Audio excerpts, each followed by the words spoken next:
fellow colleagues, ladies and gentlemen, thank you very much for inviting me to speak today. Sorry for these technical problems, but now we can really start. Marcel Fratscher, thank you for setting up this great event, now for the third time since 2017. My very special thanks go to Axel Weber, my predecessor as chair of the Board of Trustees of the German Institute for Economic Research. You, Axel Weber, have led this institution for over 5 years with expertise, great courage and wisdom. It is you have initiated the Women in Finance event. And I know the topic is very close to your heart. We promise to keep up the tradition. The German Institute for Economic Research was founded almost 100 years ago. And for almost a century now, it accompanies the most important and vibrant discussions in our country with outstanding research.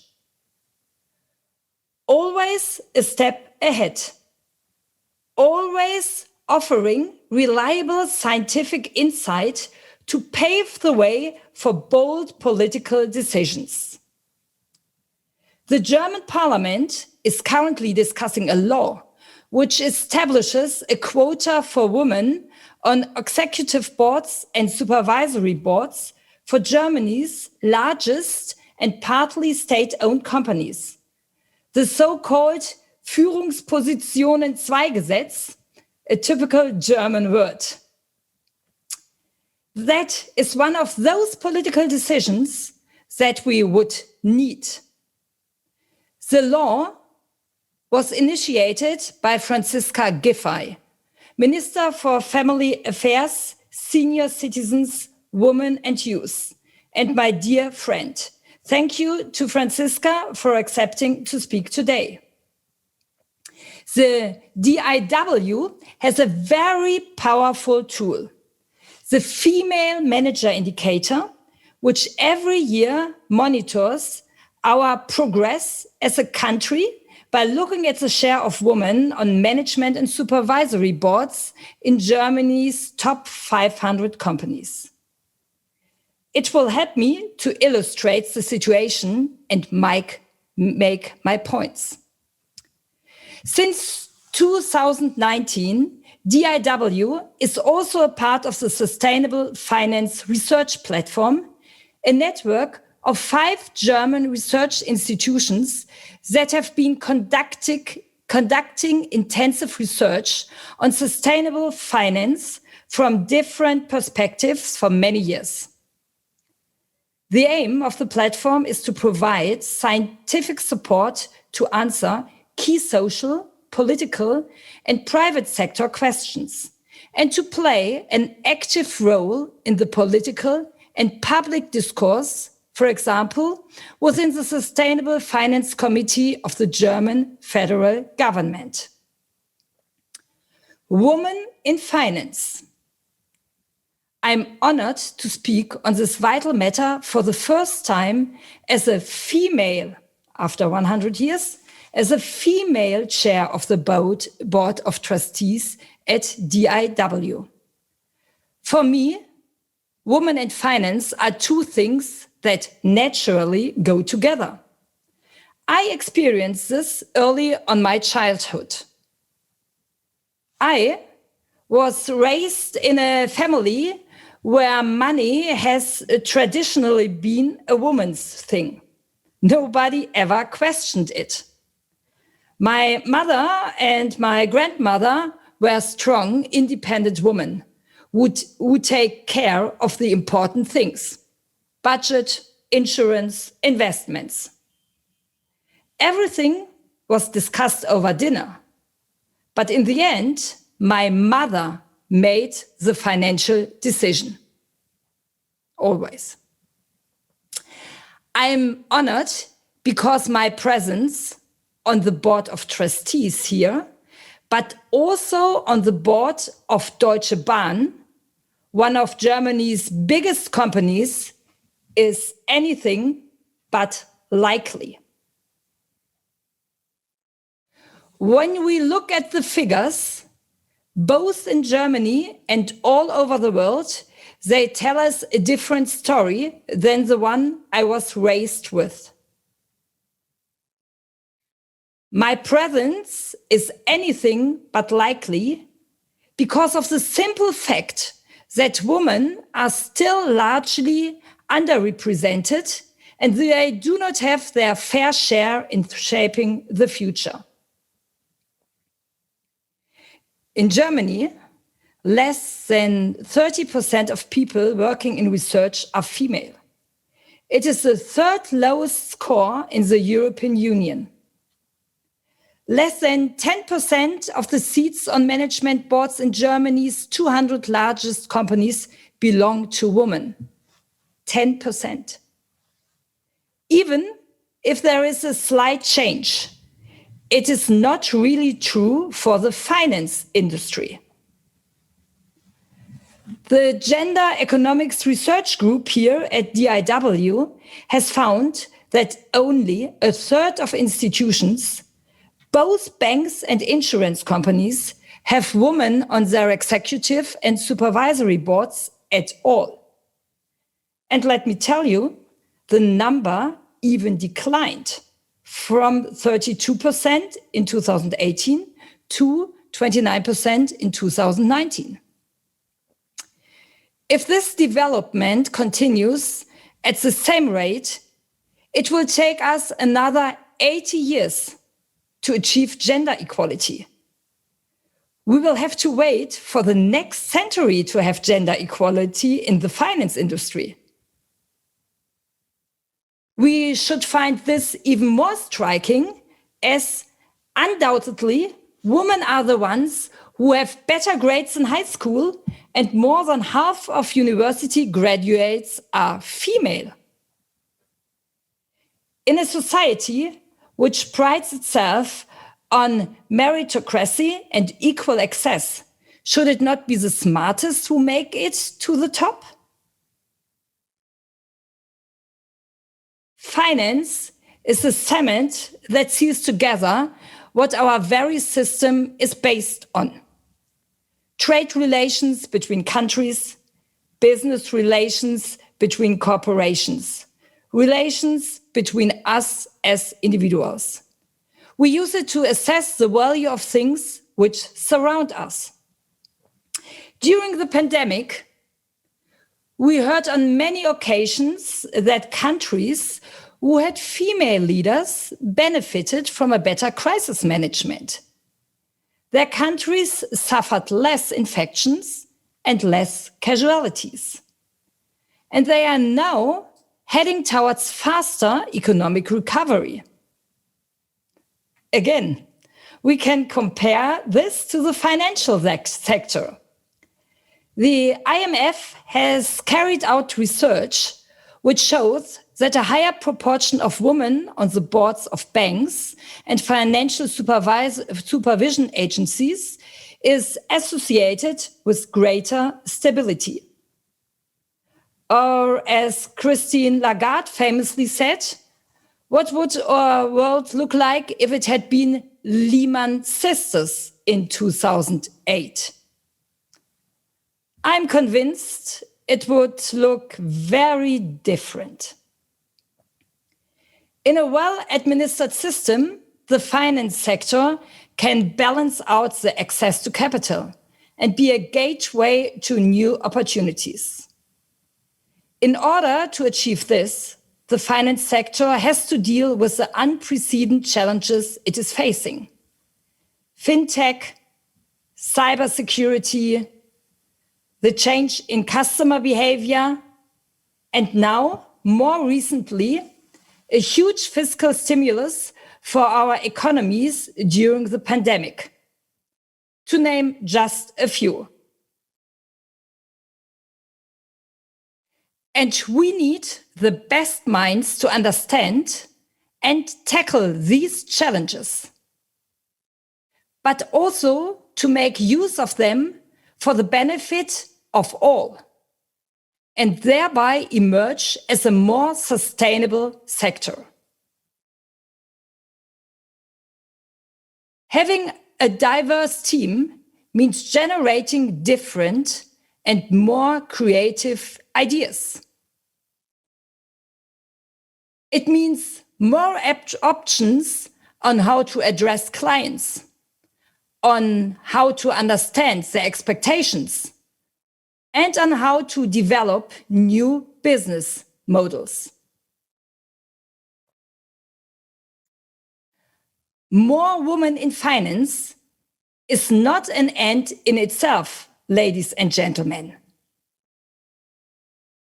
It is what is needed to manage the radical change towards a more sustainable and better future.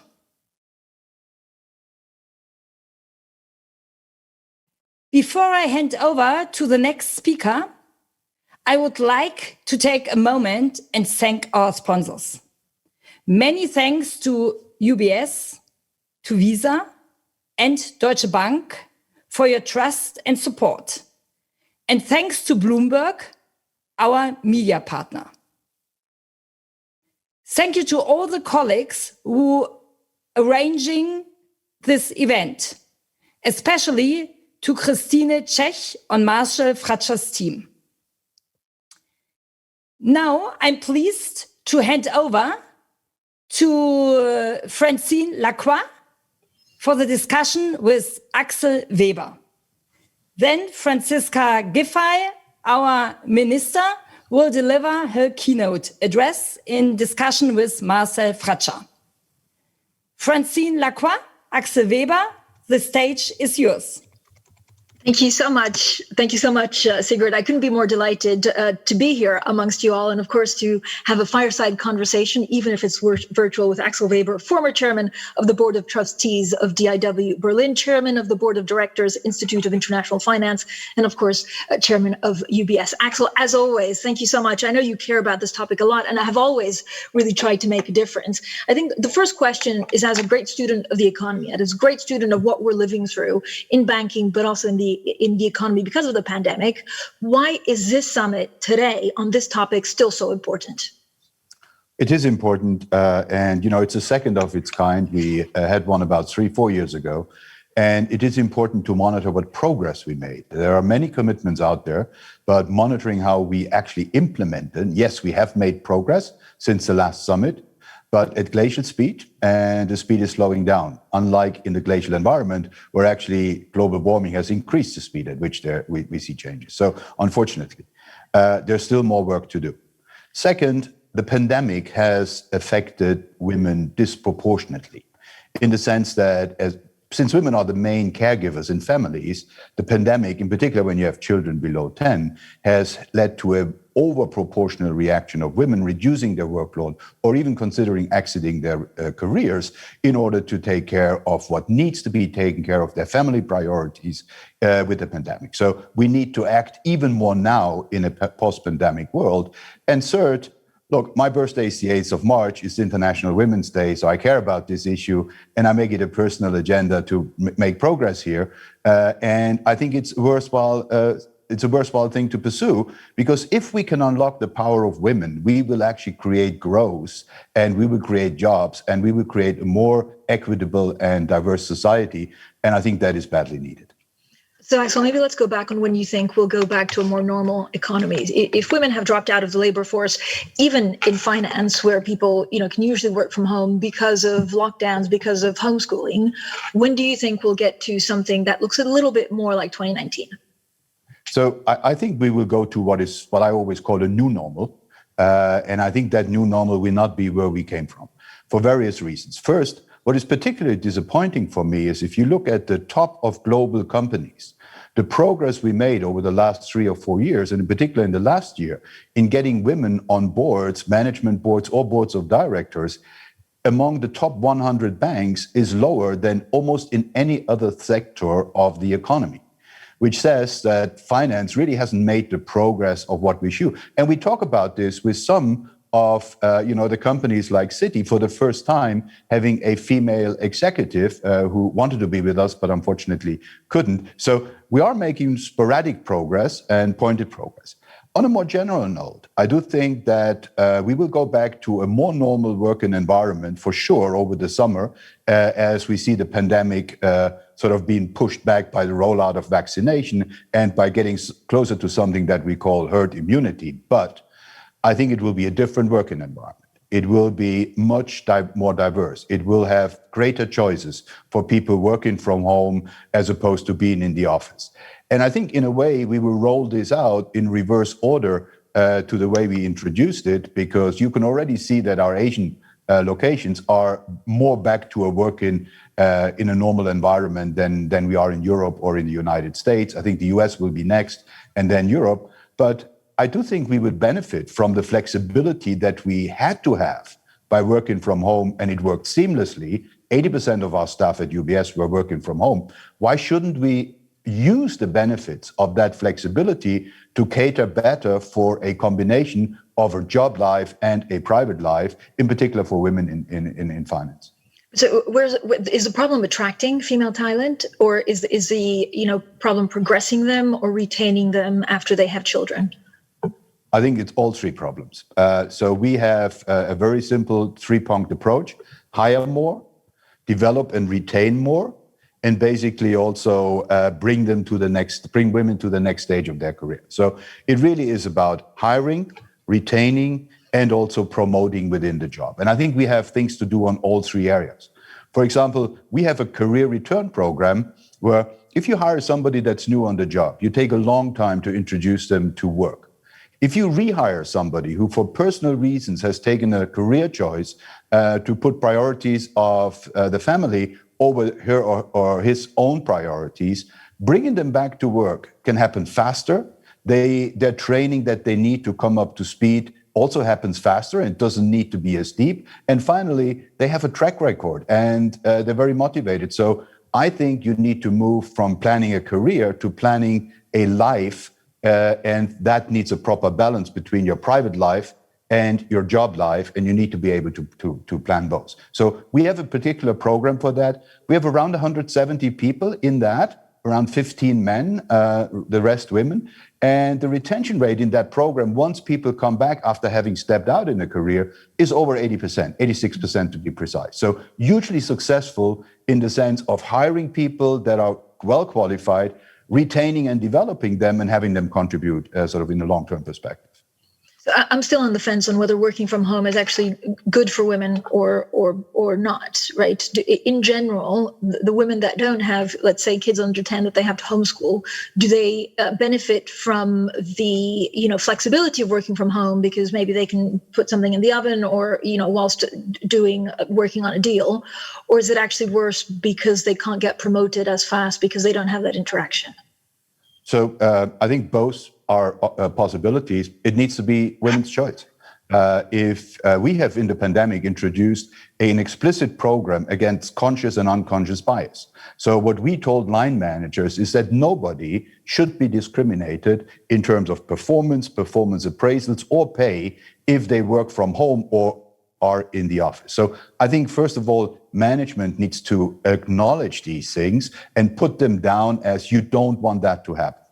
Second, I think it's everyone's personal choice. I think we at the center of the group, the board, the CEO, top management, it shouldn't be our choice. We should accommodate choices that women or men in careers take. And sometimes, depending on the life situation of a family and the stage in which that family is, depending on the age of children, some solutions are better than others. And that might change over time. So I think where we can accommodate working from home with a new flexibility of being in the bank, either part-time or some days in the week or a part of the day, we should be able to accommodate.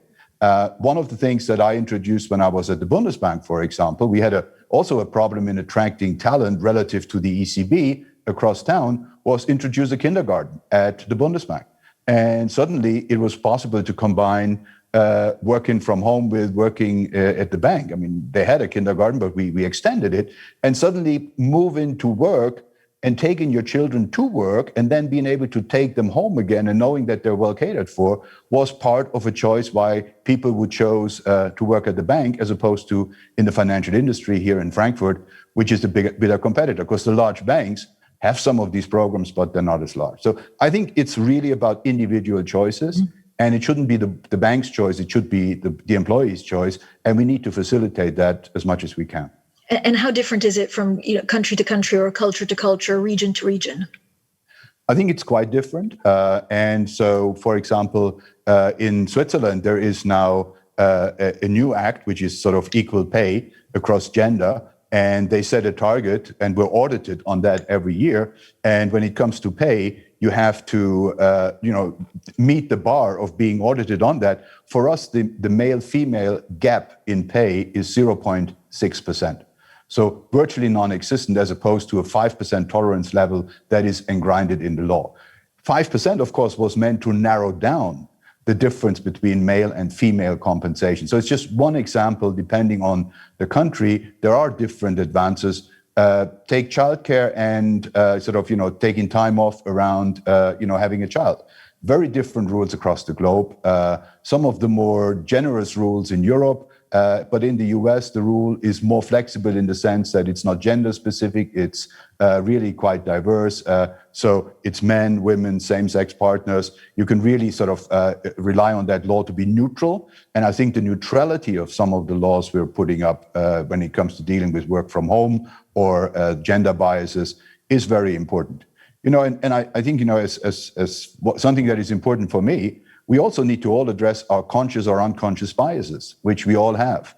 If you have a finance conference and there's only men sitting on the panel, nobody thinks a thing about it.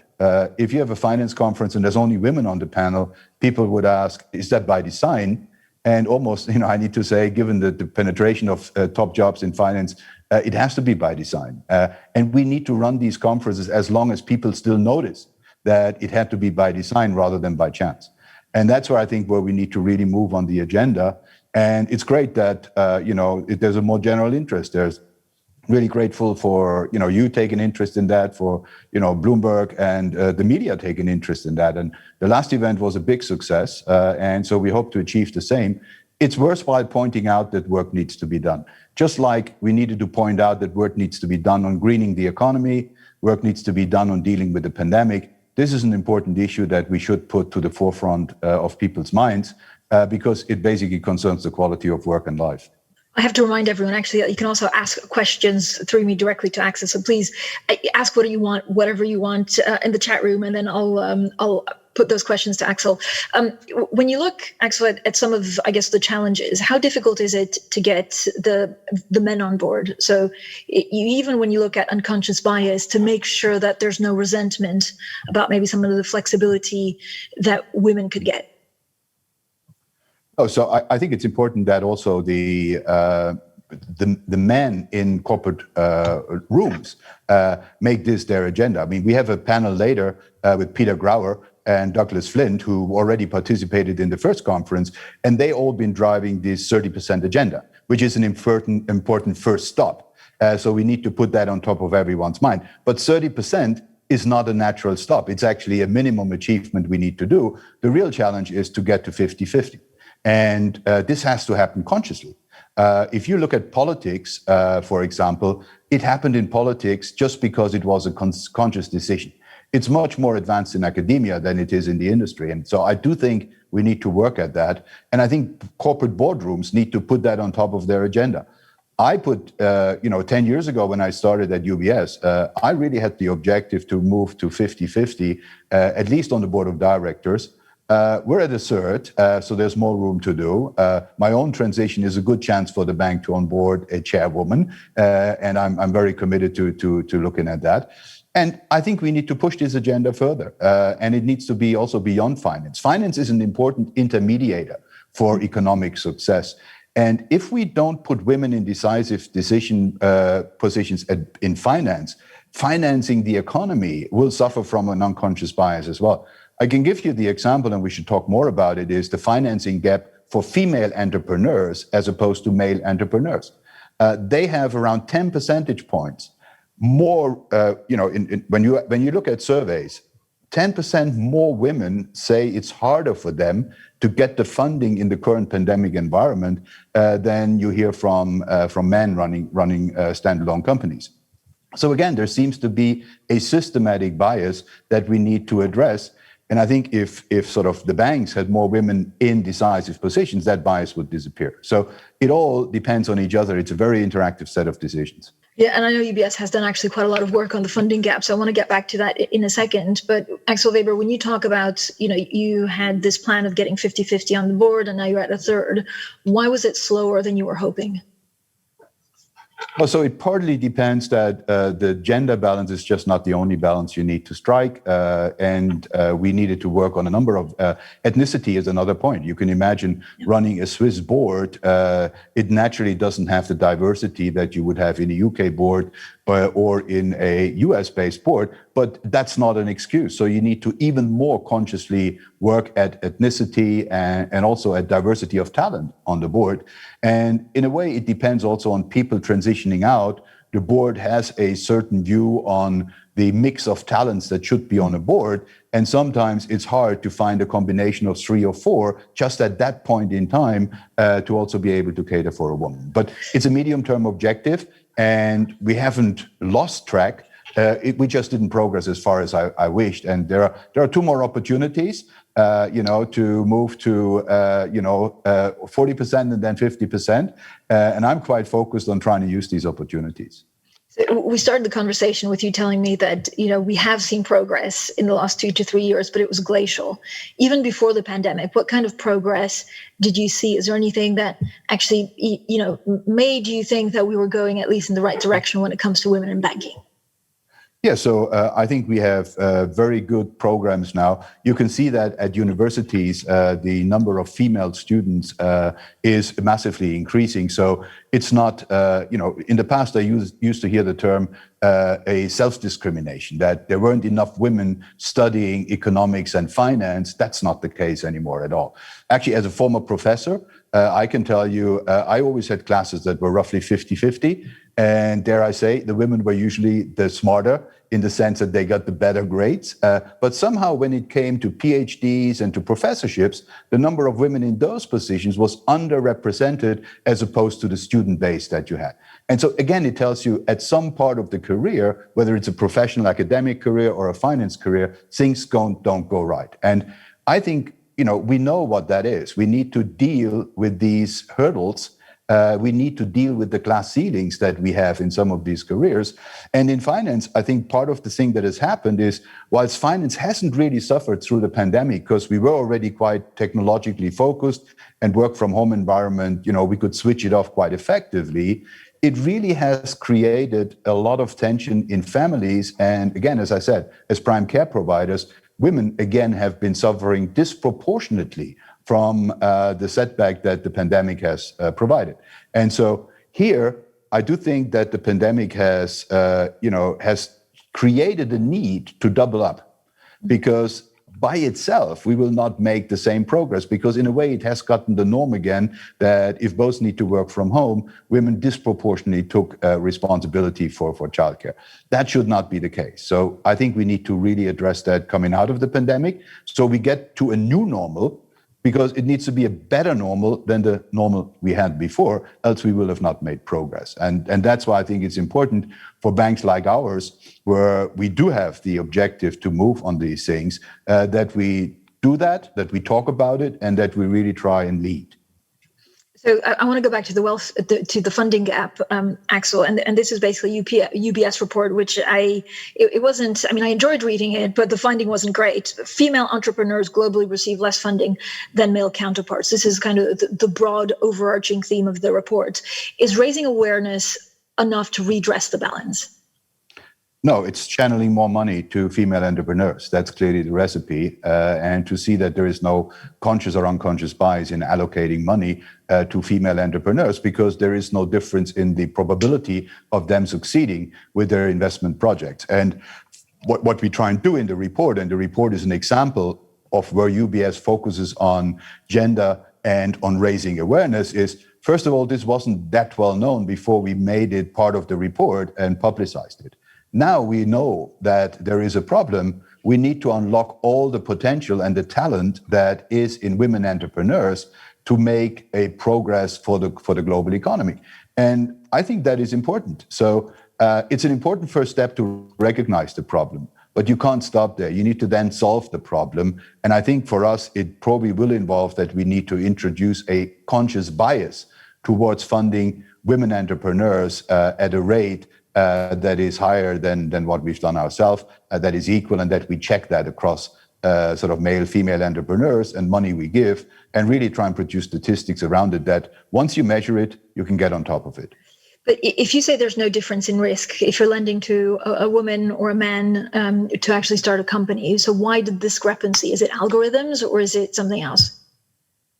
For example, if you go into microfinance in some emerging markets like India, it is a well-known fact that giving money to women to microfinance communities is much more successful than most other programs are. So I think there are even counterexamples where actually women entrepreneurs, because they have much more of a longevity view and are used to thinking about the long term, will use the money wisely and proportionally. So I do think in the report, but also in other statistics, we do find that financing women can unlock a lot of growth potential that is currently not unlocked because there is a bias towards financing men and their investment ideas. And probably there is different ideas that women would bring to the table that would pay off and that would be wise to finance, also because it would help them raise families, it would help them sort of to deal with the private environment.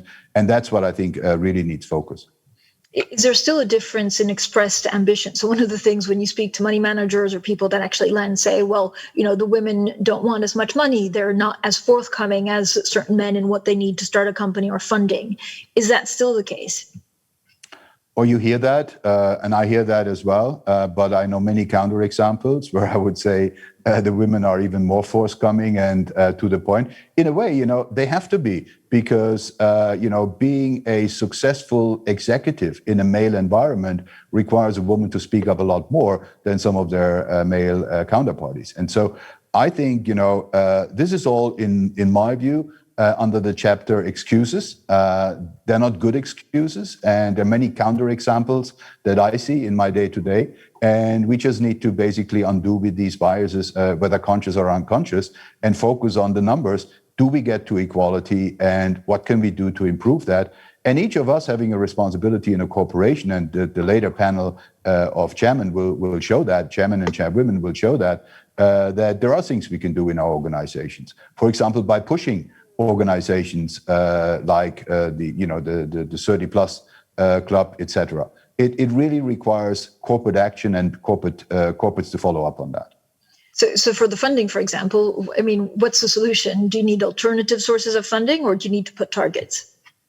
For example, we had an oncology fund that was supposed to be investing on impact investing around oncology, raising money to deal with a health problem that was well known, but under-researched and underfunded. I think it's exactly the recipe you need to do. If there is a funding problem with female entrepreneurs, you set up a fund for female entrepreneurs and you monitor that fund and the returns in it. And I'm pretty sure it will be as competitive as a standard fund. So yes, you need to design special tools in finance to undo this gap. And a fund like I just described would be an important way to raise money for women. So what you need to do, if women have a problem raising money, you need to raise it for them and allow them to tap that fund and basically risk mitigate and risk share with those women that want to be entrepreneurs, because it's very hard for them to be in direct contact with investors and also with media. So being in the media about it, but being in contact with investors would help them. And if they don't have that directly, the banks as an intermediary can do that for them and set up such a fund. And I'm pretty sure it will be paying off to do that. Is there any words of advice for females that need to raise funds or that want to be more aggressive maybe in their career? I've always heard that you have to be an exceptional woman to actually get ahead, but you can be a pretty mediocre man and get access to funding. Oh, absolutely. And look, we see that in our philanthropy work. A lot of our millionaires and billionaires that bank with UBS are setting up philanthropies. And in a philanthropy, the idea is to give money for a cause that you think is worthwhile and to forgo a return. What I talked about is not that. What I talked about is giving money for a cause and expecting an excess return on it because it's a targeted investment and it will unlock potential that otherwise will not be unlocked. So I think we need to use what we have in impact investing to bring that to funding of female entrepreneurs, because it will be an impact. And in my view, the impact could be larger because funding for entrepreneurs is not really today a big issue. What is surprising is that there is a gender dimension to it. And so it can only be that there is an excess return that is not unlocked because the gender position is still there. So I think it is unlocking potential to the benefit of the economy as opposed to doing something that is sort of foregoing return here. So I have a question for an audience member, and you can continue sending them through. Axel, this is something actually that we were talking about right before we came on. And this person says today a full-time job seems to be a necessity to be on track for a successful career. If we want more women to work in sectors like the finance industry, this person asks, we need to make sure that a career is also possible working part-time. Do you consider this a major obstacle for bringing women to finance? No, and I do think, what I try to do in my own environment, in my own office, I have women that work part-time. It's just important to know how many days the week and when they are available. But look, we all have agendas that are planned for weeks in advance, and it is very easily possible to cover the agenda, say, that I have with my staff in a flexible way. I think it all depends about the flexibility of your coworkers and to form teams. And I do think actually this flexibility has increased in the pandemic because people can do part of the work in the office, part from home. And if they're part-time, they just spend less time either in the office or at home. I think fungibility is the key issue here, and flexibility, as opposed to, it's not possible in each and every part of a job in a bank, but I don't really see a lot of jobs in a bank where it's not, where we can't improve on it. So I wouldn't think it's a general obstacle. And the other thing is, we very often hear about this young apprentices that work 90-hour weeks. Well, we shouldn't even start like that in finance, because, if the incoming new generation believes that you can only make a career if you work 90 hours a week, we should tell them that that's not the case, because that's not combining a private life with a job. That's having a job as a private life, and as opposed to a private life. And so that's where we need to start. We need to basically create a different expectation for people that come into finance about how much time is needed to do a job well. And we all know what is decreasing returns of scale. I think a 90-hour week tells me there's probably some dead weight loss, in the excess time people are running, because you're not as efficient as if you're sort of in your first part of your job. So I do think we need to rethink some of these standards that have evolved more fundamentally, and then jobs will become more attractive for women as well. This used to be part and parcel in working for a big successful bank. Do you see that, has it already changed, or do you see that changing more quickly in the future? No, the opposite was reported during the pandemic, that actually it increased, and it caused, because people work from home and in isolation, and sometimes couples or partners that work for different banks in a single apartment environment made the job life and compliance very, very difficult. So I do think the pandemic has put a magnifying glass on some of these problems that were there before, that actually were getting worse during the pandemic. But now that we're coming out of that, we dealt with so many issues. I don't think it's a problem to deal with this one as long as we have it on our agenda. So we need a much more fundamental rethink of how we do jobs in finance in order to make these jobs in finance more interesting for the next generation, for younger people, but also for women. So what's the role of politicians in all of this? I know, we've been talking about the banking and the industry and corporates, but it has to also go hand in hand with what politicians will do. Where do you see the biggest appetite to try and reform women in the workforce post-pandemic?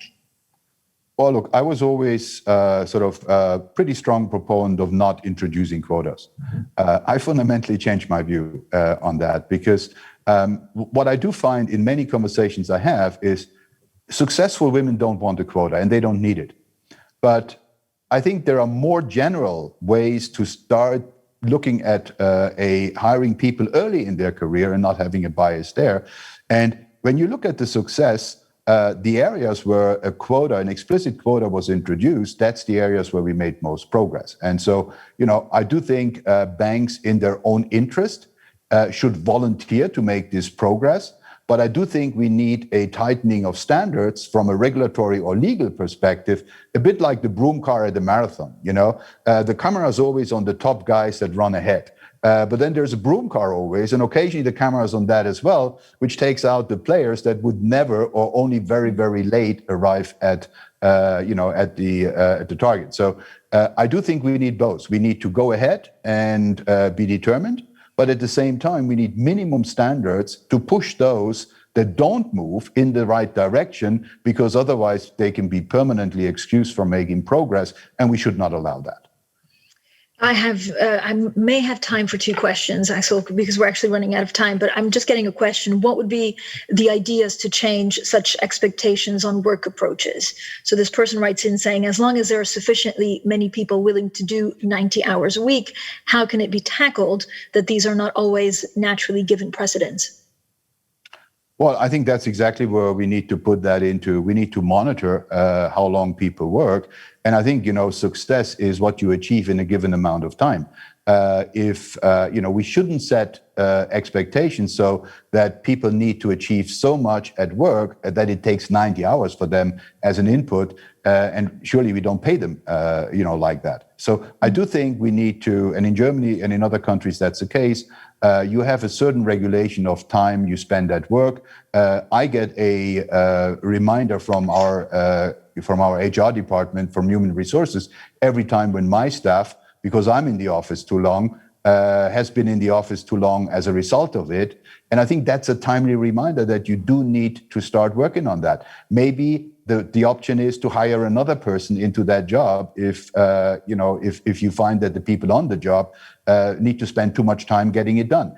And that's, I think, where we need to start. And that's the only way forward, that you need a certain amount of hours in the office, but it shouldn't be excessive. And if you can't get it done in a certain time, hire somebody else because you're understaffed. There's this, I guess, a number of companies also have mentorships, especially skewed towards women.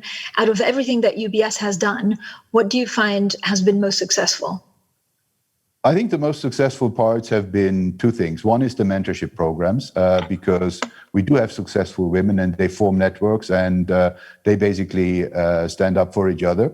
The second part has been sort of some of the career return programs that we did, because that in particular has helped women who left the workforce some time ago, because the rules weren't in place yet for combining family and career. It allows them to come back at a point in time where some of them had even given up the idea of returning to work. I found that quite important and quite encouraging, that we could get people that had given up on a finance career back to finance and contribute to the bank and stay at the bank. And that's sort of something where we need to work. But mentoring, like this event, is very important.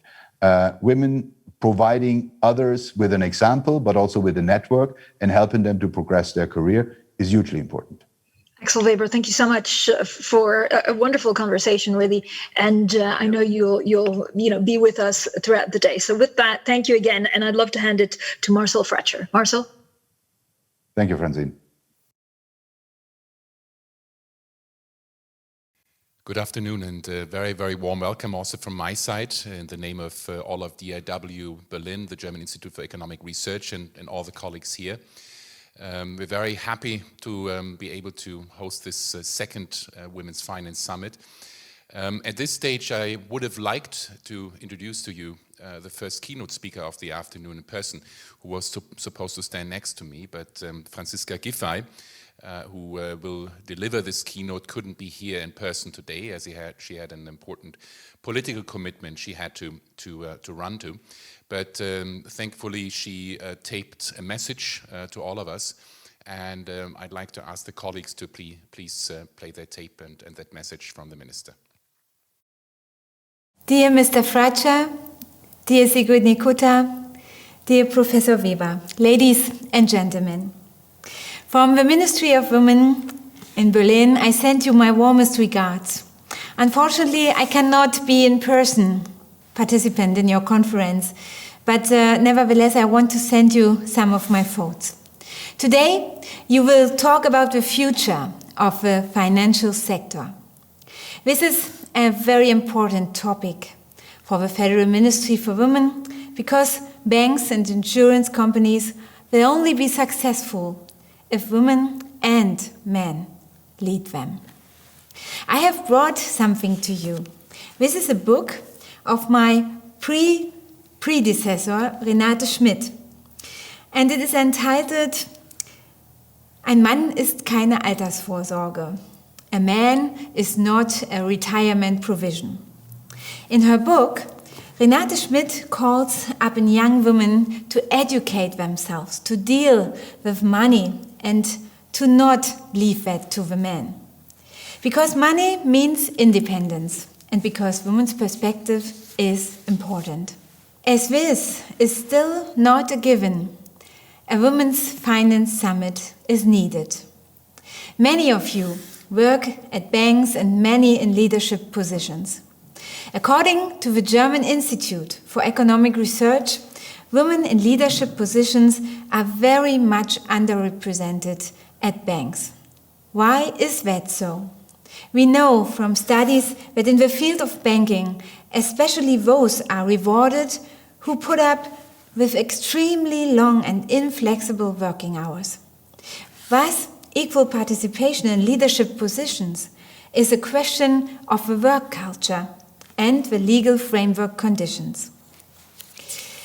Ladies and gentlemen, I have a motto from my policy of gender equality. And this motto is, women can do everything.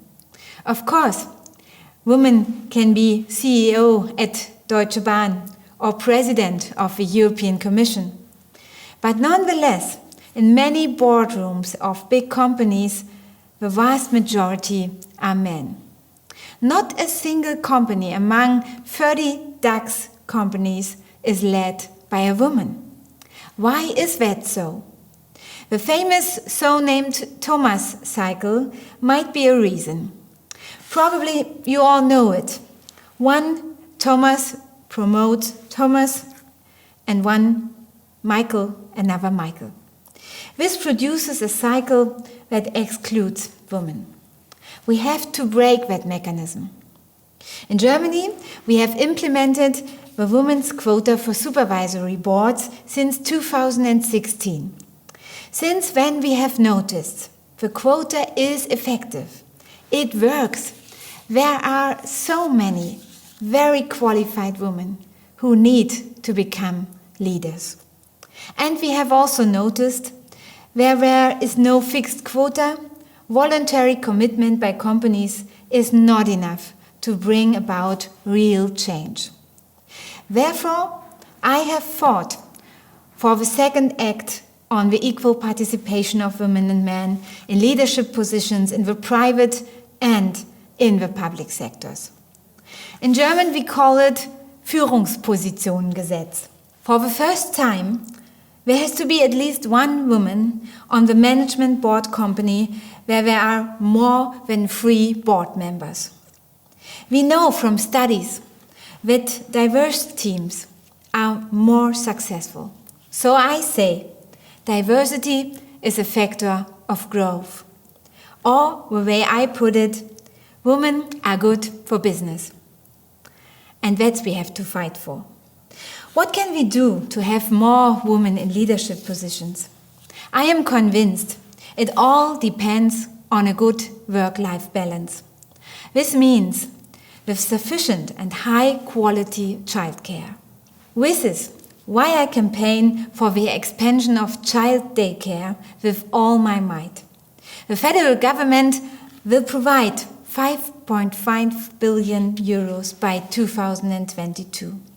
This is an enormous project for the Federation and the Länder. Childcare for small children is not enough. I also want families with primary school children to see that their children are well looked after in the afternoon. Therefore, I am really delighted that the cabinet meeting yesterday, we decided to introduce a legal entitlement to all day care for primary school children. This way, we will create more educational equity and advance equality between women and men. With a sufficient childcare, more women can work, and by that, more women have a possibility to reach leadership positions. This is good for the families and it strengthens the national economy. And now, especially for the ladies, you all have positions of responsibility. You serve as role models. And I ask you, please contribute to a new culture in your enterprises. A new culture means that every woman and every girl learns woman can do everything, and that a man is not a retirement provision. With this wish, I say goodbye to you, and I wish you a very good discussion. All the best, and greetings from the Ministry of Women Affairs and Gender Equality. A very big thank you to Minister Giffey for these words, and we were now supposed to discuss, and my role was to bring in a bit the academic perspective, the work of the Institute, and the Minister kindly made a bit of advertisement for our work, which plays a very the issue of gender equality, gender economics plays a very important role in the work of the Institute. And I want to reply to a few points the Minister made in her remarks. And she talked about, in particular, the quota, which was now introduced applying to the executive boards of big companies in Germany. And this has been a very controversial issue, an issue where our research that we have been doing at the Institute, but also research that has been done elsewhere, actually helps us shed light and also reply to some of the criticism. And I want to very briefly mention 3 points of criticism that are frequently made. The first criticism is, forcing companies to put women on executive boards actually is bad for the companies and might actually damage them. And our academic research shows that this is not the case. It's quite the opposite. We see that or companies that have women on the executive board in important management positions actually tend to perform better in terms of equity returns and also sustainability. We know that for funds and for fund managers, funds that are managed by mixed teams, by diverse teams, in particular with an important role by women, perform better than all male teams.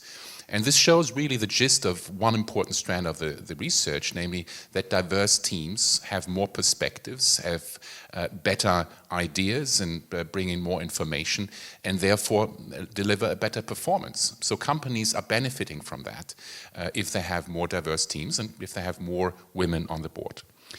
A second important criticism often being made is that this is overall bad for the economy. And also here our research shows that contradicts that thesis, and in fact we see that women are probably the biggest untapped also economic potential for all of our economies. We know women are more likely to finish school, are more likely to go to university, tend to get better educations than men, but then they have this huge break when it comes to the labor market and empowering women, creating freedoms and somewhat less unequal opportunities, or in an ideal world, equal opportunities, creates freedom for women and therefore opportunities and benefits the economy overall. A third criticism that is often being made in Germany to this law for a higher share of women in executive boards is that it's largely ineffective. And there's some truth to that. The law that the minister talked about applies to only 107 big and co-determination companies in Germany. And actually, it requires only one woman on the executive board if there are at least 4 people. And this applies to exactly 7 companies in Germany. So you might say this is really a tiny, tiny step. But nevertheless, I think we talked about role models. We talked about taking steps in the right direction. And I think this is a very important step towards creating more equality of opportunity and tapping the potential we have. And if you allow me a very, very final word from a male perspective, from the perspective of someone who couldn't be more privileged in many ways, it's often argued that laws that help women, quotas, are discriminating against men. And that's not the point at all. It's about creating equality of opportunity. And also our surveys show that most men, the majority of men, particularly younger men, often say they want more equality of opportunity. Men benefit from the fact that women have more opportunities and the same chances as men. Men want to share more of the work in the family, in companies, in their private lives. So the beneficiaries of more equality of opportunity, such as a quota for management in executive boards and supervisory boards, is not just benefiting companies, it's not just benefiting a few women or all women, it really benefits all, including men. And I think that's an important message to keep in mind in order not to induce polarization, but really understand that making progress on equality of opportunity is really to the benefit of all.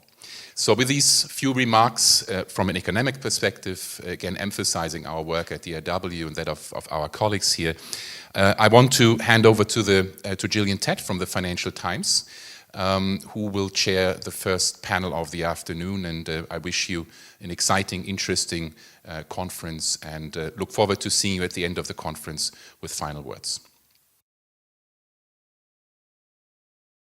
First of all, let me in that case apologize to everybody for a glitch in the system this morning, which basically means I'm joining late, so we're starting a couple minutes late. I am so sorry about this, and I do apologize.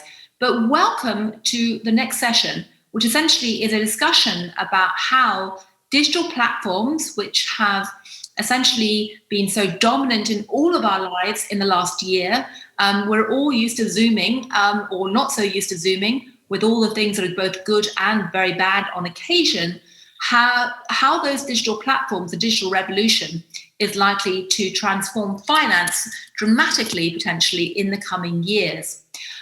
We have a tremendously interesting panel of people to talk about this from different private sector, public sector, and other groups in terms of looking at how this is changing our lives. So what we're going to do is have each of the panelists talk to us from their perspective about how digitization is turning finance upside down and how that's going to accelerate in the future. Then we'll have a broader discussion across the panel, and we welcome all of you asking questions at any point throughout this discussion, which I'll weave into the conversation to really get a sense of where your heads are, what are the top issues in terms of these, the direction of finance from your perspective and where we're going. We have 4 people who probably don't need much introduction, but I will introduce them anyway. Christiana Riley, who's CEO of Americas and the Management Board member for Deutsche Bank. We've got Charlotte Hogg, who's CEO of Europe for Visa. We've got Elke Koenig, who's the chair of the Single Resolution Board, and Sabine Kellerbus, who's president of Personal and Corporate Banking and president of UBS Switzerland and Group COO. So a very high-powered female financial panel. And in fact, I should stress, a very high-powered financial panel of any gender to talk to us right now. But perhaps I can start with you, Christiana, and ask you, from your perspective as CEO of the Americas for Deutsche Bank, how do you see digitization transforming the financial industry? And can a group like yourself, which has long roots in the past, adapt fast enough to see off digital newcomers? Yes, I'm glad I wasn't the only one. Why don't I jump in? I think there was a central problem with the technology. We were frantically trying to solve it on our end. So first of all, it's lovely to be here and it's lovely to be heard. So thanks very much for including me in the conversation. You asked the question, Gillian, how digital transformation is affecting the financial industry, how it's affecting Deutsche Bank. And so I'll start, I think, by giving you perhaps a very general platitude that I suspect all of the panelists today will sign up to, which is that, no doubt, since the onset of this pandemic now, more than 14 months ago, we've seen a dramatic acceleration of digital transformation, not just within the financial services industry, but across the economy at large. Some of these have been great transformations and things that really have been to societal good, and some are things that we need to ask ourselves the question, how effective and how sustainable should they be for the long term. I'd put in the good category things like telehealth and the rapid acceleration of interaction in that space that really has been a long time coming, and we hope is something that projects for the long term. We'll put in the negative category Zoom kindergarten. For those of you like me who have small children, that was a very suboptimal setup that we certainly don't want to see proceeding. Bringing it to the financial services industry, obviously we welcome the very rapid innovation that we've seen in the virtual advisory space and in digitization of end-to-end processes, things that we as organizations, and I'm sure others on the panel will subscribe to, have been working on at a much slower pace, that have taken an incredibly rapid path over the last 14 months. And on the other hand, there have been, more challenging aspects of this unbridled, accelerated digitalization in financial services. People with excess liquidity in their pockets and a bit of excess leisure time engaging in social media-fueled day trading have caused all manner of challenges and volatility in risk management in our capital markets. We've got to balance out the good with the bad in this rapid acceleration of digitization that we've experienced over the past couple of months. Bringing it to the Deutsche Bank perspective, I'd give you kind of 4 points, right? From the perspective of our people, from the perspective of our operations, our clients, and then more broadly, our stakeholders, in particular in the supervisory space. For our people, this has been an unprecedented situation. And when I sent in the US 95% of our workforce to work from home on March 9th of 2020, we had a lot of trepidation. How well was that going to work? And it has worked phenomenally. And we are so excited for the flexible work future that we've got ahead and everything that we've learned as an organization about how trust-based interaction between employer and employee leads to so much better outcomes. From the perspective of our own operations, this has been a massive accelerator of our digital transformation. Deutsche Bank signed up in the course of last year to a strategic partnership with Google Cloud. We've been rapidly accelerating the migration of our own operations from legacy mainstream, kind of skipping many steps and straight into the cloud. I'm happy to talk more about that experience and how excited we are about the possibilities that opens up.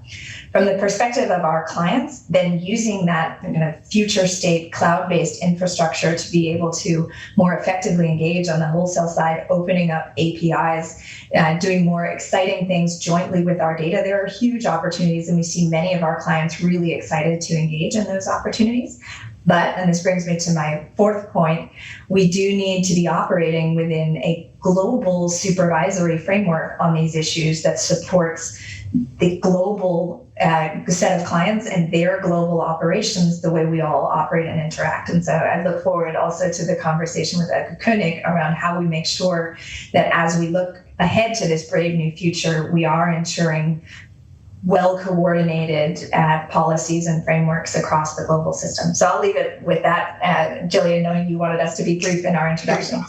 Well, that's a crucial point, and that is indeed something I'm going to be asking Elke very much, because the question of coordination across borders, given that the internet is essentially cross-border in nature, is critical. And also the question of whether the people who know a lot about how money works are the same people who knows a lot about how cyberspace works, because it hasn't traditionally been the same. Before I move on to Charlotte next about this, I'd like to ask you quickly, Christiana, do you have a guesstimate as to how many people inside Deutsche Bank who are supposedly bankers are actually techies today? I asked that once to Goldman Sachs, and they reckoned about a third of their workforce were actually now IT experts. Do you have a sense from Deutsche Bank as well? Well, I tell you, it's certainly vastly more than it was when I entered this industry about 20 years ago, and the profile was very much around, financial education, master's degree, and you're a financial engineer. We are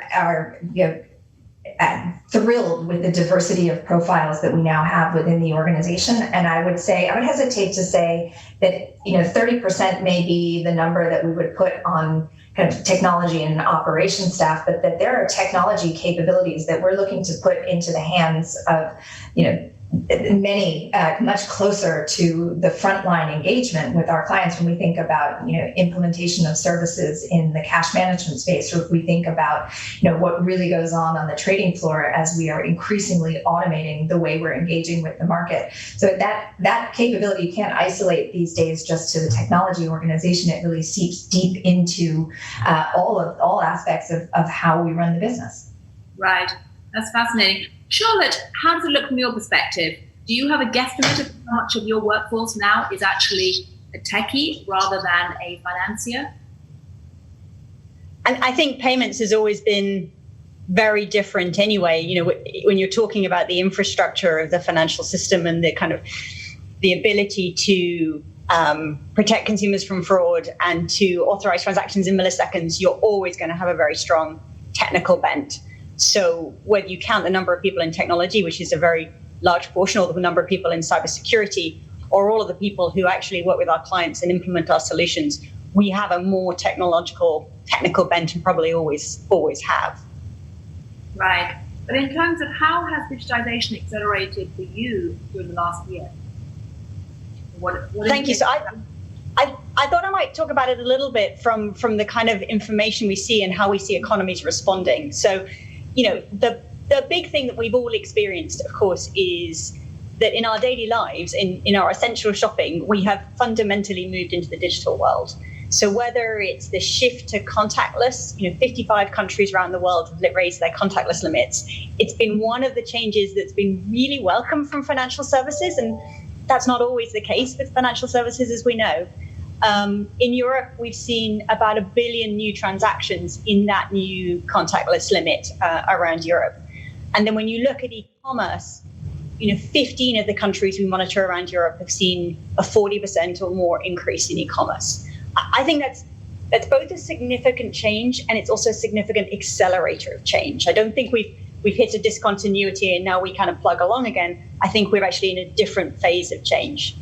And everybody sort of says, is this reversible? Is it not? I think about how long does it take you to make a habit? 21 days. How long does it take you to make it permanent? 90. How long have we been going through this? A lot longer. So I think there is a very fundamental shift. I think there are some real positives, and I want to call out that I actually think our economies have probably become more resilient as a result of this shift. So whereas initially saw this big shift of consumers, what was also happening under the surface and then has become more embedded is a big shift in businesses. Businesses knowing that they needed digital outlets in order to continue to sell as restrictions came and went and came and went. And so increasingly, as you look over time, spend is less impacted by the strength of the restrictions than it was when we started. Now, of course, there's some very important sectors where it's just challenging not to do it face to face. But I think the economies have become more resilient as this. And therefore, it's something to lean into it as an individual, particularly as a business and particularly small businesses, and also for us in payments. As an individual, I think we need to accept that we now increasingly live in a digital world and that issues of inclusion have to be taken digitally. So historically in the payments world, access to cash, which is a very important issue, was almost regarded as synonymous with financial inclusion. I think you've got to separate now and talk about financial inclusion and how inclusion needs to take place digitally. So let me give you an example. When the physical food banks closed in parts of Europe, we worked with one of our partners to issue 200,000 prepaid cards that could only be used to buy food and became like a virtual food bank when something else was absent. Or an issue which I know we should focus very much on in Europe with a high population of those who are more elderly, thinking about what financial services tools can we have that would allow them to feel in control of their life, particularly if increasingly they have to ask for others to shop for them in other ways. It's a big issue I think we could work harder at by leaning into the digital implications. Well, that's on the business side, again, sorry, go ahead. Go on. On the business side, we've actually the Visa Economic Empowerment Institute's done some work recently around 5 countries with small businesses who've said they have felt that their business was more sustainable if it went digital, and they're more optimistic about the future. And in some ways, that shouldn't surprise us. If businesses can grip the promise of digital to be able to sell beyond their physical footprint, small businesses as much as big, then the potential of digital really opens up. And in terms of an inclusive recovery, we're in so much a better shape. And one of our big focuses has been to try and work with all of our partners to digitize small businesses coming into the recovery. And then very quickly and lastly on payments, if you look back 10 years and think of how we would have coped without the digital payments that we have today, I think the pandemic would have looked very different. But what it also means is that there's a very, very important bar in terms of the level of resilience payments has to deliver, the level of cyber protection, the level of consumer trust that it has to maintain. And one of the really important debates I know we're having globally and amongst policymakers is, what does operational resilience look like in the future, particularly for retail payments in an environment where we all have that trust and we must maintain it. And that's something we work a lot on, and many of those technical types that we talked about at the beginning are wholly focused on. Right. Well, that's it's going to be all eyes on ELCO at the moment, because you are the only regulator. You're outnumbered on the panel, so you are going to be looked to provide all the answers to that effect of those policy questions. So get prepared. But I should say, by the way, we've already got some great questions coming through. So do send over more questions. I will send them. But first, I want to talk to Sabine and say we just had two perspectives from other private financial sector players. Are you seeing a similar pattern, or do you have any differences to outline from your perspective, from UBS perspective? Thanks, Julian. Hope you can hear me. We can hear you, yes. Yeah, wonderful. So I think you said it sort of, we are an institute with 160 years of history, and it's always the question, what are you doing in this time of digital revolution? And my first question always is there really a digital revolution? I rather call it's a very accelerated transition. And it is true, and we've all experienced it regardless of industries we're in. I think we all have seen how the move towards this digitized everything has increased the need to invest into technology. And the pandemic, in addition, has significantly accelerated our clients' expectation and adoption rate of digital services, in my view, by several years. We were an early investor into technology, and in my view, this is precisely what we were able to continue to advise and support our clients during the pandemic without any interruption to our services. We have mentioned the importance of operational resilience. So our systems, we have a 99.999% stability rate, which is really very, very high and important. And we were able to do this despite this yearly peaking volumes up to 300%, very high volatility, and then at the same point having to move staff into work from home within a short period of time. So if I just sort of take a broader view, I think this was really a proof point of our tech strategy, concentrating on the client interface, digitization of back office, and certainly on the scalability, which is based on our journey to the cloud. And we had this ambition of moving 1/3 mainframe, 1/3 private, 1/3 public cloud. We have started that journey already in 2018, 2019, and I'm really happy to say that we are already 50% on cloud, and that has helped us. And think about online, looking ahead now, the question is, what is in? So our plan is that we want to turn technology from what we have seen being a business enabler into a differentiator. And that means that if we are thinking about online shopping or online chatting, since the pandemic, all of this for us is the new normal. This has an impact on our clients want to experience UBS and be able to interact with us. And I have to say we've adapted very fast, and we changed into remote interaction very instantly. And already in March 2020, this is when the first lockdown hit us, our research team, for example, organized more than 1,500 conference calls, live streams, webinars, podcasts. And these efforts were highly appreciated by clients, and we saw significant increases in the engagement levels. And the number of CRO interactions even more than doubled in that very first quarter of the pandemic. And this exactly is the kind of client experience which is becoming the new normal. And it's either through fully digital interaction or by using tech to support our client advisors so they can bring better, faster, and more customized services to our clients. So in our plan, we actually make technology the first step in how we deliver and improve client experience even further. And we will digitalize what we can, while, and that is really important, it needs to be driven by the client business side, as they understand what the client wants. And we'll have to deliver faster speed to market. But above all, as this differentiates us as banks, we will continue to earn our clients' trust, and we will truly understand client needs.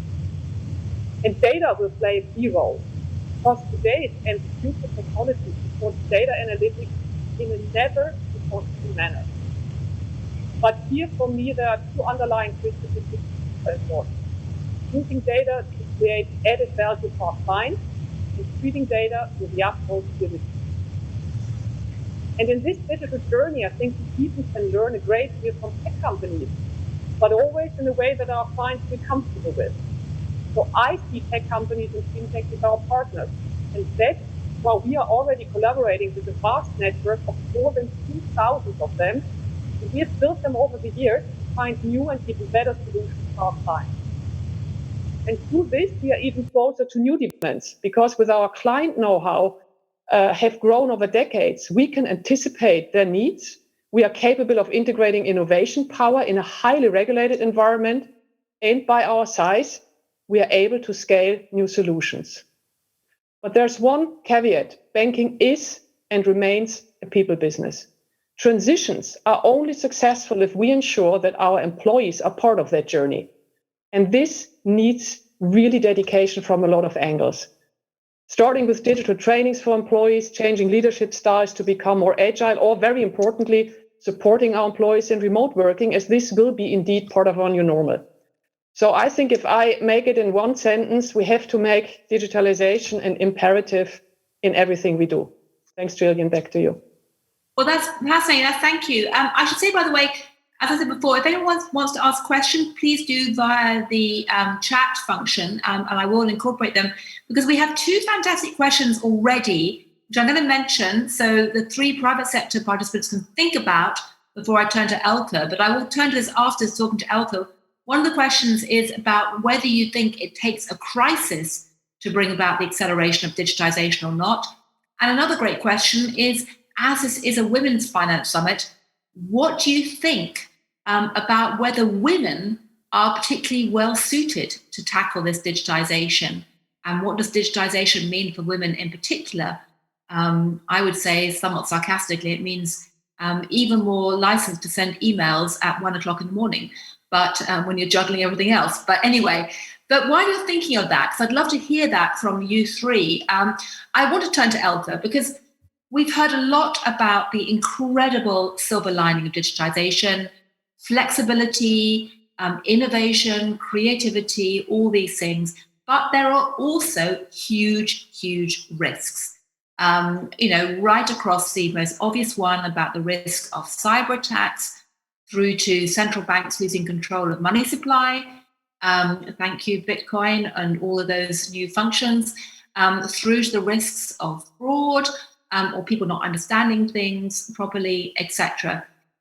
And of course, there's the most basic risk that the internet is global, it jumps across borders even more effectively than money does at the moment, and yet regulators are national.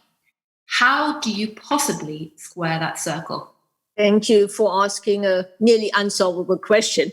But let me perhaps start and build a bit on what I've just heard from Sabine. I full-heartedly agree that digitalization has been coming, and probably the old saying holds true. A crisis sharpens mind, and with that, we move far faster than we would have moved otherwise. And perhaps to go first back to our own organization, to be fair, if you'd asked me in January or February last year whether we could work nearly fully remote and still deliver on our goals, I would have said, please keep on dreaming, but please let's not try. We had to try it in mid-March. We have since more than 90% of our staff not in the office. Actually, we have staff we hired last year who's only seen the office to get their office equipment. And we are still working, and we are keeping the soul, we're keeping the glue of the organization going. So I think crisis sharpens the mind, and you can prove that things work.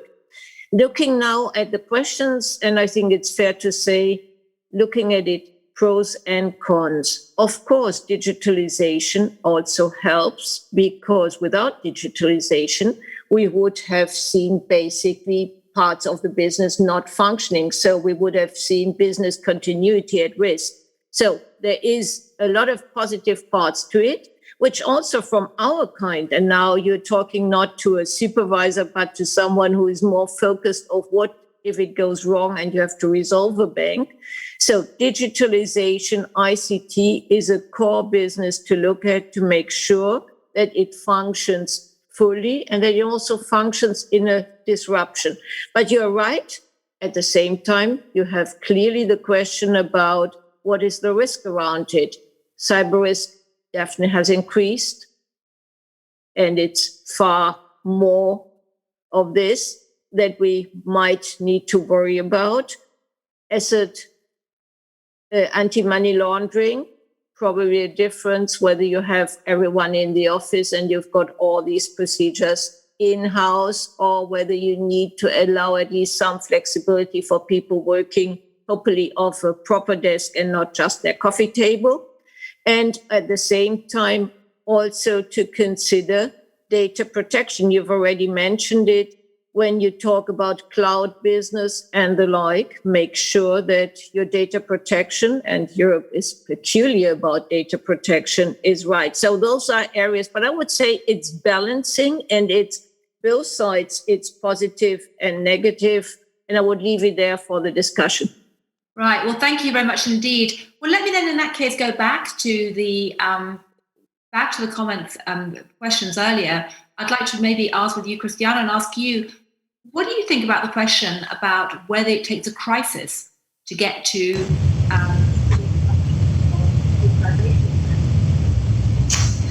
I'm happy to jump in first. Again, I'm hoping that my volume is working, and I'll take your reactions to say that yes, it is, again, working. Excellent. I think there is an element of needing a crisis to galvanize an organization, but I would hesitate to say that I don't know that we necessarily needed a historic global pandemic for that to be the case. Because I think, again, I won't speak on behalf of any of the other private sector institutions here, but it is fair to say that the European banking sector has been going through a fair bit of challenge over the last 5-6 years, as we have worked through and needed to adapt to a very challenging interest rate set of interest rate policies here in Europe. So the challenge was there, and the crisis was there. But it is heartening and very heartening to hear not just the DB experience, certainly Sabina's experience, and the really important perspectives that Charlotte brought on board, also from the perspective of retail payments. We're seeing acceleration of transformation across the board. Gillian, now you're good. You were muted, but now you're back. We're good at adapting to technology change anyway. So, and Charlotte, I'm curious.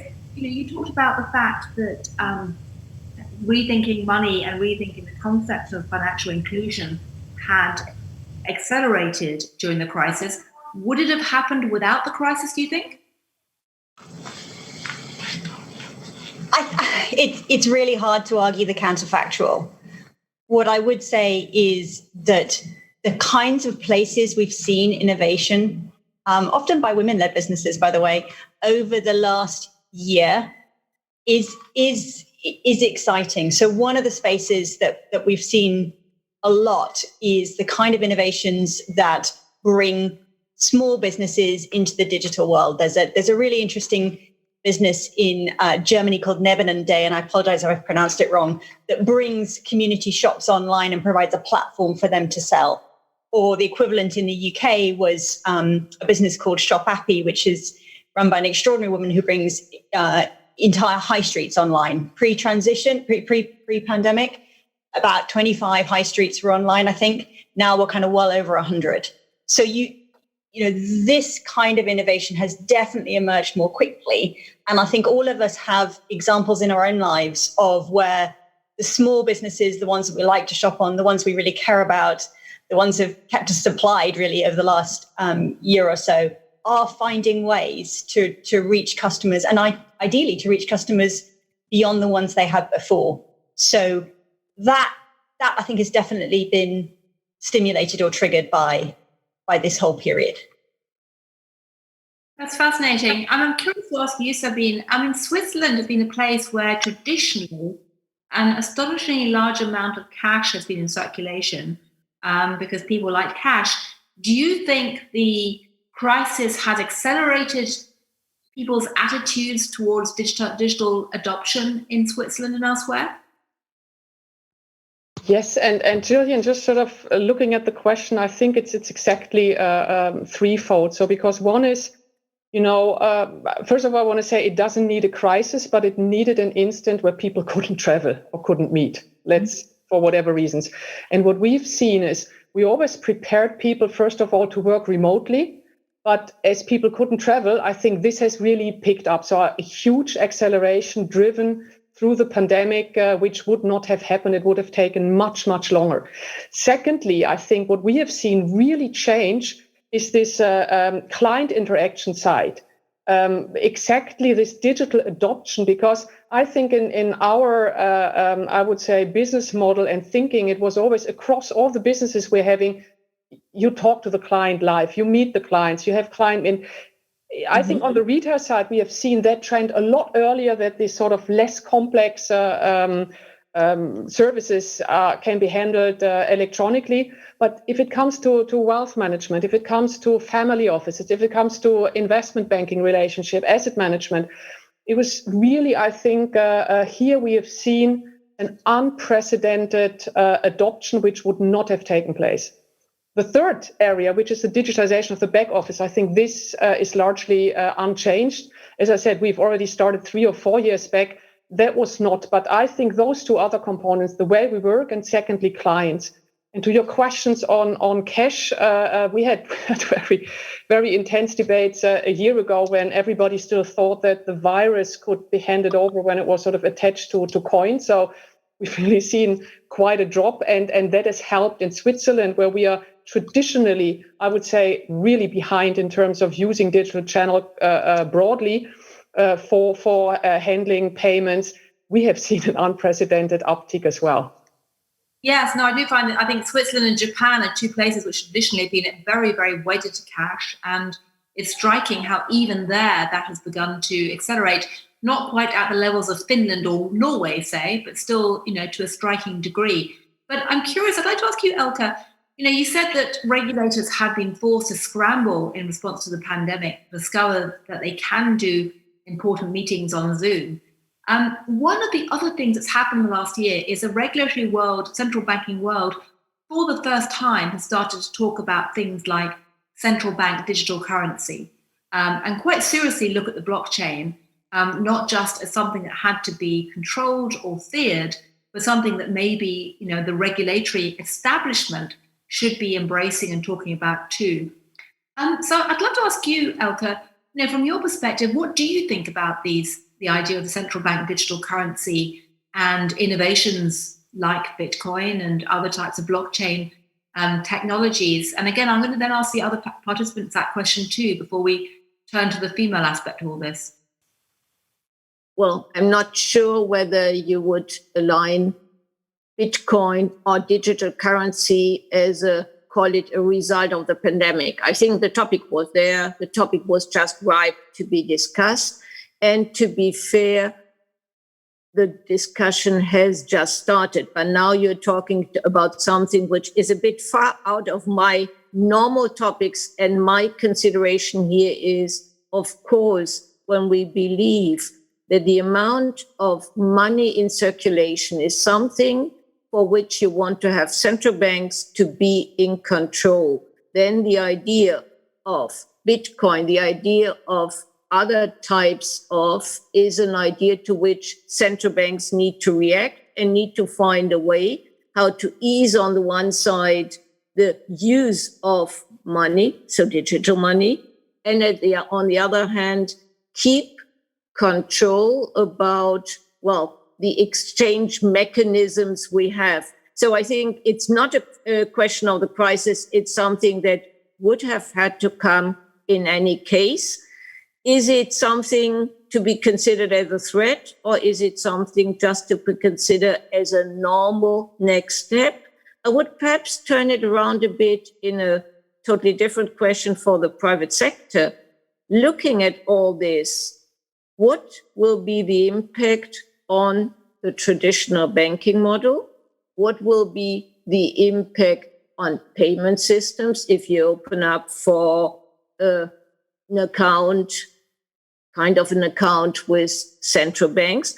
And in particular, and now looking a bit back to digitalization, what will be the impact on the smaller banks? Now we heard just on payment systems, there are now facilitators to really move forward. But I think we need to go a bit broader to talk about what will be the impact basically on the banking landscape going forward, or if you want to go even one broader, what will be the impact on our cities of what we are currently seeing with more digitalization, more coffee shops or more retail shops? Just to be a bit provocative. That's a great question. It's always a great tactic if you are not sure about how far you can or cannot speak on your question to ask somebody else a question too. A point.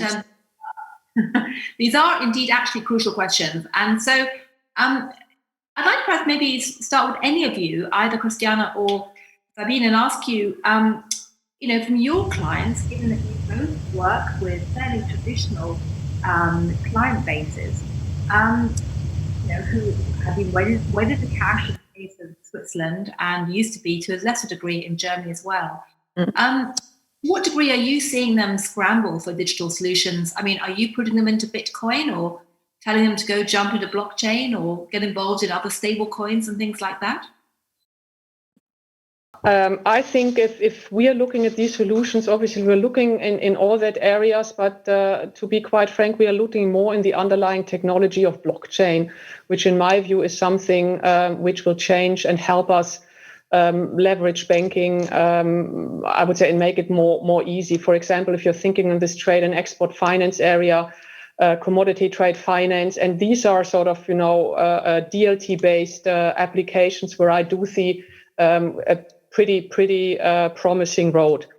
Obviously, when it comes to the retail client, I would say, as a bank, we have a certain kind of responsibility, and here we are very, very reluctant on the crypto scene because we have seen all these massive valuation changes, and as we are rather advising our clients basically on the retail space. For products which are more in line with their risk appetite and opportunities. So technology-wise, as I said, very interesting technology underlying, but obviously still very reluctant when it comes to these currencies. Christiana, what about you? Is Deutsche Bank putting people into Bitcoin, or do you regard Bitcoin as being sort of the dark element, darkest part of the blockchain spectrum? Thank you, operator, for unmuting me. I needed to be unmuted again. So I first wanted to answer Elke Koenig's question about the urban centers of the future. I don't know whether there will be more shops or more coffee shops, but I can tell you that there won't be more bank branches. I think that the era of the physical branch is beyond, and we've certainly moved into, again, talking about acceleration, rapid acceleration of that dynamic over the course of the last year, if not already headed into that before. On the topic of crypto, I do think that this will be transformational for the financial services industry over the next decade, but we have to get together to lay some foundational principles around this before mainstream financial institutions like Sabine's and mine would be well advised to engage. We're clearly doing, as I hear Sabine saying the same, doing a lot of work around thinking about what the future would be. But at this point, our risk assessment of the situation when it comes to any active engagement is that the combination of both financial and non-financial risks at the moment really require a fair bit more clarity for all of us, I think, to get comfortable, let alone on the private client side of it, even on the institutional client side of things, given the lack of liquidity in pretty much all of these digital asset classes currently. We're ill-advised from a financial risk management perspective, and then given the massive lack of clarity in terms of source of income and all that we strive to do in upholding our role in protecting financial crime, we need to be incredibly wary of opening any of our own systems to these types of assets before we've got much, much more robust central infrastructure around this. So while we think absolutely there's transformational possibility, and no doubt all of us around the space are doing the necessary work to understand where transformation can occur, there are some foundational things that still need to happen. Right, well, that's fascinating. I'm curious, Charlotte, you're in a very interesting position because when Libra first sprung to life, or what was previously called Libra for Facebook, with stablecoin, was it really just a couple of years ago? It sort of seems like 20 years ago, given the pandemic. Some people said, well, actually, that's going to really threaten institutions like yourself, because having a stablecoin system, people won't need that anymore. But of course, then you initially joined in with that consortium backing it. How does the future of, say, Bitcoin, stablecoins, all these things, how is that going to affect the credit cards world? I always think with this, it is actually worth being a bit of a pedant and defining them into different categories. So let me be a pedant for a second. Things like Bitcoin, they should be called crypto assets. And I think, central bankers have moved in the right place on this, because the definition of a currency is that it's a store of value, a means of exchange, and a unit of account, i.e. it is not volatile, and ultimately it can be backed by a central bank. And where we participate there is to enable those people, consumers who have our credentials, to buy and sell into those assets, recognizing there are assets, and we don't settle. We only settle in fiat currency. Then there's the category of stablecoin, which uses an existing fiat currency as a base, and where the market is beginning to develop to allow custody and potentially future settlement into those, and we participate in that as well. And then lastly, there's the very important issue of a retail central bank digital currency. Of course, a wholesale one already exists. And I think the ECB and others have done some really good thinking about this, because when you move into a digital space for money, the definition money, in a sense, becomes inextricably linked with how you might use it. There's no point in having a record if you never use it and you don't know how you're going to push monetary policy through it.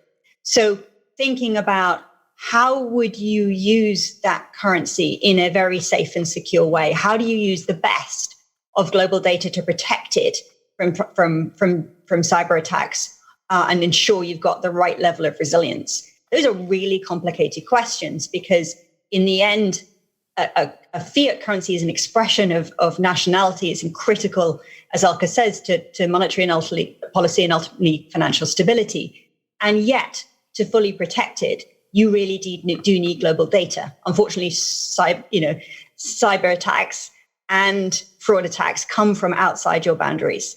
So the ECB approach of saying, look, we're open to public-private partnership here and learning on both ends how to do this well, I think is exactly the kind of route that we all should go down. What about Libra? Do you think that that has a future? It's obviously a stable coin. It's obviously based now on the US dollar, and I think one should think about payments again as to multiple levels. You need to create resilience, as others have said. You need to be very clear on the rules at which people access the system, and for us, sort of AML and the compliance rules are vital. And then you have to enable innovation off the top, and none of us can peer into a crystal ball and say what's going to work and what's not going to work. But you want to enable that innovation so that if consumers appropriately within the regulatory framework adopt these use cases, and we've seen so many, great, but we should create an environment where they can safely do so. Right. I'm curious, I mean, Elke, from your perspective, do you think that there is enough understanding inside the banking system of the risks? And to come back to your question, you asked about, the size of institutions that can actually embrace this. Are you concerned that this is going to basically penalize the smaller players at the, while the big ones are going to end up dominating or becoming even more dominating with more industry consolidation? Let me answer the second question first. I don't think so that it's inevitably really making the big ones bigger and the small ones disappear. On the one hand, to be fair also for Europe, we are a bit overbanked. So some consolidation is not per se a bad thing to happen.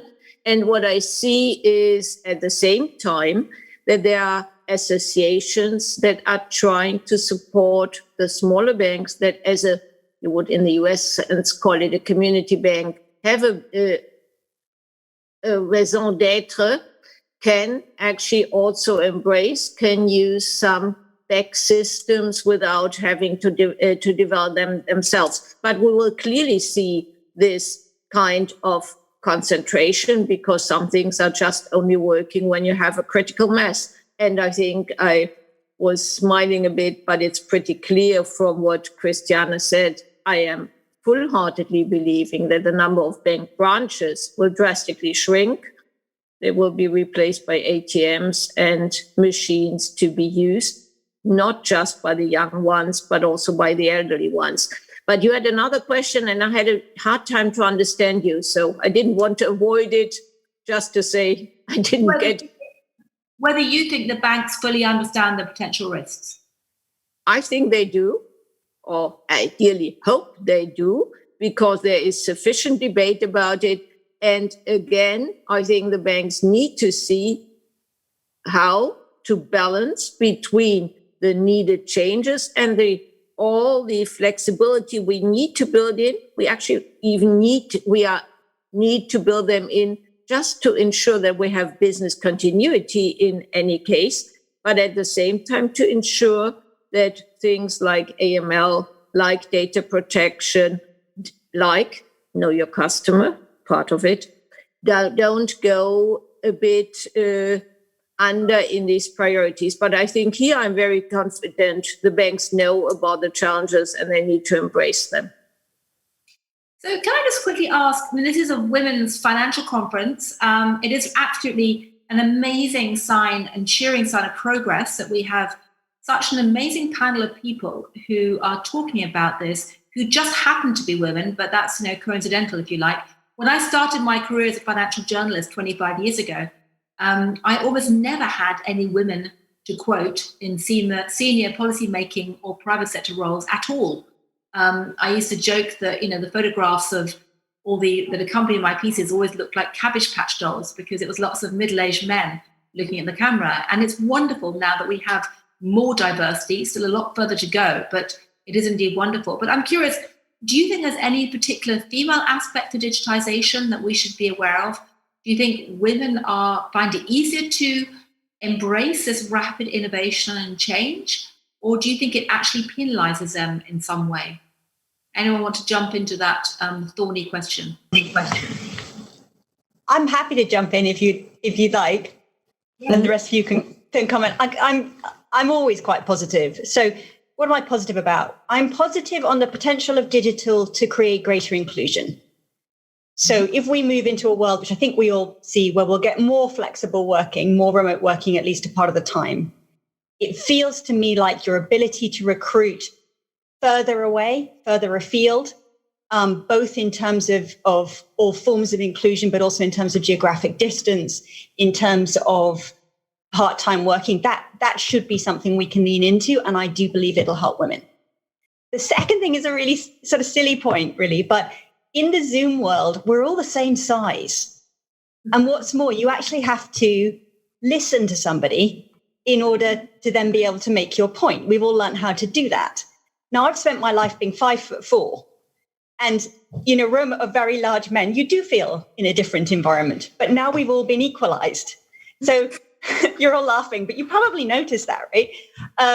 Some of you may be a bit bigger than me. But that kind of actually that leveling, if we want to call it, is something I think we should embrace and move forward with, and also the ability to listen as well as speak. And we don't always, as women, tend to have such loud voices or such powerful carrying voices. I think that the third thing is that the leadership styles that have been adopted through this period have inevitably crept further into people's homes and into people's lives, because you see so much more than you ever have.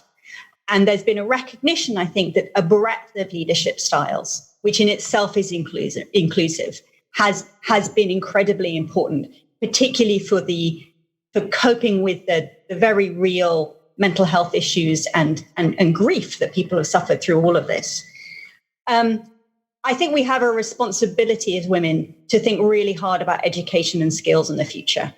So, we need our young women to be doing maths, doing coding, and we need to be able to take the lead and encourage that in our training programs, in our business, and in encouraging women into STEM subjects. I think that's vital.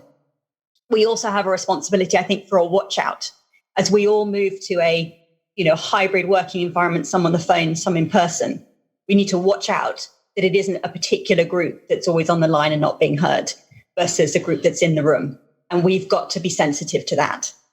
And then just very lastly, I think the extraordinary work that's been done by people in the healthcare industry and people in education, many of us have tried to educate our children, known how hard it is something to celebrate. And of course, those are the sectors where there are an enormous number of women who have served extraordinarily through this period and are true heroines. And isn't it great to have those role models? Well, thank you, Charlotte. You did that beautifully. You clearly thought about it at great length, so thank you. We've only got a few minutes left, but I'd just like to say, would any of you like to jump in for about a minute each and just, supplement any of those points? I'm happy to do, but I have to say it's really hard to supplement, because Charlotte, that was really very, very well put, and I think you were on the spot. So I think when it comes to looking at where we are, the question was sort of what has the pandemic changed, and I think it'll help getting more female young girls excited on technology. They have started in primary school, they are going in secondary, they are going in the universities. You can't avoid technology. So this is where I'm really, really very positive. And given that we are moving in our industry away from having technology being a department, but as I said, technology will be a differentiator. Technology is embedded in business. I think those two factors will help us getting hopefully enough female talents really excited in using technology. That's fascinating. How about you, Elke? I think I can full-heartedly agree that I think far more people have realized how much technology is really part of what you need to have, like you need to be able to write and to speak. And it's not something where you ask for a help desk to sort out something.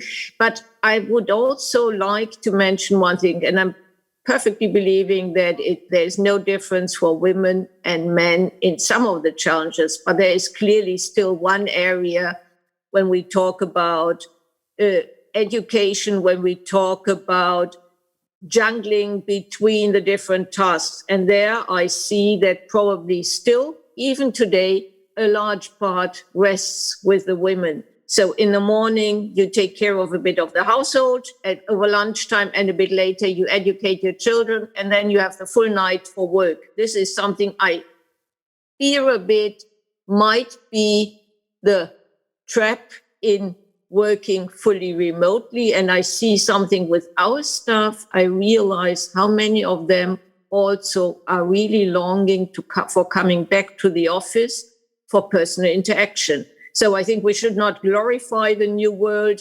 It's a big chance, but there are also some challenges to be considered. Thank you. Christiana, we just have about a minute left. So Well, I do agree with Elke that there are the challenges associated with everything that women have needed to juggle within the last year. I'm really optimistic for the opportunities that women will be getting as we emerge out of this pandemic, because I think if there's one thing that we have all learned, it's around the importance of empathy in leadership, and that how hard it was when we all were tossed into our home environments, right? And you saw everybody working in their home environment from their kitchen table. You needed to show the empathy. And leaders who succeeded over the course of the past year have been the ones who've gotten that. And I think women are naturally predisposed to that and will have wonderful opportunities from here. You've shown us about we can face unexpected challenges very suddenly. I mean, even the Zoom call with the technology, we've all had to grapple with that. And yet adaptation, resilience, creativity, and invention are absolutely key. And I think that applies very much to the world of finance, very much to the world of technology.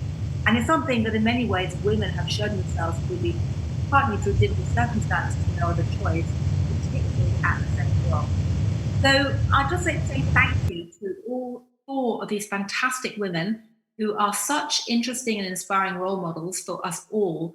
Thank you for talking to us about how you have grappled with these challenges, how you think the industry as a whole has grappled with the challenges, and for pointing the way forward for both good and bad. So thank you all very much indeed for a fascinating conversation. Thank you to everyone for watching and listening, and I hope it's helped you think about how you're navigating your own situations, both for yourself and your clients. And with great pleasure, I'll now hand it back to the organisers for the next panel. So thank you all very much indeed, and apologies for some of the technical hiccups. Thank you, and stay safe. Thank you. I'm Stephanie Flanders, Senior Executive Editor for Economics at Bloomberg, standing in for Francine Lacroix, I should say, for those of you looking back at your programs, wondering what's happened. We've already touched a little bit on some of the things that have been so different about this crisis and the place the global economy is in right now, the businesses, the landscape that businesses are looking at. I guess what's particularly relevant to this discussion is that in contrast to the crisis of 2008 and 9, the financial sector didn't cause it. It was nowhere close. There weren't underlying imbalances, holes in the system financially, which made the crisis deeper and more long-lasting, as in the case of the global financial crisis. And in fact, I think most would say that the relatively good shape of financial institutions going into last year's recession may well have lessened the impact and made this economic crisis shorter than it would otherwise have been. But it's clearly, as we look around now, strengthened the pressure to make sure the financial industry is part of building back better, that phrase we hear so much. And I think that is, in many ways, the focus of this panel. We're talking about digitization, sustainability, and post-pandemic growth models. And we have, I think I would say, that the dream team to take the conversation forward. Isabel Schnabel is currently on the ECB's executive board, responsible for market operations, research and statistics. She's also a professor of financial economics at the University of Bonn. Sabine Lautenschlager was a member of the Executive Board and Governing Council of the ECB until 2019, where, among other things, she was Vice Chair of Banking Supervision, and she's now a non-executive board member of the Financial Services Volunteer Corps. Mary Callahan-Edders has been Chief Executive Officer for Asset and Wealth Management at JP Morgan for more than a decade, but most importantly, my former boss, and certainly favourite female boss in my career. Though I noticed that you had just over $2 trillion under management when I left, Mary, and now it's pushing $4 trillion. So I'm not sure what that tells you. But finally, we have Ulrike Hoffmann-Burkhardy, who is a senior portfolio manager and managing director at Tudor, and is very responsible for a portfolio which emphasises disruption and the opportunities from innovation, which is obviously very relevant to the conversations we're having today. Isabel, if we could do a brief bit of scene setting with you first. The policy response, the macro policy response to the crisis last year was massive and swift, probably probably bigger and faster than we might have previously thought possible. But things have moved on now, and so have the challenges for policymakers. What do you think needs to happen right now, and is it happening fast enough? So thank you, Stephanie. Let me say first, it's of course a great pleasure to be part of this dream team, how you called it. So thanks for inviting me. So indeed, the pandemic has confronted policymakers, including central banks, with unforeseen challenges. And what made this shock special was its contagiousness. So just like the virus, the economic shock spread quickly all over the world through the very same channels that had previously been the source of prosperity, namely globalization. And the immediate policy response was to halt mobility by imposing lockdowns, leading to the deepest economic contraction in the post-war period. And this shock could easily have culminated in an even deeper slump and in a global financial crisis had it not been for the determined policy response. So the mere size of the shock gave rise to unprecedented economic policy measures on the fiscal, monetary, and supervisory side. And it was very well understood that a coordinated policy response was required. So in the euro area, the collapse of revenues in the corporate sector was immediately countered by broad-based public guarantees to firms, which enabled them to obtain loans from their banks, which were in turn supported by the ECB's extensive liquidity provision. And these measures successfully avoided a credit crunch and a wave of corporate insolvencies of fundamentally viable firms. And at the same time, governments implemented generous short-term working schemes, which had to prevent a substantial increase in unemployment. And due to these policy measures, of course, private and public debt levels rose substantially. But highly accommodative monetary policy kept financing conditions for households, firms, and governments at historically favorable levels. So as a result, in spite of this really historic crisis, corporate insolvencies actually fell, bank capital ratios rose, and unemployment rates remained broadly stable. And we should remind ourselves that this is truly remarkable. The crisis also made it possible to break some long-standing taboos. So in Europe, this concerned the possibility of a common fiscal response, which, even if so far only a one-off event, could pave the way for further European integration. And similarly, the crisis challenged the thinking about the interaction of monetary and fiscal policy. So it was widely acknowledged that fiscal policy was the primary tool for stabilization in a situation where monetary policy was constrained by what we call the effective lower bound, while monetary policy was still essential in order to maintain favorable financing conditions in the economy. So monetary and fiscal policy were basically acting in tandem, and this was seen as the best way to prevent a long-term scarring of the economy. The discovery of effective vaccines marked a turning point in the pandemic because it pointed to the end of the tunnel, which, however, was still quite dark, long, and clouded by uncertainty. The divergent development across countries due to different sectoral structures and a varying extent of public support was now further reinforced due to the uneven availability of vaccines. Hence, while the initial shock hit all parts of the world by and large simultaneously, the recovery is increasingly asynchronous and uneven, with China and the United States being well ahead and the poorest countries lagging far behind. And so going forward, this raises substantial challenges. A difficult question is how to manage the transition from the emergency to the post-pandemic world without causing disruptions in the economy and the financial sector through cliff-edge effects.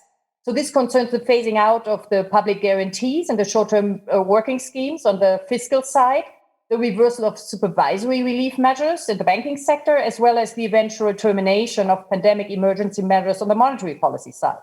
And policy coordination will continue to remain indispensable as we move into the recovery.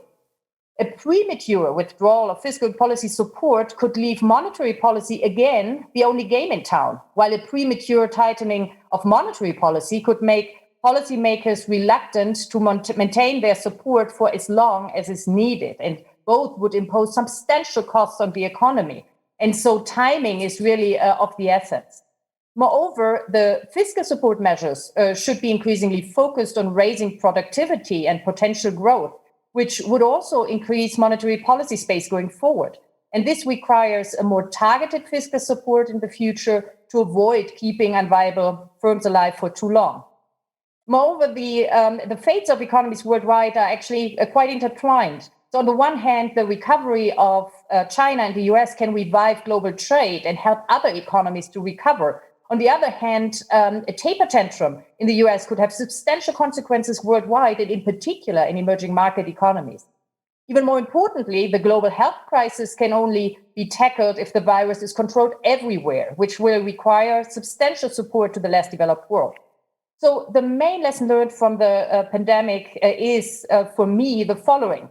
Global challenges require collective action and coordination across policymakers and across borders, while firmly respecting the limits of the respective mandates of these policymakers.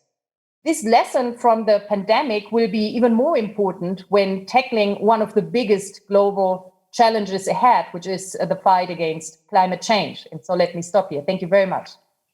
Well, a lot of those issues we'll be getting into, but Sabine Altenschlager, just from the standpoint of financial regulation and supervision and the financial system more generally, what role do those pieces of the puzzle play? Perhaps let me start with the most obvious, and you already mentioned it a little bit. We did not experience a financial crisis now due to the pandemic, but financial stability was at risk. I mean, we all remember probably the financial market turmoils, March, April 2020, where we had severe liquidity strains in some key funding markets, and these kind of liquidity strains, these need to be addressed, when looking into the future of financial regulation, of macro as well as micro prudential supervision. So there are some important insights coming from this global health crisis for the financial industry too. And there were some old friends, to say the truth, some things we already saw in 2008 and 2009, which were very obviously not addressed sufficiently. Let me refer to the strong interconnectedness between capital markets and the wider financial system. Let me refer to the increasing importance of non-bank financial institutions, some structural as well as regulatory vulnerabilities, which at the end led to this liquidity strain, to key funding markets not functioning at the beginning of the pandemic. And these kind of things need to be addressed because at the end, it did not emerge as a financial crisis due to the policy response mentioned by Isabel. It was the central banks who more or less alleviated the market stress by pushing so much liquidity into the market. And that should not, that should not happen a second time. So what needs to be done in order to address this underlying vulnerabilities? I think there's a need for an increase in the resiliency and in transparency of the non-bank financial industry. And we need to become more knowledgeable about the links between the capital markets and the wider financial system. We need to become more knowledgeable about the capacities of broker-dealers, how they sufficiently successfully can intermediate these kind of market stress in the core funding markets. We need to do some work about potential pro-cyclical factors such as elevated margin requirements during market stress. These are more the financial regulation as such, but I would like to go back to the global health crisis and what it kind of spotlight it put on the global sustainability and on the question how individual financial institutions and financial stability can be threatened by factors which do not start in the financial sector. And we all know this. I mean, credit risk is per se such a factor.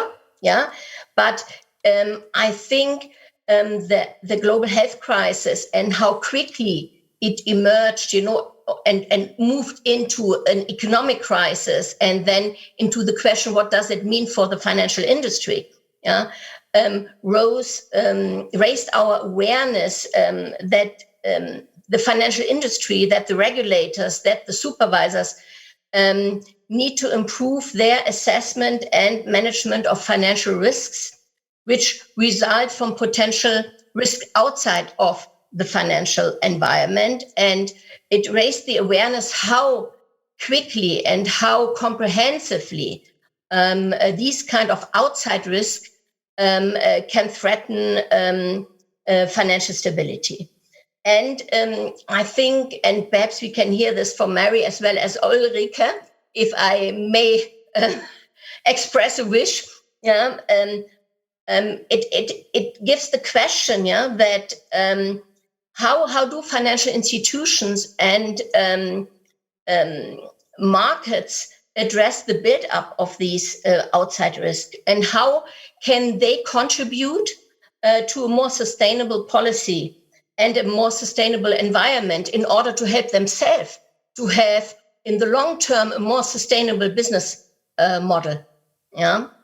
So, to be very fair, these are not new ideas. Yeah, we all know that the institutions as well as the regulatory authorities are working on this topic. But my hope is, if we can gain something good out of this crisis, then it is raising this awareness, perhaps having, in a best case scenario, a trigger, for a turnaround, to put more urgency, to put more speed, with all the stakeholders in seeing a more holistic view on these risks, and on the linkage to a sustainable business model in the financial industry too. But before finishing, I very quickly would like to complete the risk with regard to what else did we learn? Because there are many other things what we learned. The exit plan, which we really need, a timely, a wise one. Isabel already addressed that. I mean, I fully agree. This is needed. And what is additionally needed is, with all these relief measures offered by the governments, by the regulators, by the central banks, etc., there are severe side effects possible, and we need to watch these, and need to be able to manage side effects on financial stabilities. We need to be vigilant for sure with regard to the credit risk in banks and with regard to another round of liquidity stress. I fully agree with Isabel that global coordination and global standard setting is the key for addressing major challenges. And what I would like to add is that the crisis has shown how worth the effort is to constantly update operational resiliency in the financial industry. We do not need to talk about the crisis, we just talk about digitization, and then we know that we all have to do our homework every day and in the future too. It's an ongoing, constant effort we need to take. Well, and then we need to here and there change perhaps some post-crisis reform rules. I'm talking about leverage ratio. I'm talking about the usability of capital and liquidity buffers in times of crisis, where I think some tweaking is needed. So now I will finish, because I'm really interested in hearing from the industry, how they want to move forward. Well, Sabine, you're doing my job for me very well, so thank you for that. But Mary Edwards, you come at this as a senior leader of one of the world's biggest banks, but also as a custodian of your clients' investments, and we know the value of those investments has gone up a lot in recent years and even in the last year. But to Sabina's point, does the underlying model and system need to change to be more sustainable over time? I think we're not talking so much about environmental sustainability, which we'll get onto, but that more longer term financial sustainability. She's not being given the proper power to unmute that the rest of us had. So we might try and sort that out. But I don't know whether Ulrike will have the same problem. I mean, I was joking earlier that you were at the investing coalface, but are you changing the way that you're thinking about resilience and long-term financial sustainability now when you're investing post-COVID? Yeah, thank you so much, Stephanie. Can you hear me? Yes. Terrific. Such a pleasure to be part of this panel with you all today. Let me just maybe start off by saying that the opinions I'm sharing are my own and not the ones of Tudor Investment Corporation.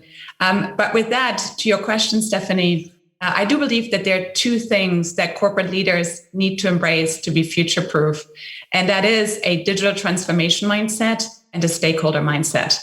And let me talk a little bit about how the crisis crystallized the importance of both and how they actually mutually reinforce each other. So I think it's not lost on anyone that 2020 was the year of digital acceleration. We've heard that in the prior panel as well. But what may be more controversial is that I do think 2021 will be the year of digital persistence, and that in fact, digital is going to continue to gain share this year. And here are the three reasons why. First off, digital products have just become better. We have used them so much over the last 18 months that companies have collected vast amounts of data on our usage, and they have used that data to improve products. We are using Zoom here today.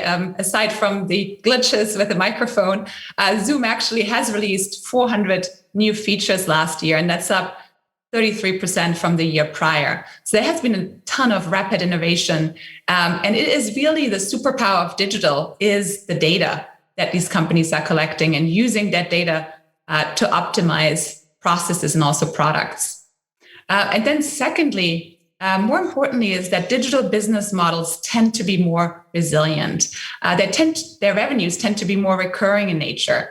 Again, if we go back to the example of Zoom, whether I use it once a month or 30 times a month, I'm still going to pay Zoom the same monthly subscription fee.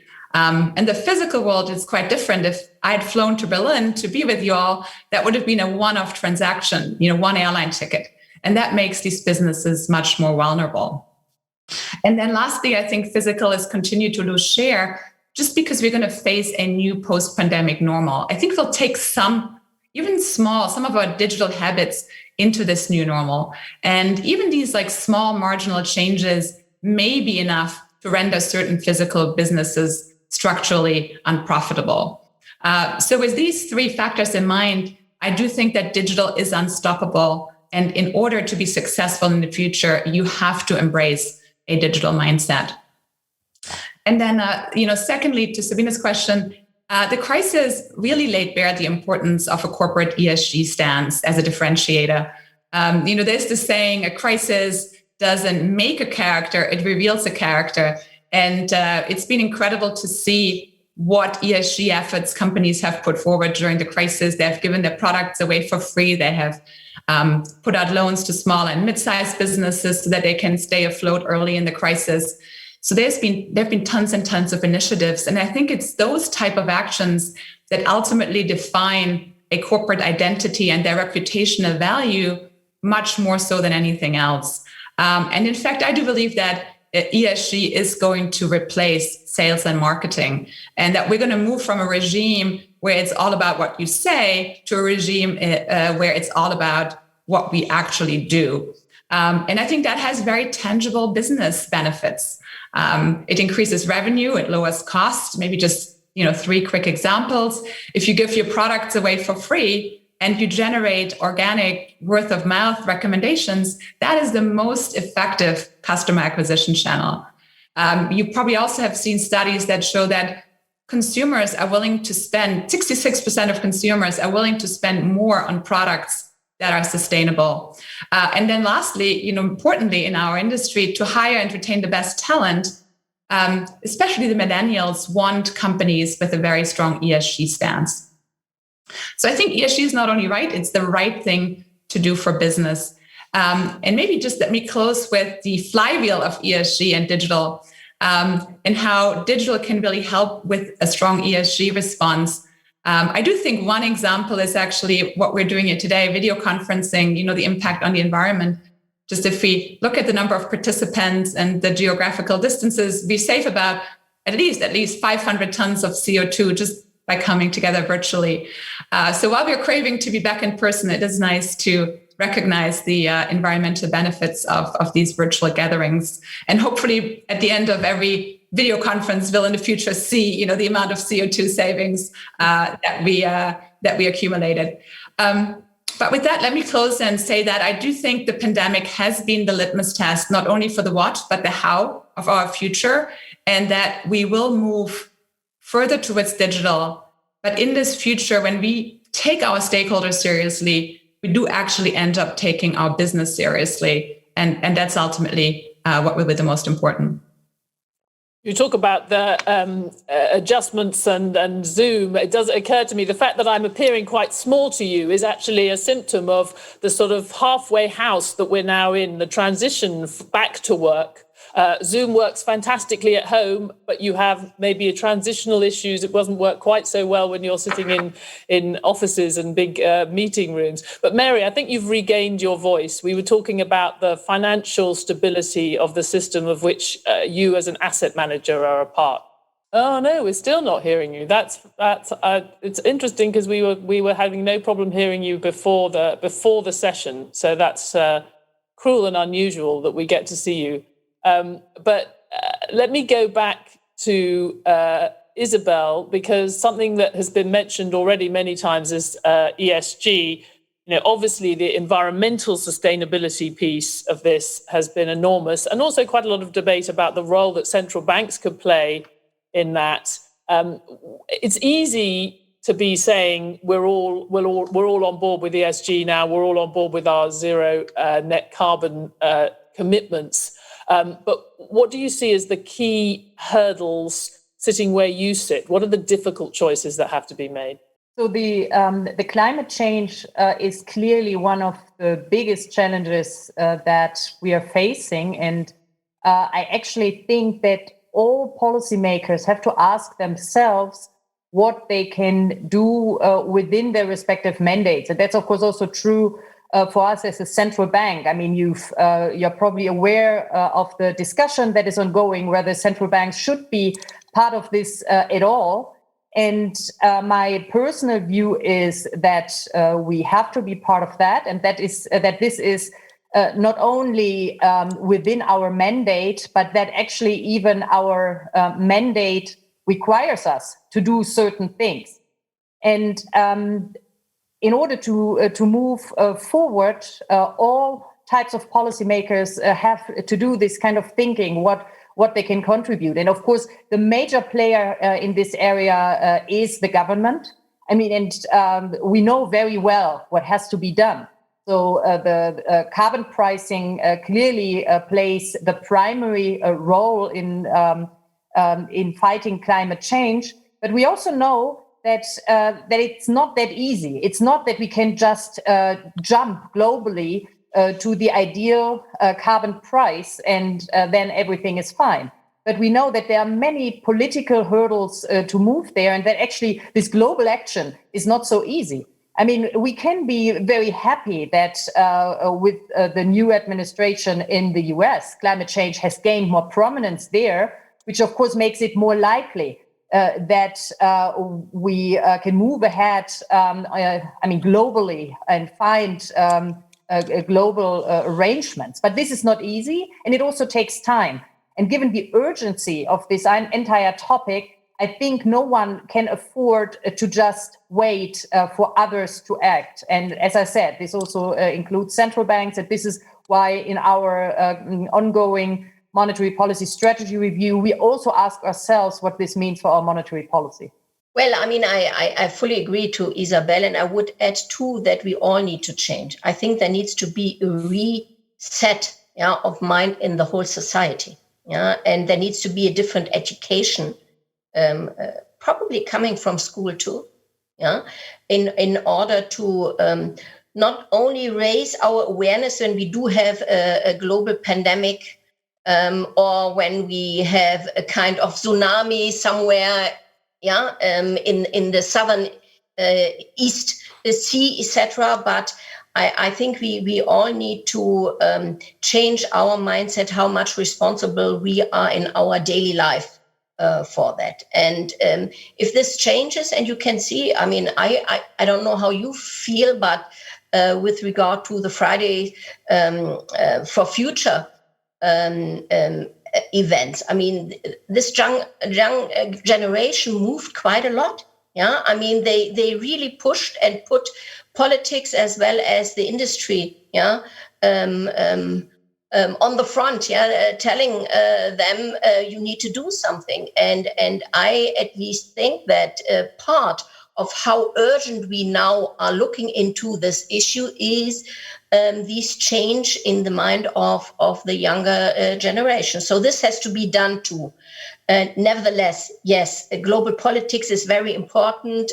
All of the stakeholders, and here the financial industry too, has to put its contribution on the table. Yeah, and I'm not only talking about as a supervisor, former banking supervisor, that you need to assess and manage financial risks coming out of the climate change and taking a longer term perspective, and not only this year or next year's financial risk, but in a long term perspective. But it is about what kind of responsibilities does the financial industry have to finance the huge transformation cost we will have for the next 2-3 decades in order to become carbon free. Yeah, and how to ensure that we get the data which is necessary in order to for the investors, yeah, to make conscious decisions. Yeah, and here the regulator, the politicians, but the industry too has to do its utmost, yeah, to provide the data so that you can make conscious decisions. Mary, I'm going to cross my fingers, and I think you've got a new location. Okay, and can you hear me? Yes, wonderful. Ah, how exciting. So okay. We have lots of questions already piling up for you, but I don't know if you want to respond to that, the broader question about the financial stability, sustainability of the system and the assets, and then also move on to ESG. I'm so excited to be here with everybody. I'm also thankful that after the breakout room, which did successfully work before my microphone stopped working, that we switched from speaking German to English, which might be the first time for a while for some of you. So I was very thankful for that. But I just want to say something upon reflection, having been in this industry for a very long period of time as a fiduciary of assets and working through different crises. This one was very, very, very different. And Isabel really laid out such a great framework for us at the beginning. And then Sabina really helped us to put it together. When you think about all the past financial crises that we've ever had in the world, what happened with regulatory and government central bank action thereafter was about what was happening in your country. And there was always a little bit of posturing, naturally, about I'm going to take care of my country first, and I need to negotiate against maybe what that other country is doing, or we're going to set these rules in place, and they aren't necessarily coordinated with those rules in place. This crisis was a global pandemic. It hit us all at the exact same time. It was a rolling problem, and we knew we all had to coordinate in a way that we never had before, and that the enemy was the pandemic, not the enemy was one country causing a financial crisis that was spilling over to other places and the anger that comes with all of that. And so what you saw was policies that probably should have been fixed and refined in some of those past crises finally got addressed. And we talked about the non-governmental entities, things like money market funds and the like. And we found these junctures that didn't work 100% properly between how the U.S. money market fund business was working with the with the Lux money market fund business as a for instance, and how the transfer mechanisms were going to work to be able to support those short-term fundings, and we solved it. And so I think this is really great hope that we will have learned so much from this, because the enemy was really a common enemy that we all tried to fight together.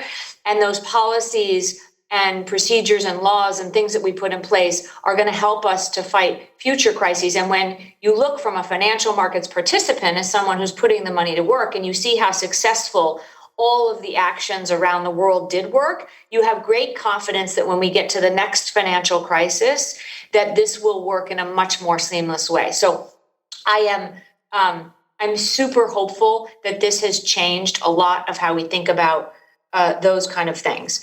I have lots to say on the ESG side of things, as we commented, and I picked up as I was switching rooms Sabina's last comments on giving people the wherewithal to understand what they're invested in and how to make a difference when they put their money to work. So we oversee the assets of everything from the largest pension funds and central banks of the world, all the way through to the local individual investors in China, the US, Europe, etc. And so first and foremost, I would say there are different parts of the world that have moved faster to think about incorporating the thoughts of environmental kinds of issues within their portfolio and really taking action for that. I would also say that institutions have moved a lot faster than individuals in this case. We had a survey of, I think it was like 256 pension fund CIOs representing about $7 trillion. And about 40% of them were already putting that as a mandate into their portfolios. Another 35% were thinking about really making it an important part. And so you're talking about, 75, 80% of all CIOs have that already within their board governance structure, et cetera. I think individuals will look at it differently depending on where they live in the world, what their personal preferences are, et cetera. And what's important for the asset management industry to do is to make it so that you can express your own individual choice. So if I'm Stephanie and I care about one particular issue, how do I find that in a portfolio today? Because portfolios today are launched in very important fashion, but you have things that are like carbon transition funds, big fanfare, lots of excitement to launch. And then you think about, I wonder if the investors know that the top 5 holdings of the carbon transition fund are Apple, Microsoft, Alphabet, Amazon, Facebook. And it's not naturally the first 5 companies that would come to mind if you were thinking about carbon transition. And so how do we give the transparency to people investing in these strategies that they want to put their money, and how can they make it more personalized? So where I live in a particular part of the world, I may care about one thing versus another. So can you get me a way to customize what I'm actually asking for? And I think the asset management industry is on the verge of doing that. And that's just going to open up a whole new way for people to think about investing. And I think it's going to be, to bring so much more focus and excitement for people to invest in, because they can be active about how they think about these issues in the world rather than passively giving that off to somebody else to do that for them. Let me come back on that, just because there's a question to the panel which is relevant to that, and I'm interested in Mary's thoughts and then maybe the others. It's just, how do you handle the controversy around financial funds, for example, for atomic energy in Germany might be a no-go, and in France and the US a must. I mean, you've just been speaking to this, Mary, but I wonder what you're effectively saying is that you have a sort of differentiation across different client types and different jurisdictions. But in this area where companies are also being asked to show leadership and play a role in furthering this agenda, is that going to be enough for all of your clients in different places? Yes, it's a very, very tricky question that you're asking. And I think that, again, just going back to what did the pandemic do to all of us? First of all, it made us pause and think about what's important to us in life. It also made us realize how globally interconnected we all are. There is no separation anymore from a pandemic, from climate issues, from the environment, from all of those things, but that where you sit is where you stand. And having just returned from a 3-day trip in Texas this week, visiting lots of our clients there, there is legislature, this is just an example, but there's legislature in the state of Texas that is afoot that would potentially prohibit companies and pension funds and endowments and the like in the state of Texas from investing in companies that take a stance against fossil fuels. So just think about the dynamics of that. That's important for that state. That is the basis of the economic growth historically from that state. Is very important that they modernize fossil fuels and that they will do that in the way that they're working very fast and furiously to do that in the best environmentally conscious way.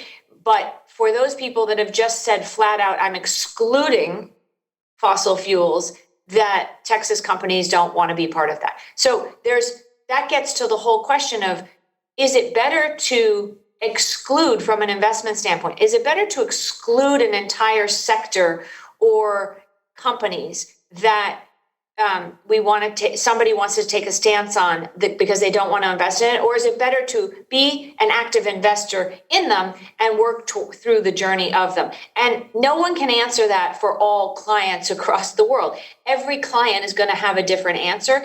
And the asset management industry immediately has to move to being able to provide 100% customization for client 1 versus 2 versus 3, depending on their views in the world. And that's the only way that we can allow clients to express where their money should be voted, how it should be thought of, and making it work for them. And it's a very, very important transition in how people think of it, because the words ESG don't mean the same thing to two people. They just don't. It's not the exact same thing. Ulrike, I mean, you're in a slightly, you're even closer to the investment decision, but you're not carrying the flag for the broader financial system in the way that JP Morgan is. How do you see that challenge? Yeah, I think Mary hit on a really important point. We really don't have a comprehensive framework right now that we can use to evaluate investments on the ESG agenda.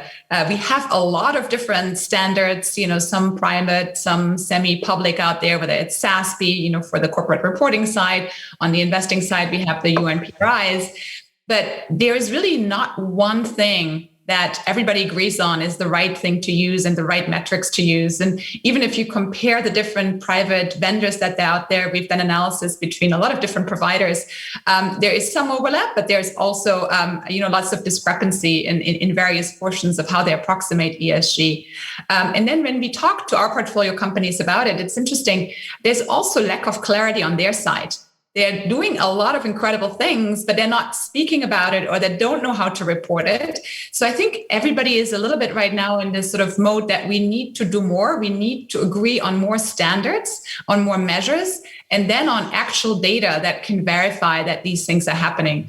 So I think that's really the next step. And some private initiatives, that we've seen, whether it's, Just Capital or also what, Axel Weber and Larry Fink have done with trying to come up even with a taxonomy of ESG are really important milestones. And I think we have to take that to the next level, because otherwise we can never answer the question that Mary just posed about, if I really want to invest in that particular area, I need to have data that really supports that I'm actually investing in what I'm hoping to invest into.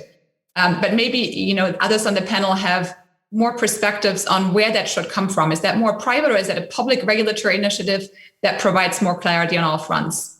Sabine, I was wondering what you thought. Do you think this is enough, the answer that Mary has given, or does there need to be a stronger hand pushing investors in this direction, not just transparency, but also the terms of investments? Well, I mean, for me, transparency is a first step, yeah? And we haven't yet met sufficient transparency. I'm not even talking about comprehensive. I mean, this is a long-term work. It's not something what you can achieve in 2021 or 2022. In the EU, we are working on this EU taxonomy. Yeah, it's quite complicated. I try to read it, hundreds of pages, very complicated. So I sometimes ask myself whether one should be perhaps a little bit less ambitious at the start and then do some modular things. But what I hope for is that with this reactivation of multilateralism, with the US coming back to the negotiation tables of the global standard setter, that we will be able to agree on some principles with regard to transparency standards in ESG topics. That I think would ease many of the discussions and topics we have now, because it cannot really support and foster quicker investment in ESG topics when we do have 100 standards moving around in the world, and financial industry has to more or less deal with all kinds of different thousands of pages. So my most ambitious goal and my biggest wish in this area would be to agree within a global standard setter to principles, which then perhaps can be here and there added by local regional specificities. But the principles need to be the same. That would be my first wish. But then I have to tell you, as I'm just a normal supervisor, I do not believe fully in market self-regulation. I think some incentive setting by the regulator, by the governments, giving preferential treatment to specific investments which are in the longer term fostering a future, which is the goal of almost everybody, meaning, for example, climate change in a timely manner, to get some preferential treatment with regard to liquidity, with regard, I'm not talking about banks, capital treatment or whatever is possible, in order to take into account that there is in the longer term a different risk met by this future-proofed investment. That would be, I think, the best. And I see the rest of the dream team nodding. So I think that would be of help. And perhaps to add, to take into account too the risk which are linked in the long-term perspective to what we call the brown industry. So it's not only giving a preferential treatment where it is by risk justified, but to see the longer-term risk with brown investments, to see that too would help. Isabel, I'm sure you might have a response to what Sabine was been saying, but I shall just feed in also a question from Daniel Jones, which is asking what you think is the best route for developing baseline international standards for a taxonomy. I assume you mean taxonomy for ESG investments. Isabel.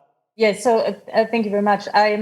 First of all, let me say that I fully agree with what was said, that in the end, we need a global framework. I think it would be really not a good idea to develop different frameworks in different parts of the world, as Sabina also rightly stressed. But the example that you mentioned before about the nuclear energy makes it clear that this is not trivial. So, there is no correct answer how to treat nuclear energy, and that's actually very closely related to politics. And I mean, you know that, let's say, Germany and France, which normally agree on many things, have completely different views on that question, which makes it so hard to find a solution there in the European context. And of course, if you just have a perspective of carbon emissions, you may actually say nuclear energy is great. If you have a broader perspective, you may say it's not so great. And so, I mean, this is something that we have to be aware of, that there are no objective answers unless we have a very precise goal. And this makes it very complicated. I would overall say that that public intervention, government intervention is necessary in that area, but I would hope very much that it's complemented by a lot of private activity. And I think what we are seeing at the moment is actually quite encouraging. I mean, there are so many new data sets popping up. So also the rating agencies, of course, thinking about these issues, trying to improve. And we are all aware that what we have now is not perfect, and that there are so many dimensions that we have to take into account. So are we using more backward-looking measures, more forward-looking measures? Are we using scope 1, 2, 3, and whatever? So there are so many things that still have to be done, but I don't think that the government can do that alone, even at a global level. But we will need private activity to complement that. Let me also say that I think it was Mary who mentioned that this point about exclusion. So I personally think that exclusion is a very dangerous thing. Because we have to be aware of the fact that those companies that would be excluded are those where the potential for reducing, let's say, carbon emissions is the highest. And so really this whole idea about promoting a transition is extremely important. It's actually, I mean, it doesn't help us very much if we declare a company as green that that doesn't have that never had any high emissions and will never have. But of course, if we manage to turn the carbon intensive industries into less carbon intensive industries, this can make a huge difference, and this is the real challenge. And so let me stop here. Thanks. I mean, I don't know whether Mary wants to come back. I mean, that's a fascinating point. Yeah, no, I want to comment on everything that all three of you just said. First and foremost, we don't have a common language, right? And Axel is really trying hard to help guide us, and being in the center of the European Union is the best place to start, because it's so much, all of you are so much further ahead than many other parts of the world. And so, but the common language is, forget about 100 pages. By the time we're done, it'll be 1,000 pages, and we won't know how to get back to the beginning. So that's a big task, and we need to do it.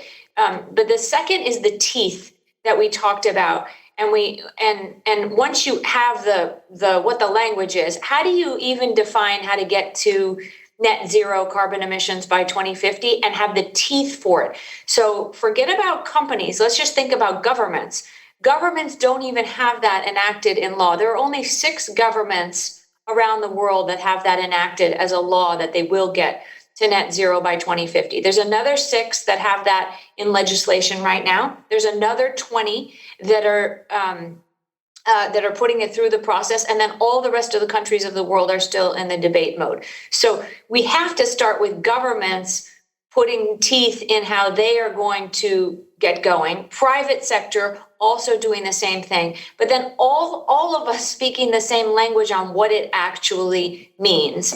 And then very importantly, for those of us who allocate the assets of the pension funds and the central banks and the individuals around the world, putting our money where change can happen. And so one of the measures that I think that we should all focus on, and Isabel hit this specifically, is again, I am not a fan of exclusionary at all myself, but the delta. So how much delta can you make in a company? And for those of us that have assets to put to work and teeth and voting rights, how can we help that delta of getting to a better place be facilitated to be in a faster manner? And I think that will be the holy grail of how we get to the world to a better place.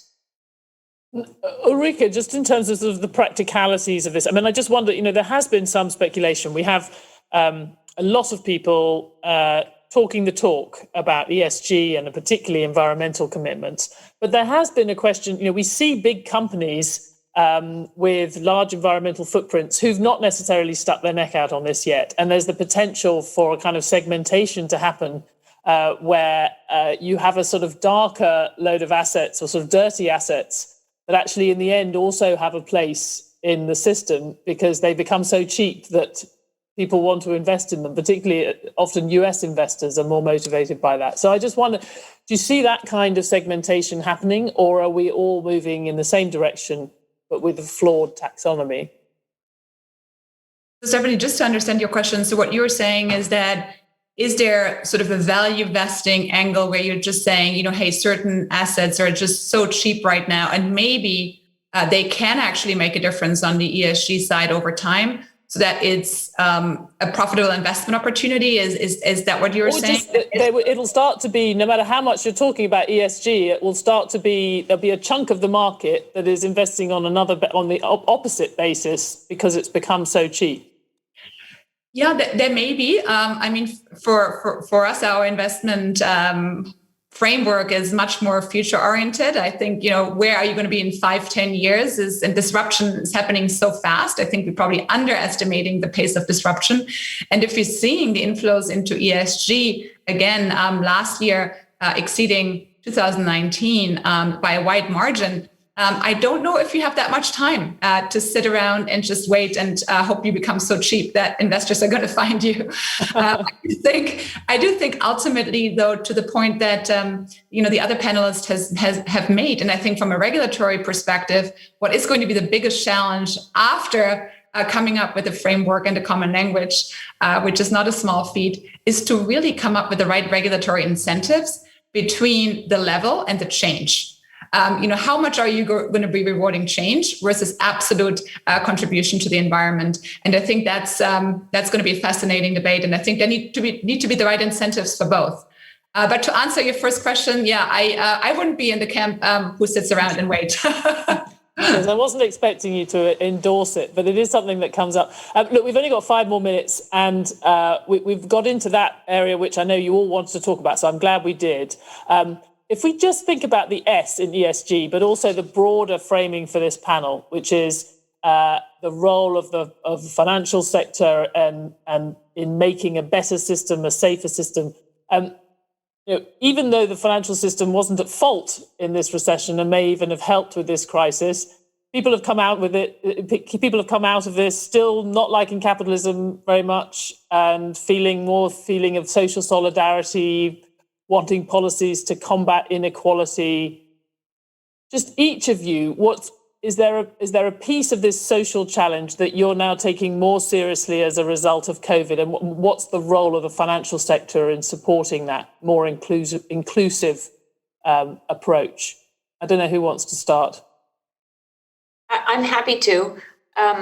We employ 250,000 people at JP Morgan Chase around the world, and have always thought that diversity and inclusion is the right way to run a big, broad company. And I know I speak for the whole dream team, that we ourselves are byproducts of people that have thought that before we arrived at whatever job we got to at the very beginning. And so I'm very proud to work at the company that I work for. I would be very proud to work at the ECB, which has also embraced that, and lots of other great companies, Tudor included. But it's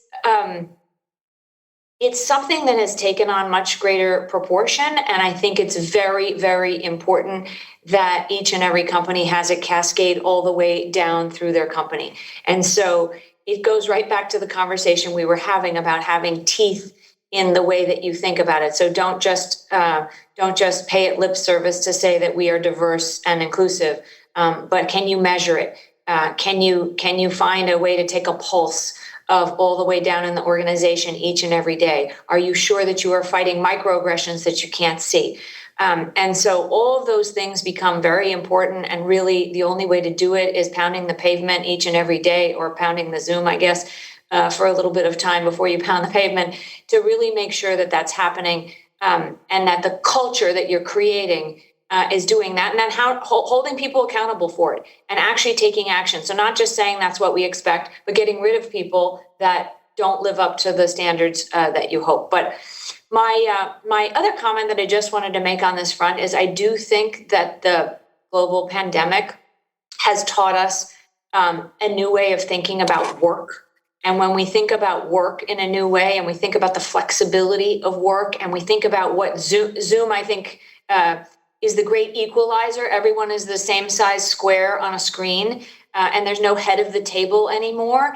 And all of a sudden, each and every voice at any age, of any gender, from any country, anywhere around the world, has the same representation. And I think that changes the way we think about where we hire, how we have equality in companies, how we think about flexibility to be able to have people work from wherever they are in a much more flexible environment to get through those tough times if you're caring for an older set of parents, or you have to take care of children, or you want to add some flexibility into your life for other purposes.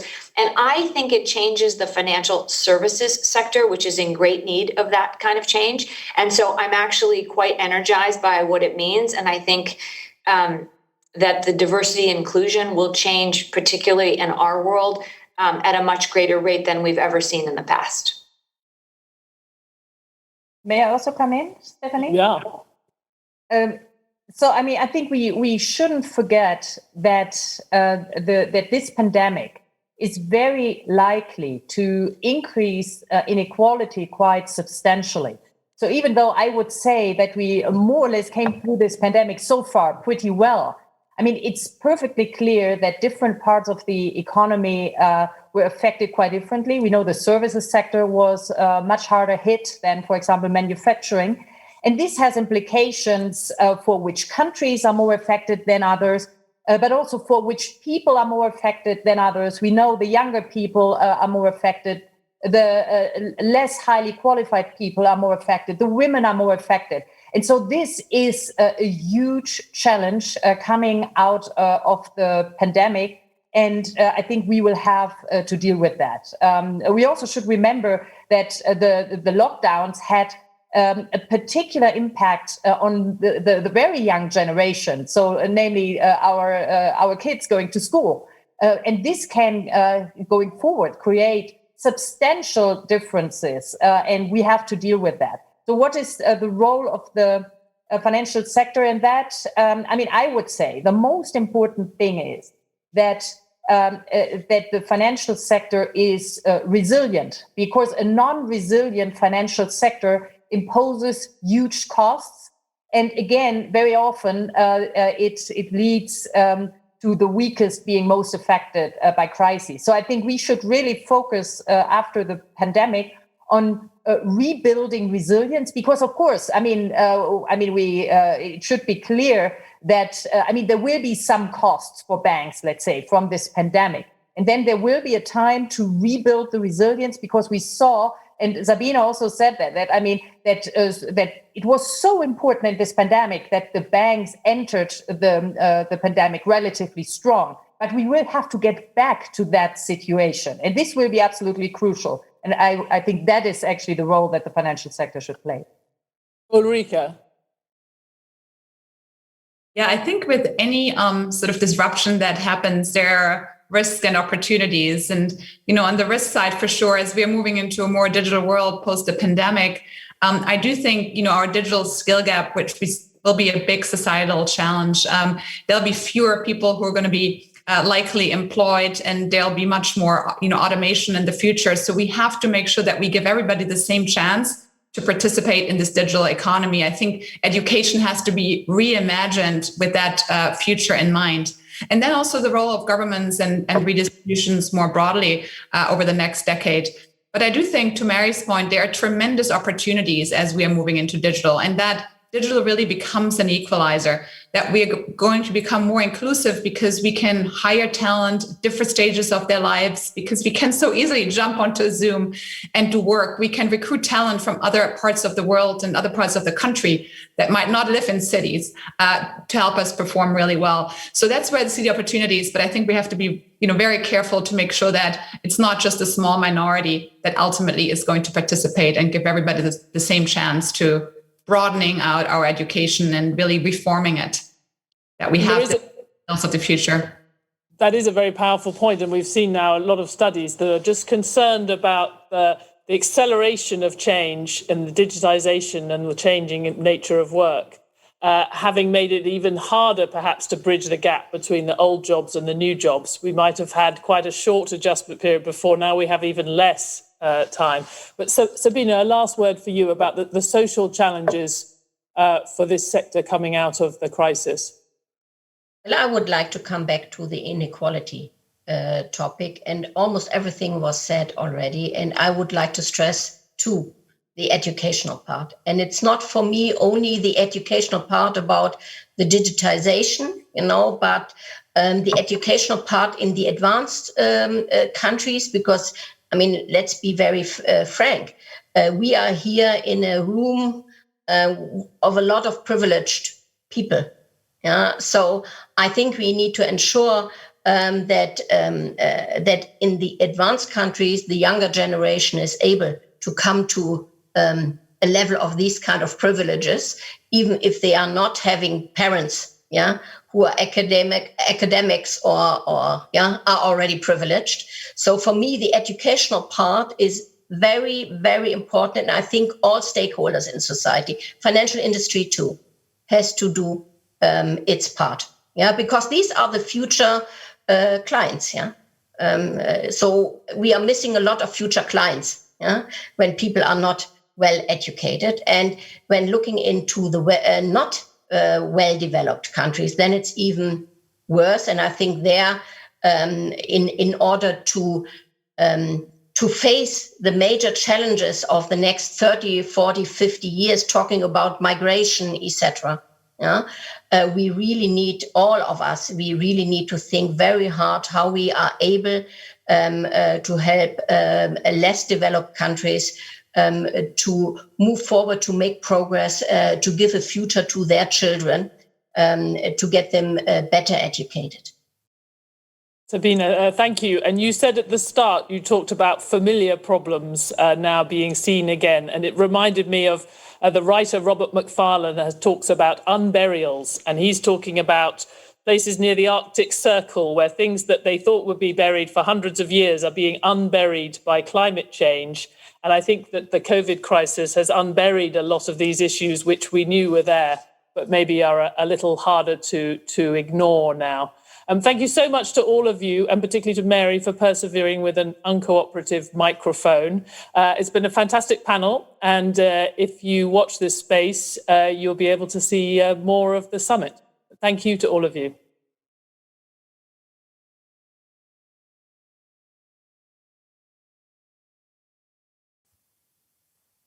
Welcome back, everyone. I think we're on. I think you've all had a nice coffee break, and I'm delighted to be hosting the next panel. Now, this is, again, a panel on the gender issue. How will women's roles in global finance evolve? And actually, why do we still need to talk about this? I have a stellar panel that I could not be more excited about. Jill Adder, the chair, Egon Zender, Megan Butler, Executive Director for Transformation at the UK Financial Conduct, Peter Grauer, Chairman at Bloomberg, and Sir Douglas Flint, he is Chairman at Standard Life Aberdeen. So thank you to all my panelists joining us, and thank you for all of the audience joining from home or from the office. If you can, and please just send as many questions as you can and want to, you can just message me directly if you're on this Zoom call. So let's get straight to it, because we only have 1 hour and we have a lot to talk about.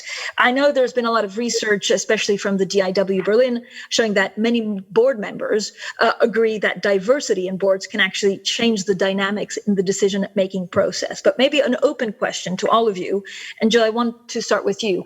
Is the pandemic putting women in finance behind? Have we made progress that now we're getting back on?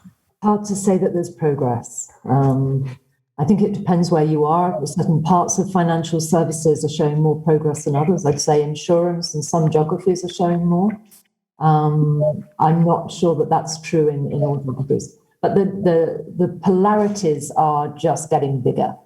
In terms of, the best leaders are shining, so hopefully that gives some more women a real opportunity to shine and be seen for who they truly are. And I'm afraid the worst leaders are, coming across as inauthentic, and the CVs to exit follow. I think we're getting a bifurcation of leaders, and we're getting a bifurcation of cultures that will really impact whether organizations are a magnet for talent. And maybe it's an opportunity for more women to shine more brightly, but working from home, doing homeschooling, these are really tough. But I'm not sure we're seeing the opportunities yet. Megan, do you agree with that, or will it get better quite quickly post-pandemic, or at least to the kind of progress that we were making in 2019? I think a little like the last answer, I think I'd question the level of progress we were actually making, perhaps across certain parts of industry. I think the pandemic has had a broadly positive, inclusive impact on a lot of businesses, which will benefit women just as much as it will benefit others. But the challenges associated with this working model, I think, are disproportionately impacting women. And not just women, it's also impacting people of colour.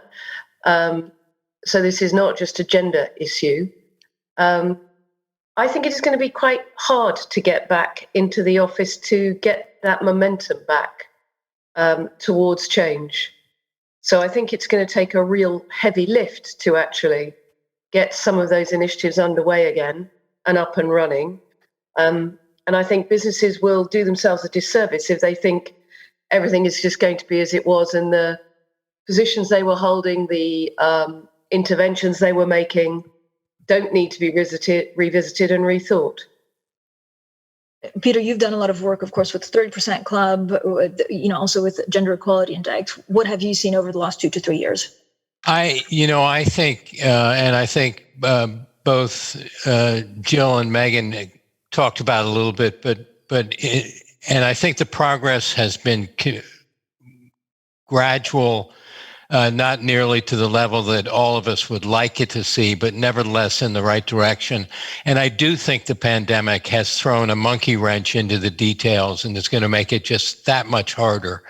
I think we're going to play catch up. I think leadership has to be much more direct in their intent about focusing on issues of gender and ethnicity, even more so than we have before. Because I think what this has done is it's given our female colleagues a pause to be able to look and say, am I dedicating my efforts in the right area? Should it be professional or should it be my family? And as a consequence, we're going to see more and more people challenging that model. And I think it's going to put us back. And I think the burden on leadership, as I said earlier, is that we've got to recommit ourselves to aggressively driving these initiatives as we go forward. So, Douglas, do you think, given the pandemic, that we almost need to double down on efforts to make actually any difference at this juncture? I think we will double down. I'm going to take a more positive view, actually. I think there are some learnings and benefits coming out of the experience of the last 15 months that actually play to diversity. So people have got far more knowledgeable over the last 15 months about their colleagues and the challenges they face. As Megan and Jill have said, people are working from home with or without families, with school-aged children, with someone who's a carer, different ethnic groups, and so on and so forth. So we've all got a lot more knowledgeable about the different circumstances. And so the diversity of thought that's coming into the boardroom and into the management teams of people who know about what it's like to live on their own, know about living with young children, and so on and so forth, and the burden that women disproportionately have taken in many families through the pandemic in terms of homeschooling, family affairs, perhaps caring for a relative and so on, has brought a broader perspective and an understanding in management teams. I think that they need to know about that perspective, not only for their own workforce, but it reflects the customer base that they are reaching out to as well. I think the understanding the advantages of working from home and hybrid working is actually increasing the number of people from diverse circumstances who can build careers right to the top, in the sense that it used to be if you weren't in the office, suddenly you were a sort of a second tier operator, whereas now I think people have been operating exclusively from home at all levels. So again, that's not a barrier. And I think the final thing I'd say, which I think plays to a more equal workforce, is that one of the barriers historically, given the disproportionate role of women in family affairs, was the inability or unwillingness to travel. Well, we've all worked for the last 15 months by traveling very little. So not being able to travel, and indeed I think international long distance travel will be much less when we come out of this than it was before. So the perception that you need to be able to get on a plane sort of 30% of your time and travel around the world has been disproved in companies that have spent considerable amounts of time traveling. So I think in some ways, some of the barriers that were there, that were perceived, have been taken down. So I would put a positive side, as well as agreeing with what Jill and Megan were saying, and Peter. Megan, if you look at the working from home, I guess the concern is that it's unclear whether, you also hear stories of especially junior bankers working 19 hours plus, and for people with family, mainly women, that also at the moment or in the last couple of months had to homeschool, that was unfeasible. So is working from home an opportunity for the level playing field, or will it deter people to actually get promotions, or how difficult is it to work from home and have an even more diverse employee program? I think it's both. It has the potential to be life-changing and business-changing if people seize that opportunity. But equally, it can work completely the other way. And I suspect people on this call and people listening to us have had those moments, I undoubtedly have, where you find there is no gap between your home life and your work life, because it is all consuming and around you. You have nowhere to go, literally nowhere to go. So I think it has the potential to be a force for good, but if it's not done well, it can exactly work the other way. So all of these things become questions of leadership, and how the leaders in businesses role model around these things, what their expectations are of their people, and how they keep their eye on their own individual people and their own well-being. So I think, and I've observed firms do it well, and I've observed firms do it less well. I've seen us do it well, and us do it less well. But there is an opportunity here if we take it in the right way. Now, as a regulator, I'm always going to be worried about home working. I'm going to be worrying about controlled environments and all of those good things. I'll be worried about how you grow appropriately inclusive, strong cultures when you are dispersed working, particularly as more and more new people come in. So there are some real challenges to some of this. But there is an opportunity here. So I'm not as negative as perhaps I sounded at the beginning. I think Douglas is right. There are opportunities here if the industry chooses to take them, to move these issues forward in a really positive way. The question is whether they'll take them or not, I think. I just want to take one of Megan's comments about culture. I think one of the huge things that's going to wind up being reassessed in a number of different ways are the culture of organizations as we go forward compared to what they've been historically. And for us, for example, we have been registering record revenue performance for the last 40 years that we've been in business. And we attribute almost that entirely to the fact that we come together on a daily basis as men and women with a common objective, common commitment, and a passion to what we do and the outcomes of what we do every single day. And we get to debate, we argue, and we agree, and we disagree, and we collaborate, and we communicate, all things that have become much more difficult to do when we do it remotely. And I think that's going to be ultimately a magnet to bring people to a large extent back together. And although I feel that we have proven that we can work independently and from home in a much more intense environment, as Megan had articulated, I also believe that the culture of organizations in the end is going to prevail. And in many instances, to progress and take on incremental responsibility, you're going to have to spend a fair amount of time in the office with your colleagues, getting to know them, having them get to know you, and feel confident that you can ultimately take on that additional responsibility.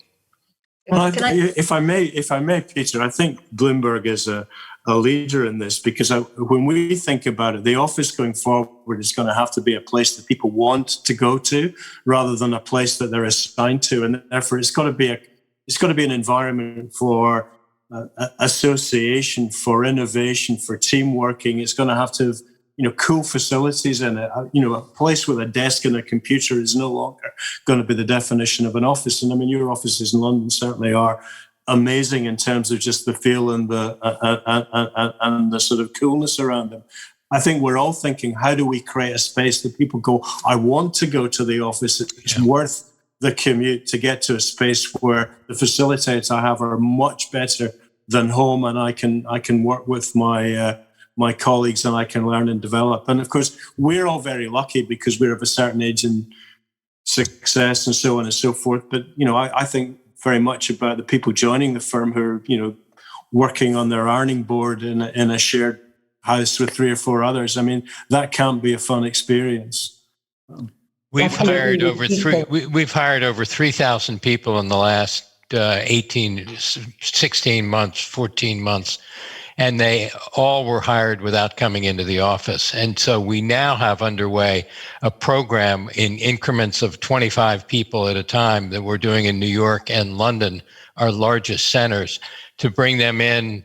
Mike gets up and speaks with them, or I will if Mike is not available. And we'll have kind of a one-day program to really orient them to what's life like in our physical facilities, in hopes that obviously that will catch on very quickly and they'll see that this is where they want to be as opposed to working remotely. But it's a big challenge. I fully agree with the culture piece. I mean, those cultures that are genuinely showing the compassion, the understanding, the flexibility are going to be those that really keep and attract more talent. I think we are at a critical 6 months, though. We've seen more people at high levels of stress and close to burnout. I think you almost need to be watching out for who you're not seeing and hearing from, because that's often the withdrawal. So being aware of that. And also, I think it is an opportunity if we manage to shift the way we think about potential and promotions and opportunities. So if we can leave behind us the old frameworks of what is motivation, it's not about motivation, not about being in the office 12 hours a day and having your jacket on the back of the chair. We really have to leave some of those old myths and frameworks behind us and look for what's the new set of frameworks that we're going to look at, and potential. How do we assess potential? But I just worry this next 6 months is going to be quite a pivotal one. And Megan, you were talking about some of the things that some of the boards you were on were doing well and others that weren't doing so well. Can you share a couple of examples, concrete examples of what's been working to level the playing field? And a lot of that is around, and we've had some of that on this call already, which is the open nature of a discussion you can actually have through this medium. It's a very leveling mechanism to have this mechanism to speak. It's almost impossible to talk over somebody. You can have a much more organized conversation. You can bring people in a much less hierarchical way. I think you see firms doing that, and you see really strong decision making, which is my regulatory interest in this issue, is to see strong and effective diverse voices coming in to improve decision making, voices that allow firms to understand their customer base and perhaps to knock into some of those unconscious biases that might sit in their decision making otherwise. You can see all of that coming through in some of the ways some firms are engaging with their own people and with the way they're reaching out to their customers, using the technology in a different sort of way, thinking about bringing people on in a different sort of way. Now you see others who have used it as an opportunity to expand the working day, to control, to limit, or or indeed worse, perhaps to exercise, in regulatory terms at least, to exercise absolutely no control over what is happening in a home environment. But a lot of this is around the things that are going well, are the things that are going well in cultural terms, which is why this cultural conversation is so important. Jill, when you look at the difference, again, we started the conversation with saying, like, actually progress has been at a glacial pace. What do you think would actually make a real difference? And does it have to come from boards? You need the encouragement from boards, but it's not just about boards. I mean, it's about the whole pipeline of your diverse talent and seeing it as not just a nice social thing to do, but this is about businesses thriving, creating more jobs. Because if we have diverse teams, we don't get mind traps and groupthink, and we really get better decision making, and we all benefit from it. So I think there are definitely opportunities here, but every organisation should be taking a moment to say, in what way does our culture need to shift? So if I take our firm, we've been very values led since we were founded in 1964, but we've just included a new value of embracing difference. And I think if you look at the greater differences of opinion and the polarities in the world, and how much more important it is to understand each other's differences, that's going to be really important. So I would just encourage everybody to look at how their cultures need to change. I can't imagine there's any organisation that doesn't need to make some cultural shift from what they've learned. And actually, if I can just come in on the glacial pace of change for a moment, with some of the data that we've got from our own oversight, we are stubbornly stuck at somewhere around 17% of women in senior leadership positions in financial services. And that's a number we've been stuck at for about 5 years. And that's in the context of the real oomph that went into the gender debate around the Me Too movement and all of the initiatives that flowed from that flowed from women in finance and all the rest of those things. We seem stubbornly to be stuck in senior leadership positions at around that level. And even when you look at customer-facing roles, it's worse. So more, even lower. It's our customer-facing roles have even lower representation of women within them. And I'd add to that what we've got, not good enough, but we have got stable representation in functional roles. But where we've all got to double down as well is trying to get more women into P&L roles. Exactly. Running a business. Because otherwise we'll never get the breakthrough at the top of the house in terms of CEOs. And the more we don't do that, the more women will decide to go plural and only have non-exec roles, because they're not getting the recognition and the support in their own organisation. So again, I think it's an opportunity. You can frame it as a challenge, but you can also frame it as an opportunity. If you look also, just to kind of expand on the point a little bit, I was looking at some data that we wrote a story on last week, which is about female portfolio managers in the investment management business. And that number, to Megan's point, has been static, I think, for 20 years. And I think all of this really, the burden of responsibility, I think, starts at the top of the organization to really set the tone as to what is expected in terms of a diverse and inclusive workforce going forward. And I think that's where it starts, and it gets driven down through the organization, kind of level by level, manager by manager. And the level of accountability that people need to be held to just needs to be ratcheted up. Because if we set the targets, and I'm not necessarily someone who agrees there should be things like quotas unless there's no other way to solve the problem. If we set the targets and hold people accountable for it and penalize them for not meeting those targets, I think that's going to help. Douglas, executive bonuses makes a big difference. Yes. Yeah. But Douglas, does it also, are we going to see much more pressure from either shareholders, right, to invest, for example, in companies that have a more diverse board and diverse workforce? Or even I've heard, for example, for lawyers or service companies, that when you pitch, people and customers will start looking at the diversity and say, well, actually, no, you're not diverse enough. I'll bring my business elsewhere. You're absolutely right. The pressure, the leadership has to come from the board, as Peter and Megan have said, but the pressure is actually coming from the workforce, but also all the other stakeholders. I mean, as an asset management firm now, we would never send, because our clients would never accept it, that we sent an all-male team to do a pitch. I mean, you would fail before you'd even got out of the lift.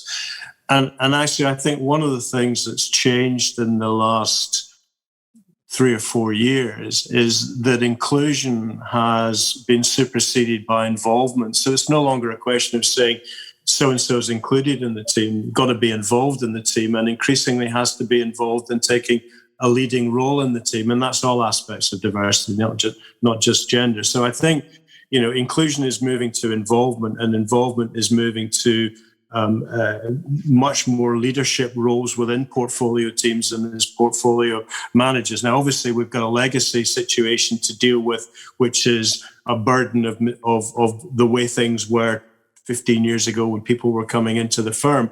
But it is changing. And I think that people coming into the firm expect nothing less. And our clients, our regulators, and our shareholders expect nothing less.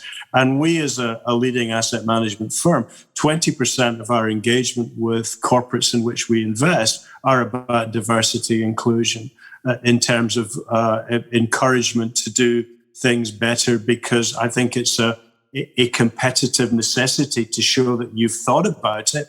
I agree with Peter. I don't think quotas are a good idea unless everything else has failed. But to say that we thought about it and we are recruiting the best people, and we can demonstrate ultimately that we're getting diversity of thought, diversity of experience, and the way we can demonstrate that to you is the following. So I think it's coming, but I'm really taken with this move from inclusion to involvement, and I think that's a very strong trend at the moment. Douglas, do you think that there will be meaningful movements? I mean, we've been talking about this for such a long time, and it reminds me of when Christine Lagarde was head of the IMF, and she said she used to go and see, heads of state saying, "Oh, I'm looking for a finance minister, but I haven't been able to find a woman because they don't have the qualifications." And apparently she used to, go with a list and say, "Oh, I drew up a list actually of potential candidates." If we don't have quotas, will the system change itself? I think it will, because I think the pandemic in a way has helped in the sense that people have recognized that there are experiences and perspectives that come from just diversity of thought that come from all sorts of different experiences that people have got. So I think there's more willingness to recognize the skills that people bring in that diversity that weren't perhaps recognized in the past. And as Megan said, when you're sitting on a grid like this, there is no sort of hierarchy of one end of the table or the other end of the table. Kind of everybody's equal, and the contributions that can be made are the same whether you're in the top left of the screen or the bottom right of the screen. Everyone has the chance to contribute. So I think we are seeing an environment where it is much more progression is much more available, and not that it wasn't perhaps in the past, but there was a perception that there was a barrier. I mean, again, if you take another very trivial example, in my career, women have said part of the burden is that our life doesn't allow us to go to the pub after work and mix with the boys after work. Well, the boys aren't mixing after work at the moment because they're all at home as well. So, I think that the inclusiveness that working from home has brought has unpicked some of the barriers that existed in reality and also in people's minds. So I think there is demonstrable progress at the moment. Jill, how do you explain? I mean, it's difficult to explain because I know there's a million studies on this, but when you talk about not enough people being in the pipeline, for example, for becoming chairwoman or being on the board, when do women tend to drop off? Is it, at recruiting level? Is it higher up? Is it when you become an executive, when they have children? And has that changed through the last 5-10 years? I think all of the above. I think the more we get flexible approaches to careers where you can go fast, slow, fast, if you're going to have maternity leave, or ways that bring back people in with integration and mentoring really help. But there's also this point where, some women get to and they just say, nobody's taking me seriously in my day job. I'm not going to get to the CEO role. So that's when typically they make the choice to go plural, because they can get on board more easily. But even that's different in different geographies. So in some countries, we are seeing really good progress. I mean, look at banks in the UK.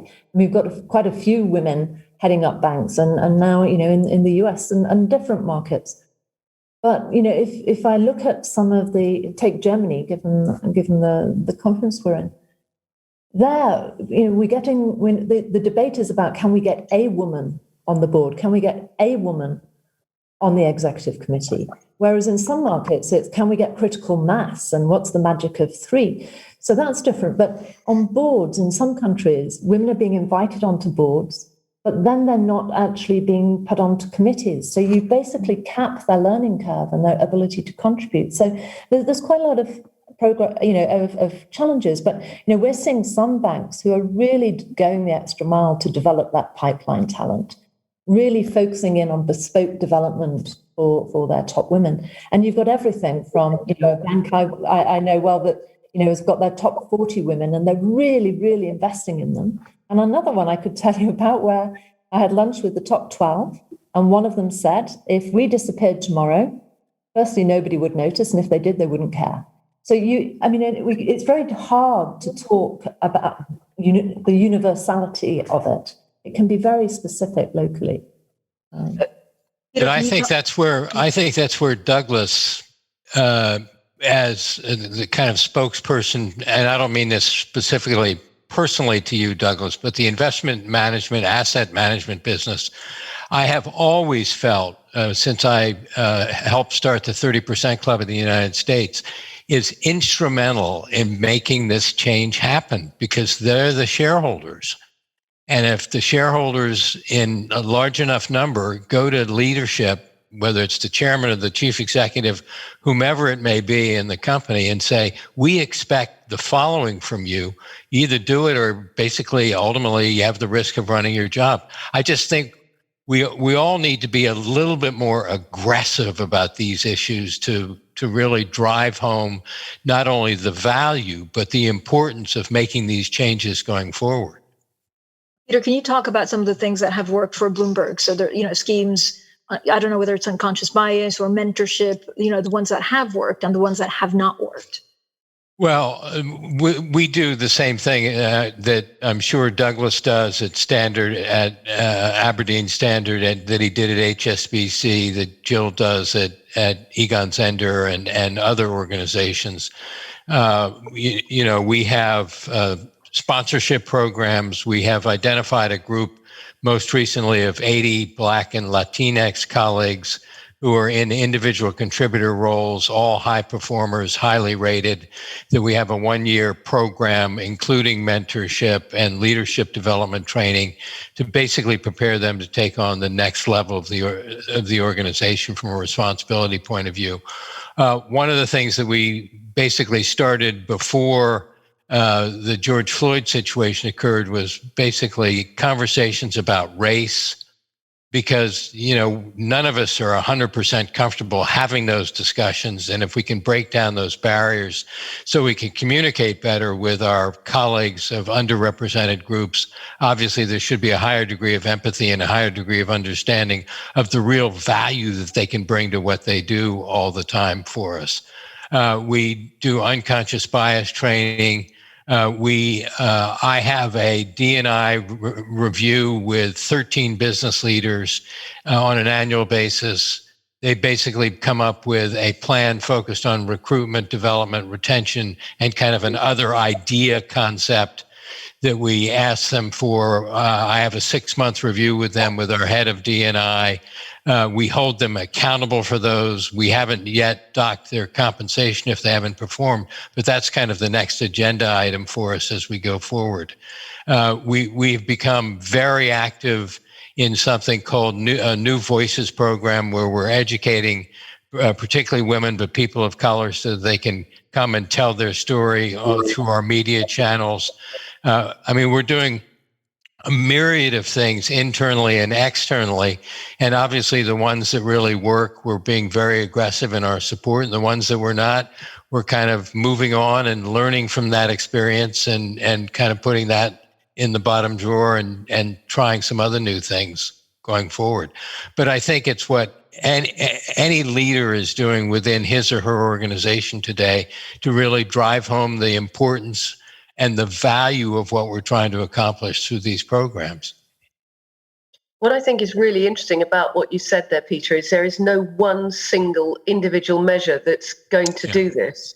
It's lots and lots and lots of small changes, some of them not so small potentially, that add up to big change.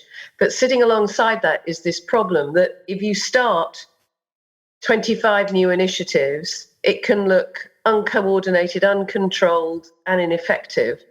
So you used a really important word when you're talking there, which is about accountability as they go. It seems to me that the key factor, success factor, irrespective of the number of initiatives you do, is be clear about what they're trying to achieve, who's delivering them, how you're going to measure it, and if it's not working, you stop it. So I'm often asked, what is the one thing I can do to make this better? There is no one thing. There are lots and lots of little things. But if you do lots of little things, managing that has got to be such a tight performance matter. It puts a real challenge into any business. And that's, I speak from experience within my own organization, quite apart from others on this. But the one way that I characterize my responsibility and our management committee, everybody is on board, but I really started driving this thing 7 or 8 years ago, is that my goal is to be as persistent as I possibly can be. And making sure that if it's not working, we're moving on and we're trying something different. And I characterize that a little bit differently and a little bit more directly than just saying I'm being persistent. I'm being a pain in the neck or any other part of the anatomy that anyone wants to turn to.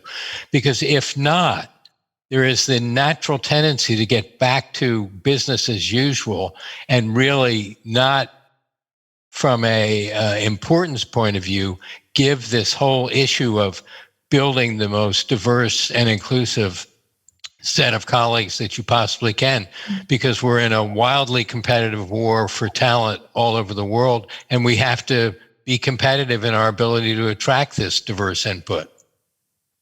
I have a question from the floor. There's a need also to address some of society's expectations. One of the things we've done beyond everything that's been talked about in different ways has been to equalize paternity pay with paternity leave with maternity leave, so that you don't have the burden prospectively of women getting to their late 30s or whatever, having chosen to have a family and having 5 years less experience than men of the same age, because the child rearing years have been shared.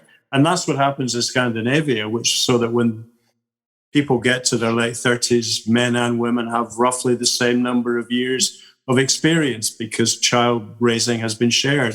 And that's something that we started last year to give the opportunity, can't force it obviously, but give people the opportunity to share. And increasingly, people are taking up that opportunity. And I think that is one of the major things society has to think about. The sharing of the growing of a family for those who choose to have a family has to be more equally shared to avoid that burden of simply having less years of experience.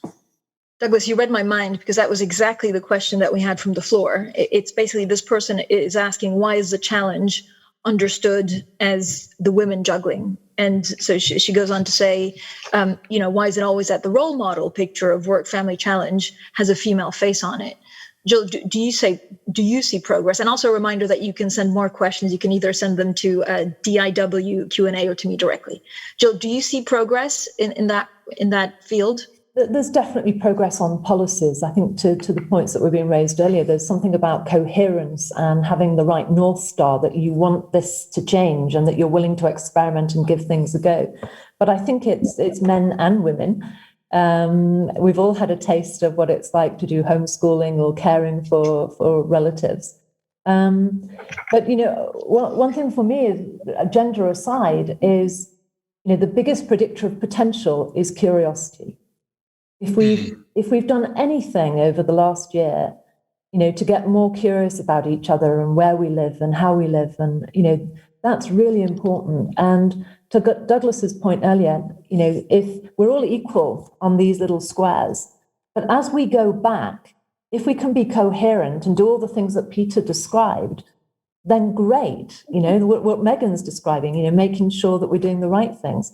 But if we go back and we slip into old ways, then we just won't. We won't have that. The authenticity as a culture to do what we say we're doing. And there's something here about walking the talk as we go back that's really important, men and women, and staying compassionate. We all come back from this change. We are all coming out of this as changed people. And if we're not curious about that, then I think it's danger zone. If we get really curious, gender aside, we will make progress. Again, I think you were the one saying that actually the next 6 months are going to be really critical. Yeah. Who will make the biggest difference in the next 6 months? Is it boards? Is it just the DNA of a company, or something else? I think it's the leadership, the day-to-day leadership, CEO and that team. But the boards also need to be checking for this coherence and this alignment, the signals. They can pick up the signals. They can bring the outside in and say, look, these organizations are doing this. What are we doing? Our culture has to change. How are we changing our culture? How are we assessing? Are we really assessing for potential? And a big one, I think, for everybody is to make sure we're not expecting everybody to conform. And that's, going back to Douglas's point, that's been really important. We haven't felt the need to conform over the last year, and nobody's going to want to feel that again. And the biggest loss of theoretical diversity is conforming, because you can count women, you can have quotas, all you want, but if at the end of the day those women feel that they have got to conform, you basically haven't got any more diversity than you had at the start. So hopefully one of the big lessons we've learned is conformity is a thing of the past. Megan, is that the main issue? Go ahead, Douglas, and then I'll go to Megan. I was going to say, I think there is a real risk. It's very clear that there are cohorts that are going to come out of the pandemic in a much worse position. And one of the things one of the segments that I think everyone's very concerned about is school-age children who've had 15 months of intermittent or pretty remote schooling that has not been as good as it could have been in many instances. And parents are going to be faced with the challenge of children that are behind where they should be, and what are we going to do about them, and where is the burden of supporting them? And that's why I think there's a public policy need to think about what support do working families need to support the children back into education and to help them to catch up without one of the parents having to give up work to provide that support. So whether it's through tax policy or some support for childcare, there needs to be some thought given to, are you going to see a whole bunch of adults, mostly women probably, but men as well, who choose that they have to give up work to support their families, their children, to help them through the lack of schooling they may have had for the last 15 months. And that I think is a big issue, which will fall disproportionately, for obvious reasons, on women. Megan? I think that's right, Douglas. And if you look at That basically means that whenever any country comes out of lockdown, whenever that is for any country, but in the UK, touch wood, some point in June, actually it's not over.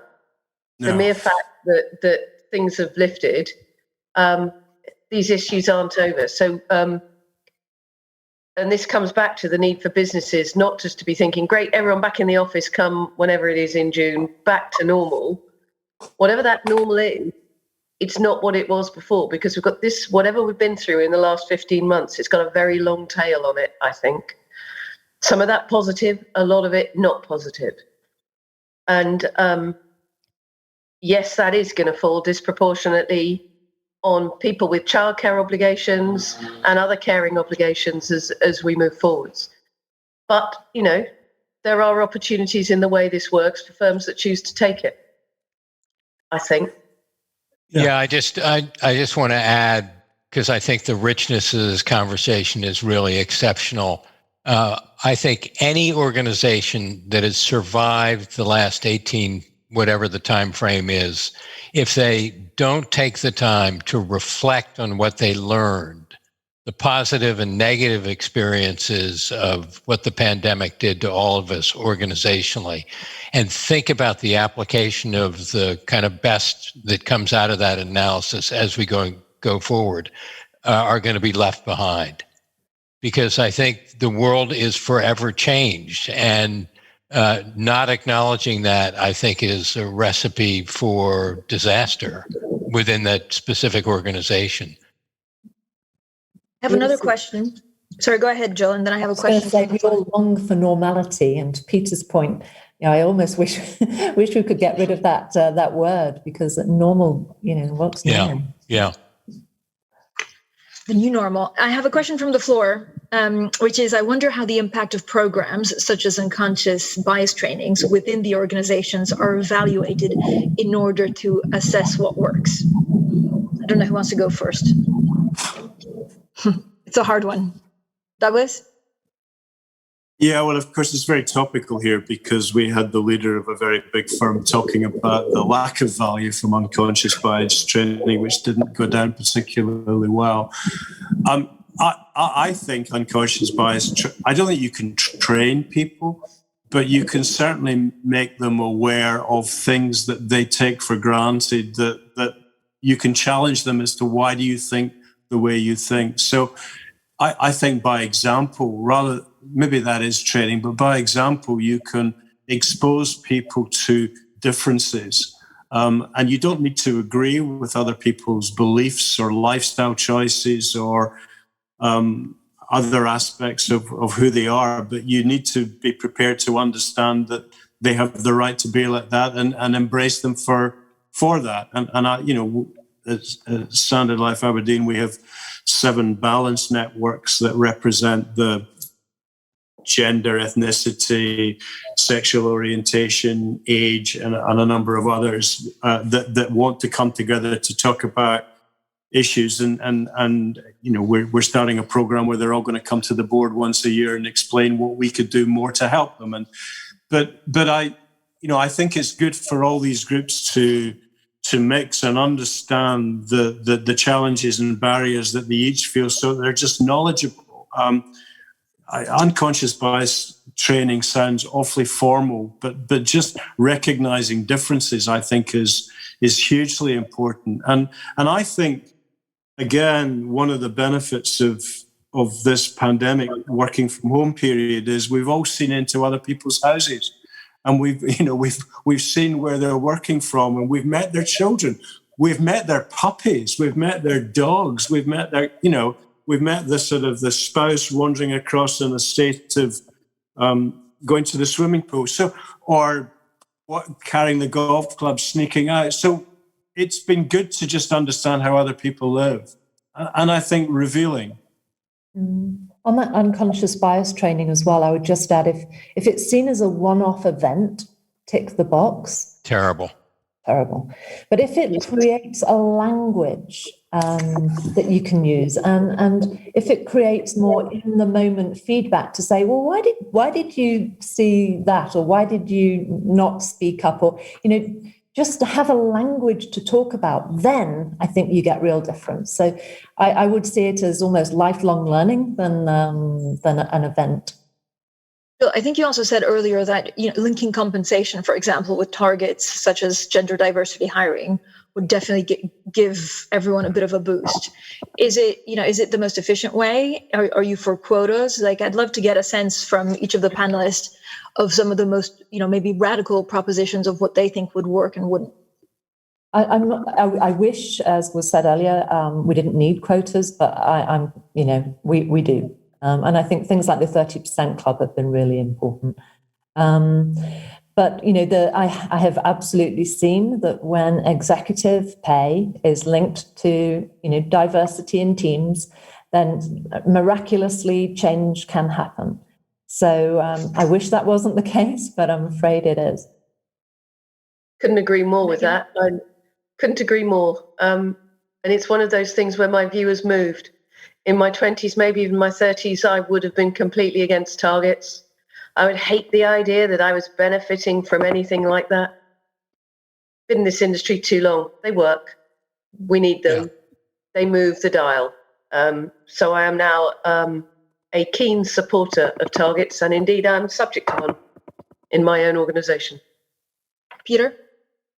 I again, being a participant in these initiatives, an active, committed, passionate participant over the last now 10 or 12 year time frame, I just think that we've got to be much tougher in how we legislate what gets done. And so I think quotas are probably the right way to go. The other thing that I would mention, Larry Fink, who's been out in front of an awful lot of these issues, was one of our first members of the 30% Club chapter for the United States. And I think one of the first people to implement with his direct reports a pay scheme that basically either rewarded or penalized them for how they do from a D&I perspective within their respective businesses. And I think the numbers have reflected that in a positive sense, where they've gotten better as a result of that much more detailed attention to the issue. Douglas? I think targets are a good idea. I don't like quotas because I think it goes against, we choose I'm a great believer in comply or explain. So I think targets are a great idea, but if you're not meeting them because there's a much better option, I think you should be allowed to explain that. I worry too, if we go down a quota track, if we end up in a system where there's a quota on gender, a quota on race, a quota on other minority disadvantage, there's a quota on sexual orientation, it's going to become incredibly difficult to manage a workforce if you're suddenly looking at the grid and saying, I've got to have someone to fill that box. And all the women I've talked to about this, you say that they never ever want to be seen as someone who got a job because they were quota filling.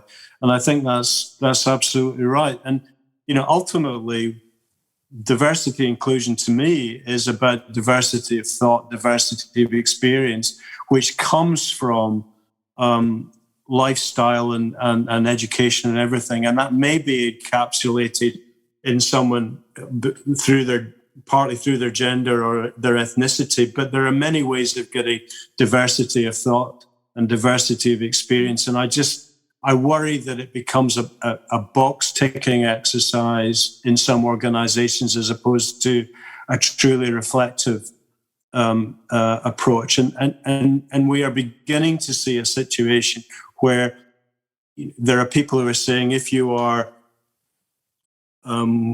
white, male, working class, straight in orientation and so on and so forth, you don't fit into any group. So who looks out for you? And, I just think there shouldn't be anybody excluded because they're not in a cohort. It should be about diversity. But how you can evidence that is clearly a challenge. And And I think we're all much, much more comfortable than we were allowed to be 20 years ago about bringing in people who've got very different look and feel and experience. But we should be targeting diversity rather than quotas. You know, I would just add two other things, and I'm backtracking a little bit based on Douglas's comments. But you know, we all pride ourselves in our organizations being meritocracies, and so I just kind of make that statement at the outset, and I think that's a critically important way to be thinking about some of these problems. But it makes the problems a little bit, they take on a little bit different flavor, I think, as a result of thinking about things in that context. Megan, do you worry that actually by putting quotas, then you leave part of the workforce, disillusioned? To be clear, I was talking targets, not quotas. I think they do drive different behaviours. So on some level, I would recognise some of what Douglas just said in the context of quotas. I very much support targets. But in my only real thinking around the distinction, though, as I look at this, is we've been talking about gender in this industry for as long as I've been in this industry. We've had a lot of attempts to move the dial. The thing that appears to have moved the dial finally is transparency around numbers and targets. So I think at the end of the day, we're so far away from where we need to be. I think targets are useful to drive incentivize some of those behaviors. And I'm the last person, in a sense, to have got there, because I hate compliance box ticky approaches to any of these things. But my observation is targets work. Targets. I'd have to say I agree with that, and I'm backtracking a little bit on the quota discussion. I do think setting targets is the real way to go to attack the issue. And even the targets only work if, as Douglas says, it's about then the inclusion and the involvement. Yeah. You can count all you want, but unless their views count and they feel heard, there's no progress. So we only have a couple of minutes left. Jill, if, I hope we speak before 2 years from now, but how will you measure success? How should businesses measure success in this space in 12, 24 months? We've talked about transparency. We've talked about accountability. How do you do it? I think there's going to be some real hard measures on whether you are a magnet for talent. So, the exit that you see will be a reflection of the culture and quality of your leadership over the next 2 years. And so everything that we do, we must be thinking, how do we increase our sensibility to these issues and our awareness that our actions are in line with those, and that everything we do is thinking about the value that we can add if we are more inclusive and progressive, employers. This is the war for talent, and we're going to see it play out. And it's going to be there's going to be a bifurcation. At the moment, how you develop people is the best predictor of future success. Yes, we can have the targets, but if you're not developing people that you have in the system, in the pipeline, then you can't stand still, you'll go backwards. So look at that investment. It's a business decision. What is the business investment you are going to make in retention and in making this a great place to work? Peter, how will you measure success? Well, as I think all of the people on the panel know, the kind of watchword at Bloomberg is, if you can't measure it, you can't manage it. And so we will continue to measure and look at that measurement tool as one of the ways we're succeeding in achieving greater diversity and inclusion. But I think to Jill's point, it also has an awful lot to do with the next generation of leadership and how they embrace the value of diversity and inclusion in day-to-day decision-making, the development of the products that we offer, how we deal with our clients and institutions around the world. And I think that's admittedly quite intangible, but nevertheless another thing that we'll look at.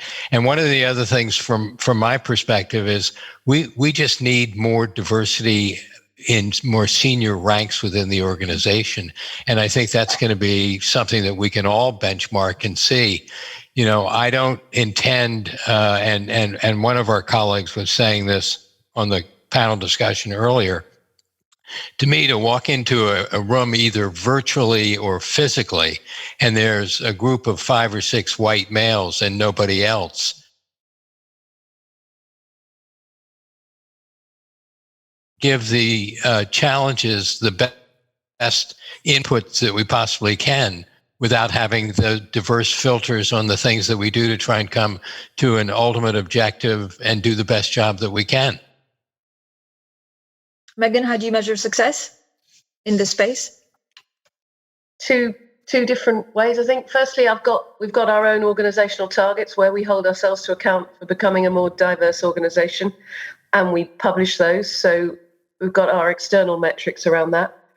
As a regulator of the financial services industry, well, we'll keep tracking those data I mentioned earlier to see what the numbers tell us that we're seeing in terms of senior management functions taken by as diverse range of people as possible. So that's what it will be, that we've driven this industry or played our part in helping this industry becoming genuinely more diverse. Douglas? I think in the 2-year time frame you gave, I think we need to have metrics to demonstrate that we're on a journey that's heading to a destination. Yeah. That we aspire to. I always say to our balance networks and Standard Life Aberdeen, they say, what would success look like? I said that you won't exist anymore because there'll be no need for diversity networks because people would never think there would be any other way of doing it. And you know, it wasn't that long ago in human history that not everyone got a vote. So, you know, we take that for granted now. So I would think the ultimate success is that we no longer talk about diversity inclusion because it's just embedded and they're, you know, people look askance at somebody that says, but don't we need to think about, you know, the way we shape the organization's thinking and human talent. And there is no other way of doing it than the way we'll do it, hopefully, in the future. And therefore, there won't be a need to focus. But we're a long way from that. But ultimately, that to me, I think, is the ultimate ambition, that we no longer have a diversity and inclusion subject matter because it's just the way we do it. Do we need to wait a generation for that to happen? Or can it be quicker? Well, we can't. I think if you... Douglas and I won't be around if we have to wait a generation. You will. I think I think some of the people that say it's going to take 2 years for pay equality, no, we've got to get this done within the next 10, 15 years. I mean, crikey, if we can conquer climate change by 2050, we can surely conquer diversity a heck of a lot sooner than that. Well, and think about what we did with vaccine for COVID-19. And if you look at the scientists, the vast majority of them are women. Yeah.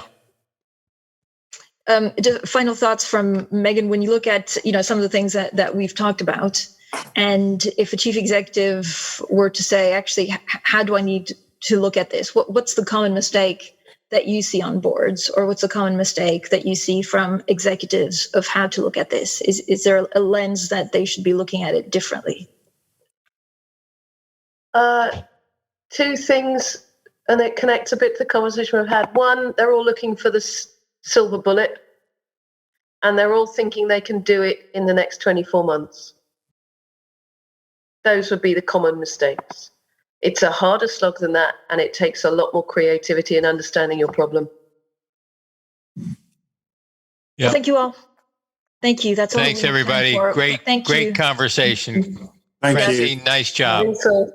Thank you so much for a spirited conversation, Jill Adder, Megan Butler, Peter Grauer, and Douglas Flint. With that, I'm going to hand it to Axel Weber. Hi, Axel. Thank you, Francine, and great panel, and thanks for everyone to be on. Really appreciate your time and the insights you provided. So Great day, actually, all the way through at the DIW conference, second one of it. It's now my pleasure to introduce Brenda Trenoden. She was a member at the first conference, as many of those on the panels we just heard.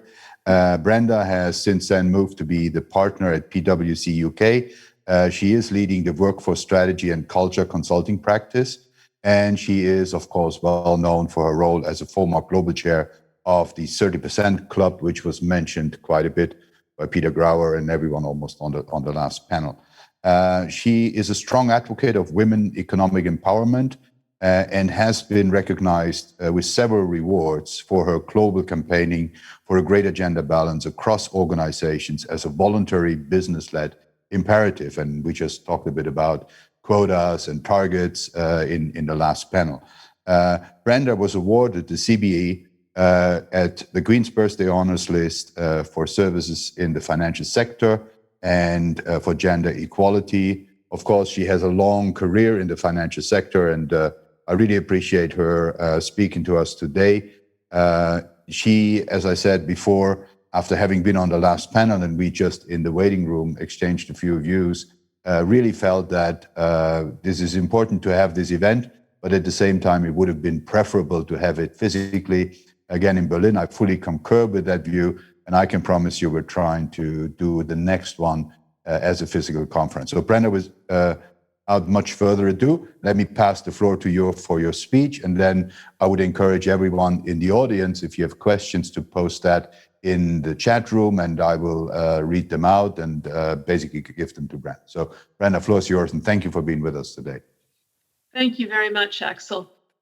Well, first of all, I was really delighted when you invited me to come back to speak to you again. And as you say, and like many, I'm sure here, I wish that we could all be together in person and have some of those conversations around all of these great panels, talk about them afterwards, and really help put the world to rights. But it has been another fantastic conference, and there's been so much brilliant and thought-provoking content on financial institutions and how everyone should be preparing for the future. But one thing I think that's come up a lot, particularly in the last panel, is that things that have not changed nearly enough since I last addressed the group in May 2017 has been that there's been little progress on gender diversity.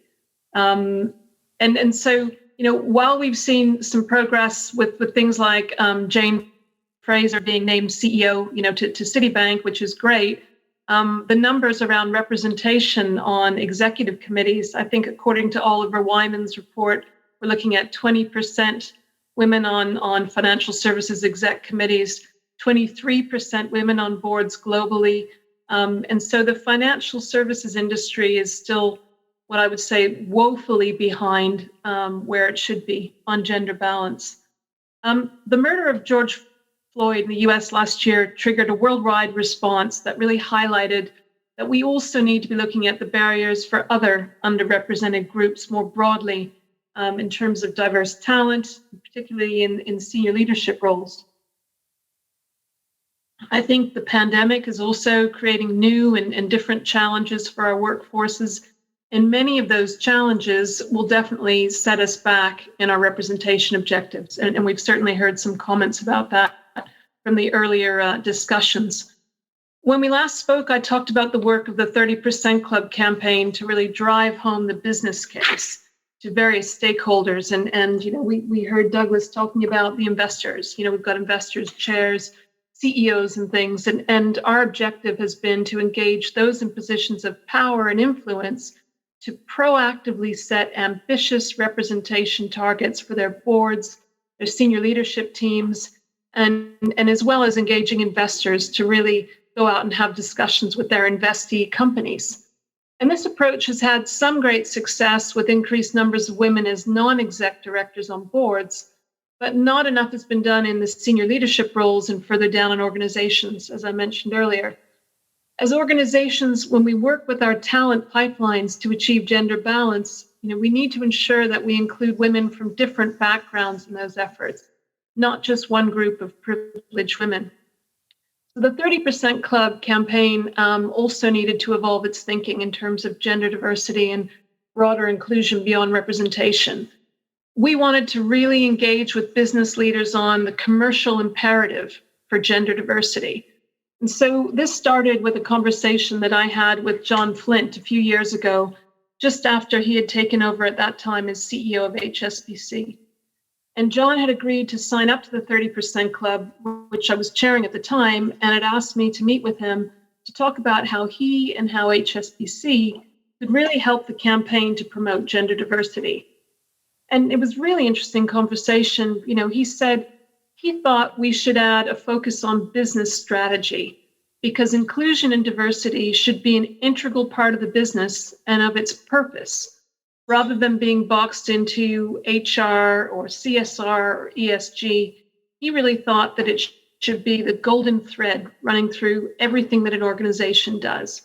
And so we wrote to a small group of CEOs of companies that we believe to be ahead in this space, and we invited those companies to join a strategy best practice working group that would really help companies understand how to unlock the commercial benefit of building inclusion and diversity into business strategy. To put it simply, we really wanted to illustrate, and particularly to business leaders, that gender diversity wasn't a problem to solve, but a huge and largely untapped opportunity to seize. We really wanted to reframe it. So in November 2019, we launched our joint 30% Club PwC report called Are You Missing Millions? Happen to have a copy here. You can find it online. And we worked together with Unilever, Vodafone, Diageo, GlaxoSmithKline, and HSBC with support from WPP. And so the report that we produced really highlights case studies where companies are looking at gender diversity as a commercial driver and taking an external view. These companies are leveraging a commercial focus on inclusion and diversity to differentiate their businesses, to really boost brand loyalty and reinforce their social license to operate. And so it's probably easiest to explain with a couple of examples. So I'll start with Vodafone. When Vodafone looked at their markets broken down by gender, they discovered that women are 10% less likely than men to own a mobile phone in low and middle income countries.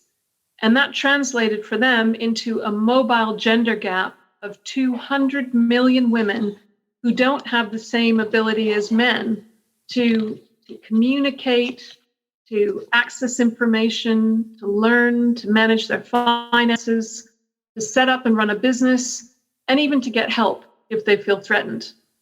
So as a result, they spent some time understanding why that was the case, including the fact that in many of these countries, phones are sold by street vendors, and they would then have access to the women's phone numbers and could harass the women.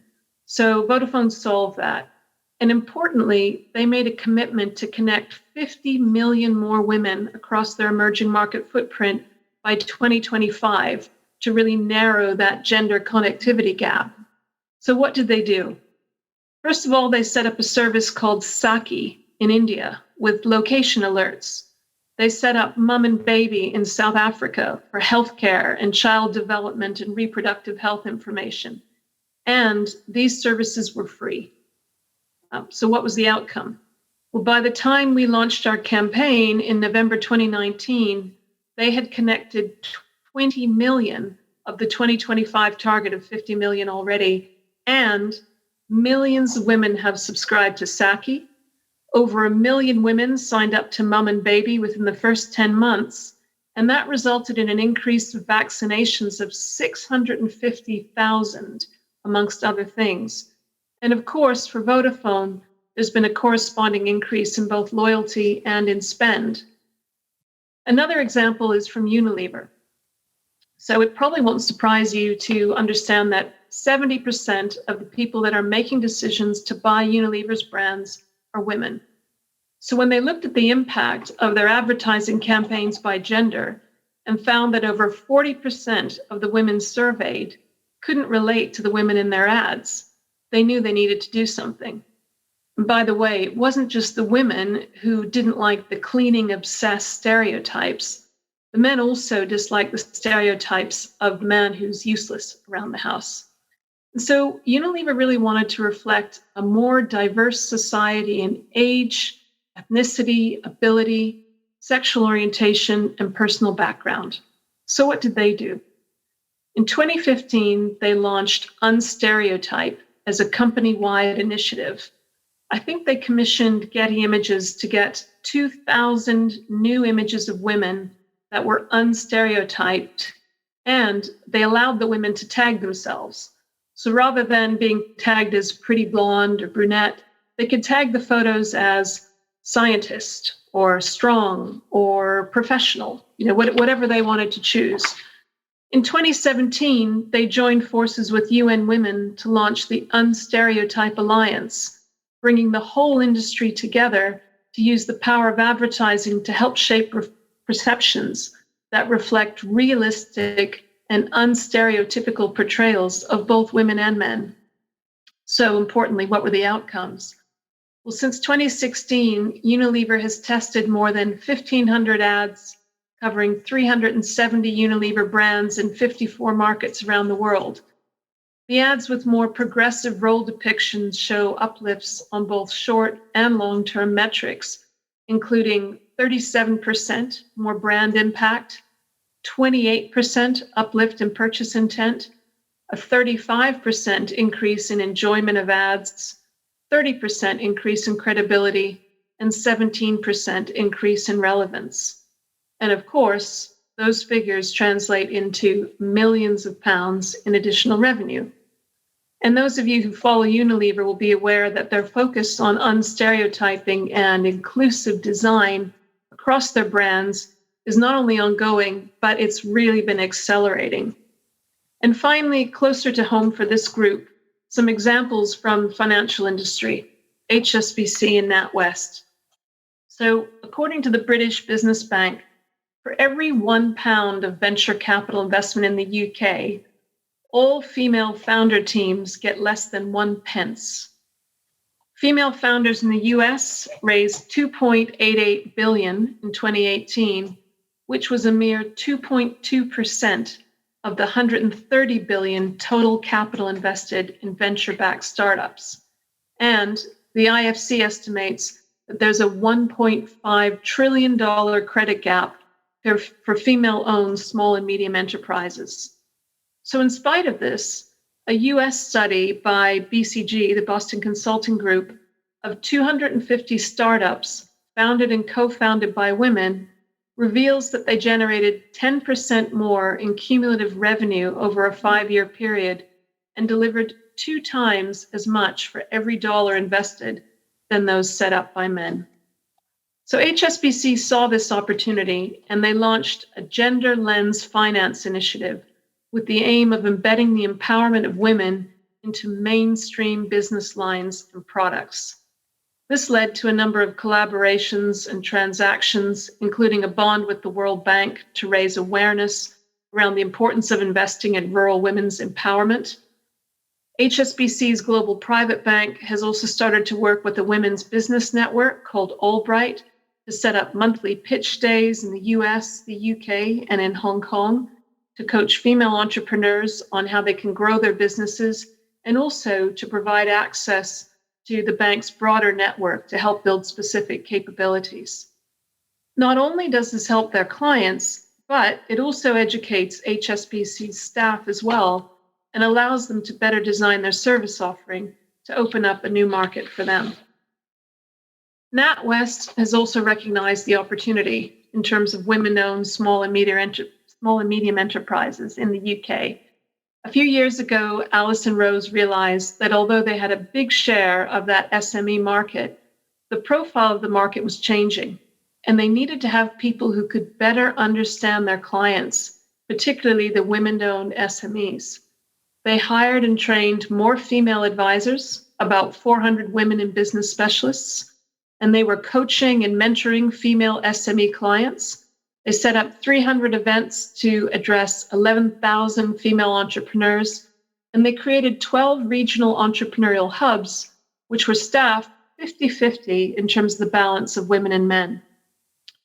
Alison then went on to lead the UK government-sponsored Rose Review of Female Entrepreneurship, which led to the Invest in Women Code, which now has 100 financial institutions signed up. And as many of you know, she's now the CEO of NatWest Bank, and she continues to really drive this agenda. It's a key strategic pillar for the bank with hardwired targets at the ExCo level. Last year, NatWest set up a £1 billion fund for female entrepreneurs, which was fully drawn down in its first year, so they've doubled it. It's built into NatWest policies, and it's a regular agenda item at the board. As Alison regularly points out, this is very much a commercial imperative. Reducing and removing the barriers to capital and investment for female entrepreneurs, from access and awareness of funding to relatable role models and perceived skills gaps, could add £250 billion to the economy. So we're continuing our work on building the knowledge base for how companies can effectively apply that inclusion and diversity lens on their commercial efforts. And I'm really pleased to say that the new best practices that we're seeing show that companies are now going far beyond gender in how they're approaching product design and advertising and really improving their interactions with customers with different needs and interests across all of their touch points. Now, changing tack slightly, I think we all know that it's very difficult to be sensitive to these external opportunities without a strong internal focus on inclusion and diverse representation. And so why do I say I&D rather than D&I? Because I believe we've spent too much time and effort focusing on diversity and not enough on inclusion. Diversity is very much a numbers game. It's a fact or it's a statistic. And it describes that mix of individuals, of identities, of talent and experiences, and perspectives of the world. Inclusion, however, is about impact. It's what allows your diverse talent to thrive and to succeed. And it's about creating an environment where everyone feels valued and able to contribute. Organizations can really mandate for diversity, but they have to cultivate inclusion. And it's much harder and it takes longer. And the same is true for other related topics that we hear about now, like equity, belonging, and well-being, with many companies now adopting it into their organizational culture work. So getting it right takes time. It takes often a lot of difficult conversations and a very holistic approach, but it's worth the effort. Research shows that those organizations that get it right can tap into a wider talent pool and retain and develop that talent. They're more innovative, they're more creative, they typically make better decisions, and they're more profitable. And this is also why the S in ESG includes measures around I&D. It's just better business. And they have greater insights into their markets, into their communities, into their customers, which allows them to tap into those greater opportunities for revenue growth. They find those missing millions. And sometimes focusing on inclusive culture can result in major cost savings as well. We found that out ourselves at PwC. A few years ago, when our engagement scores were not as high as we would like, I think they were about 66%, and our turnover was at about 18%, we spent a great deal of time understanding why this was happening.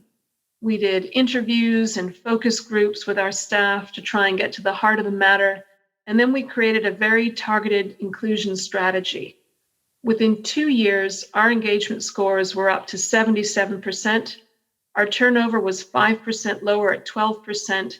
And if you speak to our managing partner, our chairman, and our chief people officer, they will both say to you that we've saved about £50 million in costs as a result.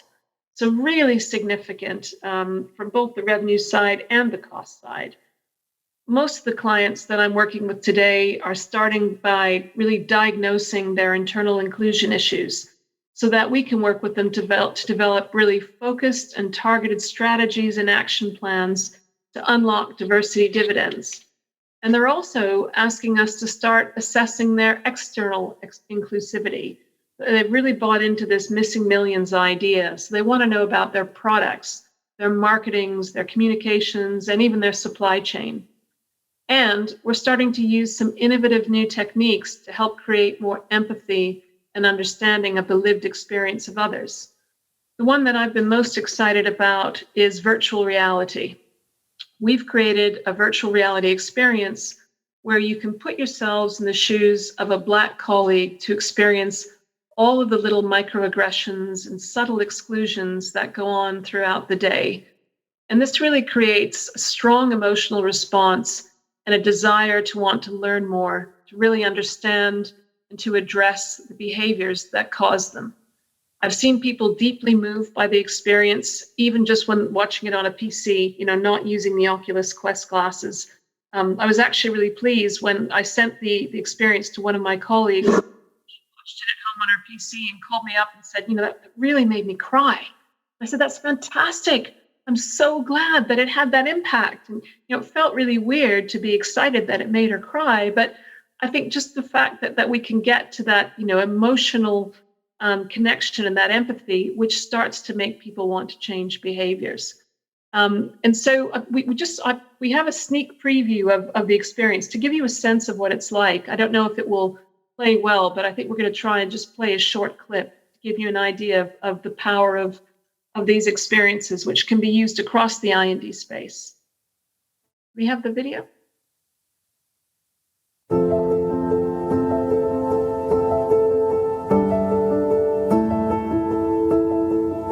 You have got this. Stop putting so much pressure on yourself. Oh my God, I'm so sorry, sir. You look just like someone who works in security. Oh. Sam, you are doing a great job. You have so much potential, but budget restraints mean that making promotions is really difficult at the moment.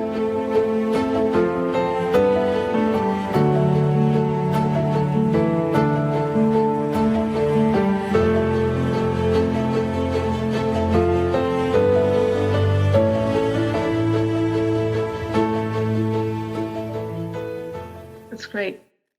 Thank you. I'm going to stop there, as this is a topic I could go on about for hours. It's my passion, and I'm so lucky that this time when I speak to you, this is now my day job rather than just my early morning, late night, and weekend job. So I hope that in the examples I've given you this afternoon, I've challenged your thinking on I&D and the strong commercial imperative for getting it right, as well as the social imperative. It's about challenging your business to think beyond the standard way of operating and linking I&D to your purpose and your strategic objectives. So I'll conclude by asking all of you, do you think that you or your clients might be missing millions because you haven't recognized the different needs of different groups of people? And what are you going to do about it? Thank you. Brenda, thanks. And I think it's important to really, and thank you for that passionate argument. I think it's important, as you said, to look at the commercial benefits of building inclusion and diversity into the business strategy. And I think, the missing millions makes that blatantly clear. I think it's absolutely right also that we should look at gender diversity no longer as a problem to solve, but as a huge and large untapped opportunity that we should seize. I think turning around that angle of view is very important. How would you say it's best to help organizations to further embark on this journey and to establish this type of mindset? What is the one or two top things leaders in organizations need to have to move in that direction? Well, I think we've heard some of them earlier today, but I guess, the point is really about leaders. This really should start at the top of the organization, and, it has to be seen as a business imperative with, measurable targets and goals like any other business imperative. I also think it's important to spend some time on really, looking at the data, getting data, understanding, where the opportunities are and where the challenges are, so that you can have a very bespoke and focused plan for your own organization. Because some of the biggest pitfalls that we see with companies are, parking this just in HR and not, having it held accountable at the business level, but B, maybe just jumping on to initiatives and not really looking at what's most suitable for their company, where those interesting opportunities with maybe their customers are, or in certain parts of their business, and taking it in stages. I guess the other thing is not trying to do everything at once. Take 2 or 3 things, really go at them hard, as Peter Grauer mentioned earlier, being very persistent, measuring, tracking, and having leadership take accountability and really own this from the top of the house all the way down. From the floor. So one would be, we are facing a world in transition with many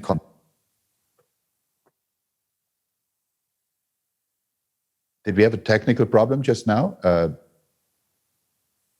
You're back. I think you dropped out. Seems that Brenda briefly dropped off. She's now back. We seem to have a slight technical problem for a second. Let me just repeat. We get a couple of questions coming in, Brenda, as well from the audience. One of them is, we are facing a world in transition with many complex problems to tackle, such as climate change and the current global pandemic. How can we make sure that inclusion and diversity remain on the top of the priority list and don't take a backseat? Well, I think once again, it's how it's framed. You know, even with challenges of climate change and all of these other things, you know, the more diverse thought we have, the better we can solve the most difficult problems. You know, I know there was a lot of talk a while ago about, you know, COP26 in the UK and looking at who are the main people that are going to be speaking. You know, have we got all white men, or have we got broader representation and bringing lots of different perspectives and approaches to bear on some really challenging problems? So I think if organizations, you know, really take on board and realize that it's not something that's a nice to have, when things are most difficult and you have big, chunky and crunchy problems to solve, that's when you need to bring in diversity of thought and really help to solve those problems, you know, in a much more innovative way.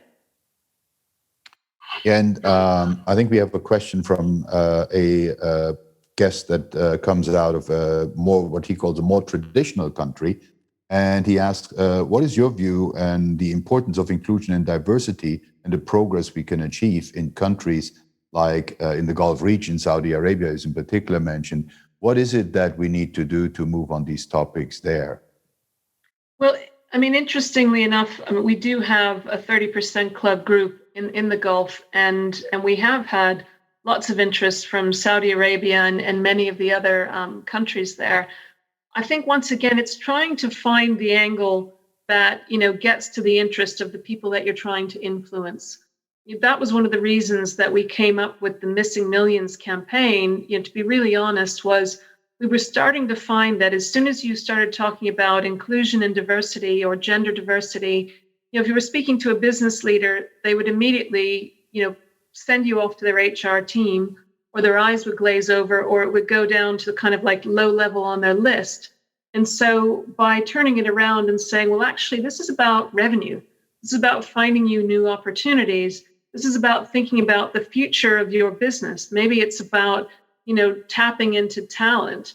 And it's finding that way, finding that motivation to get it on the agenda.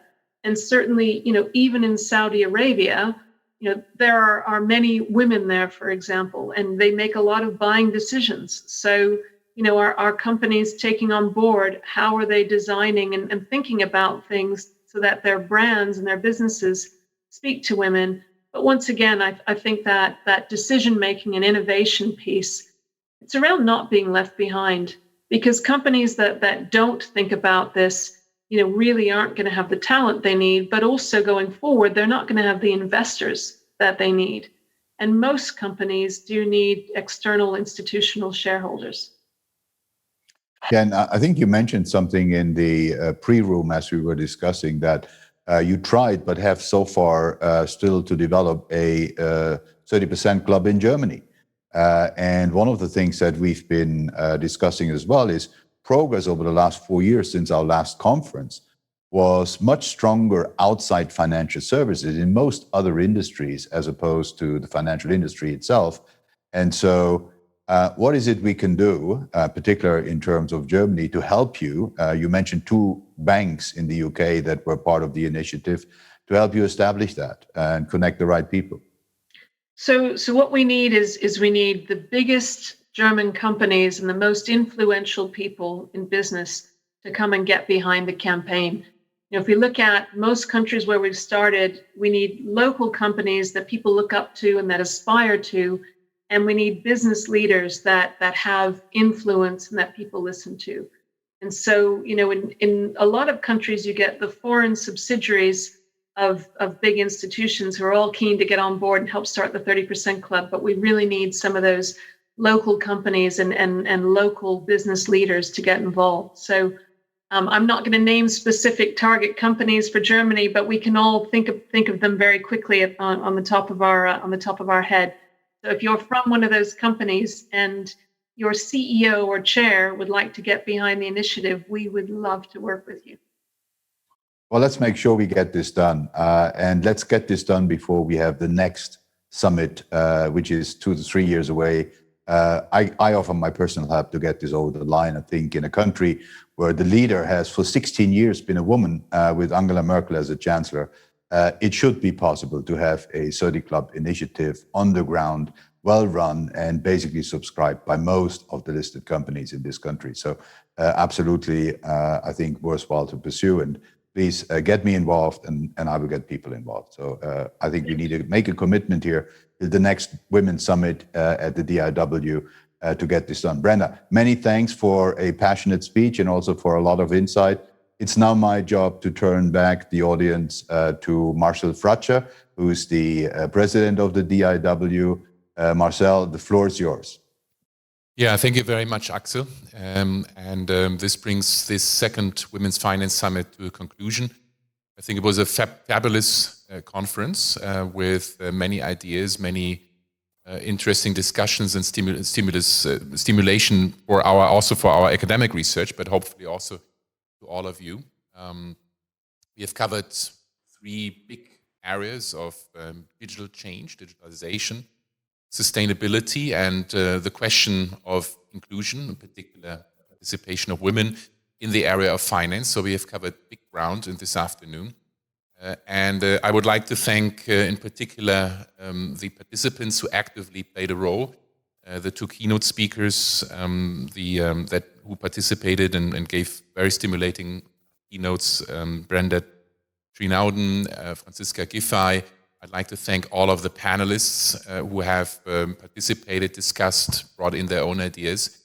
In particular, I would like to thank the 3 moderators, Stephanie Flanders, Francine Slakwa, and Gillian Tett, for moderating, for bringing out many of the good ideas. I'd like to thank the sponsors, UBS, Visa and Deutsche Bank, and Bloomberg as a media partner. And as a very, very personal and a big thank you specifically to Axel Weber, who has been the driving force behind this conference now for the second time. Axel, I hope we can continue this in the future. This is really, I think, a unique event, and I think it really has got its place, not just in the finance industry, but also looking at the participants who have registered, many academics, many people from the media. So there is a broad interest in this issue, in particular connecting the finance world with issues that are such importance to society. Last but not least, a big thank you to the people making this conference possible. On the technical side, a big thank you at DIW to Christiane Czech and Leonie Lenger, who have worked to organize everything and put this together. And a very, very final thank you to all of the more than 400 people who have registered, probably far more than that, who have been following us in the live stream. Hopefully you take away important lessons, important ideas from this conference. And with that, a very, very big thank you again to all of you. Have a wonderful evening or afternoon wherever you are, and hopefully see you again in 1 or 2 years' time for the 3rd summit. So thank you and goodbye.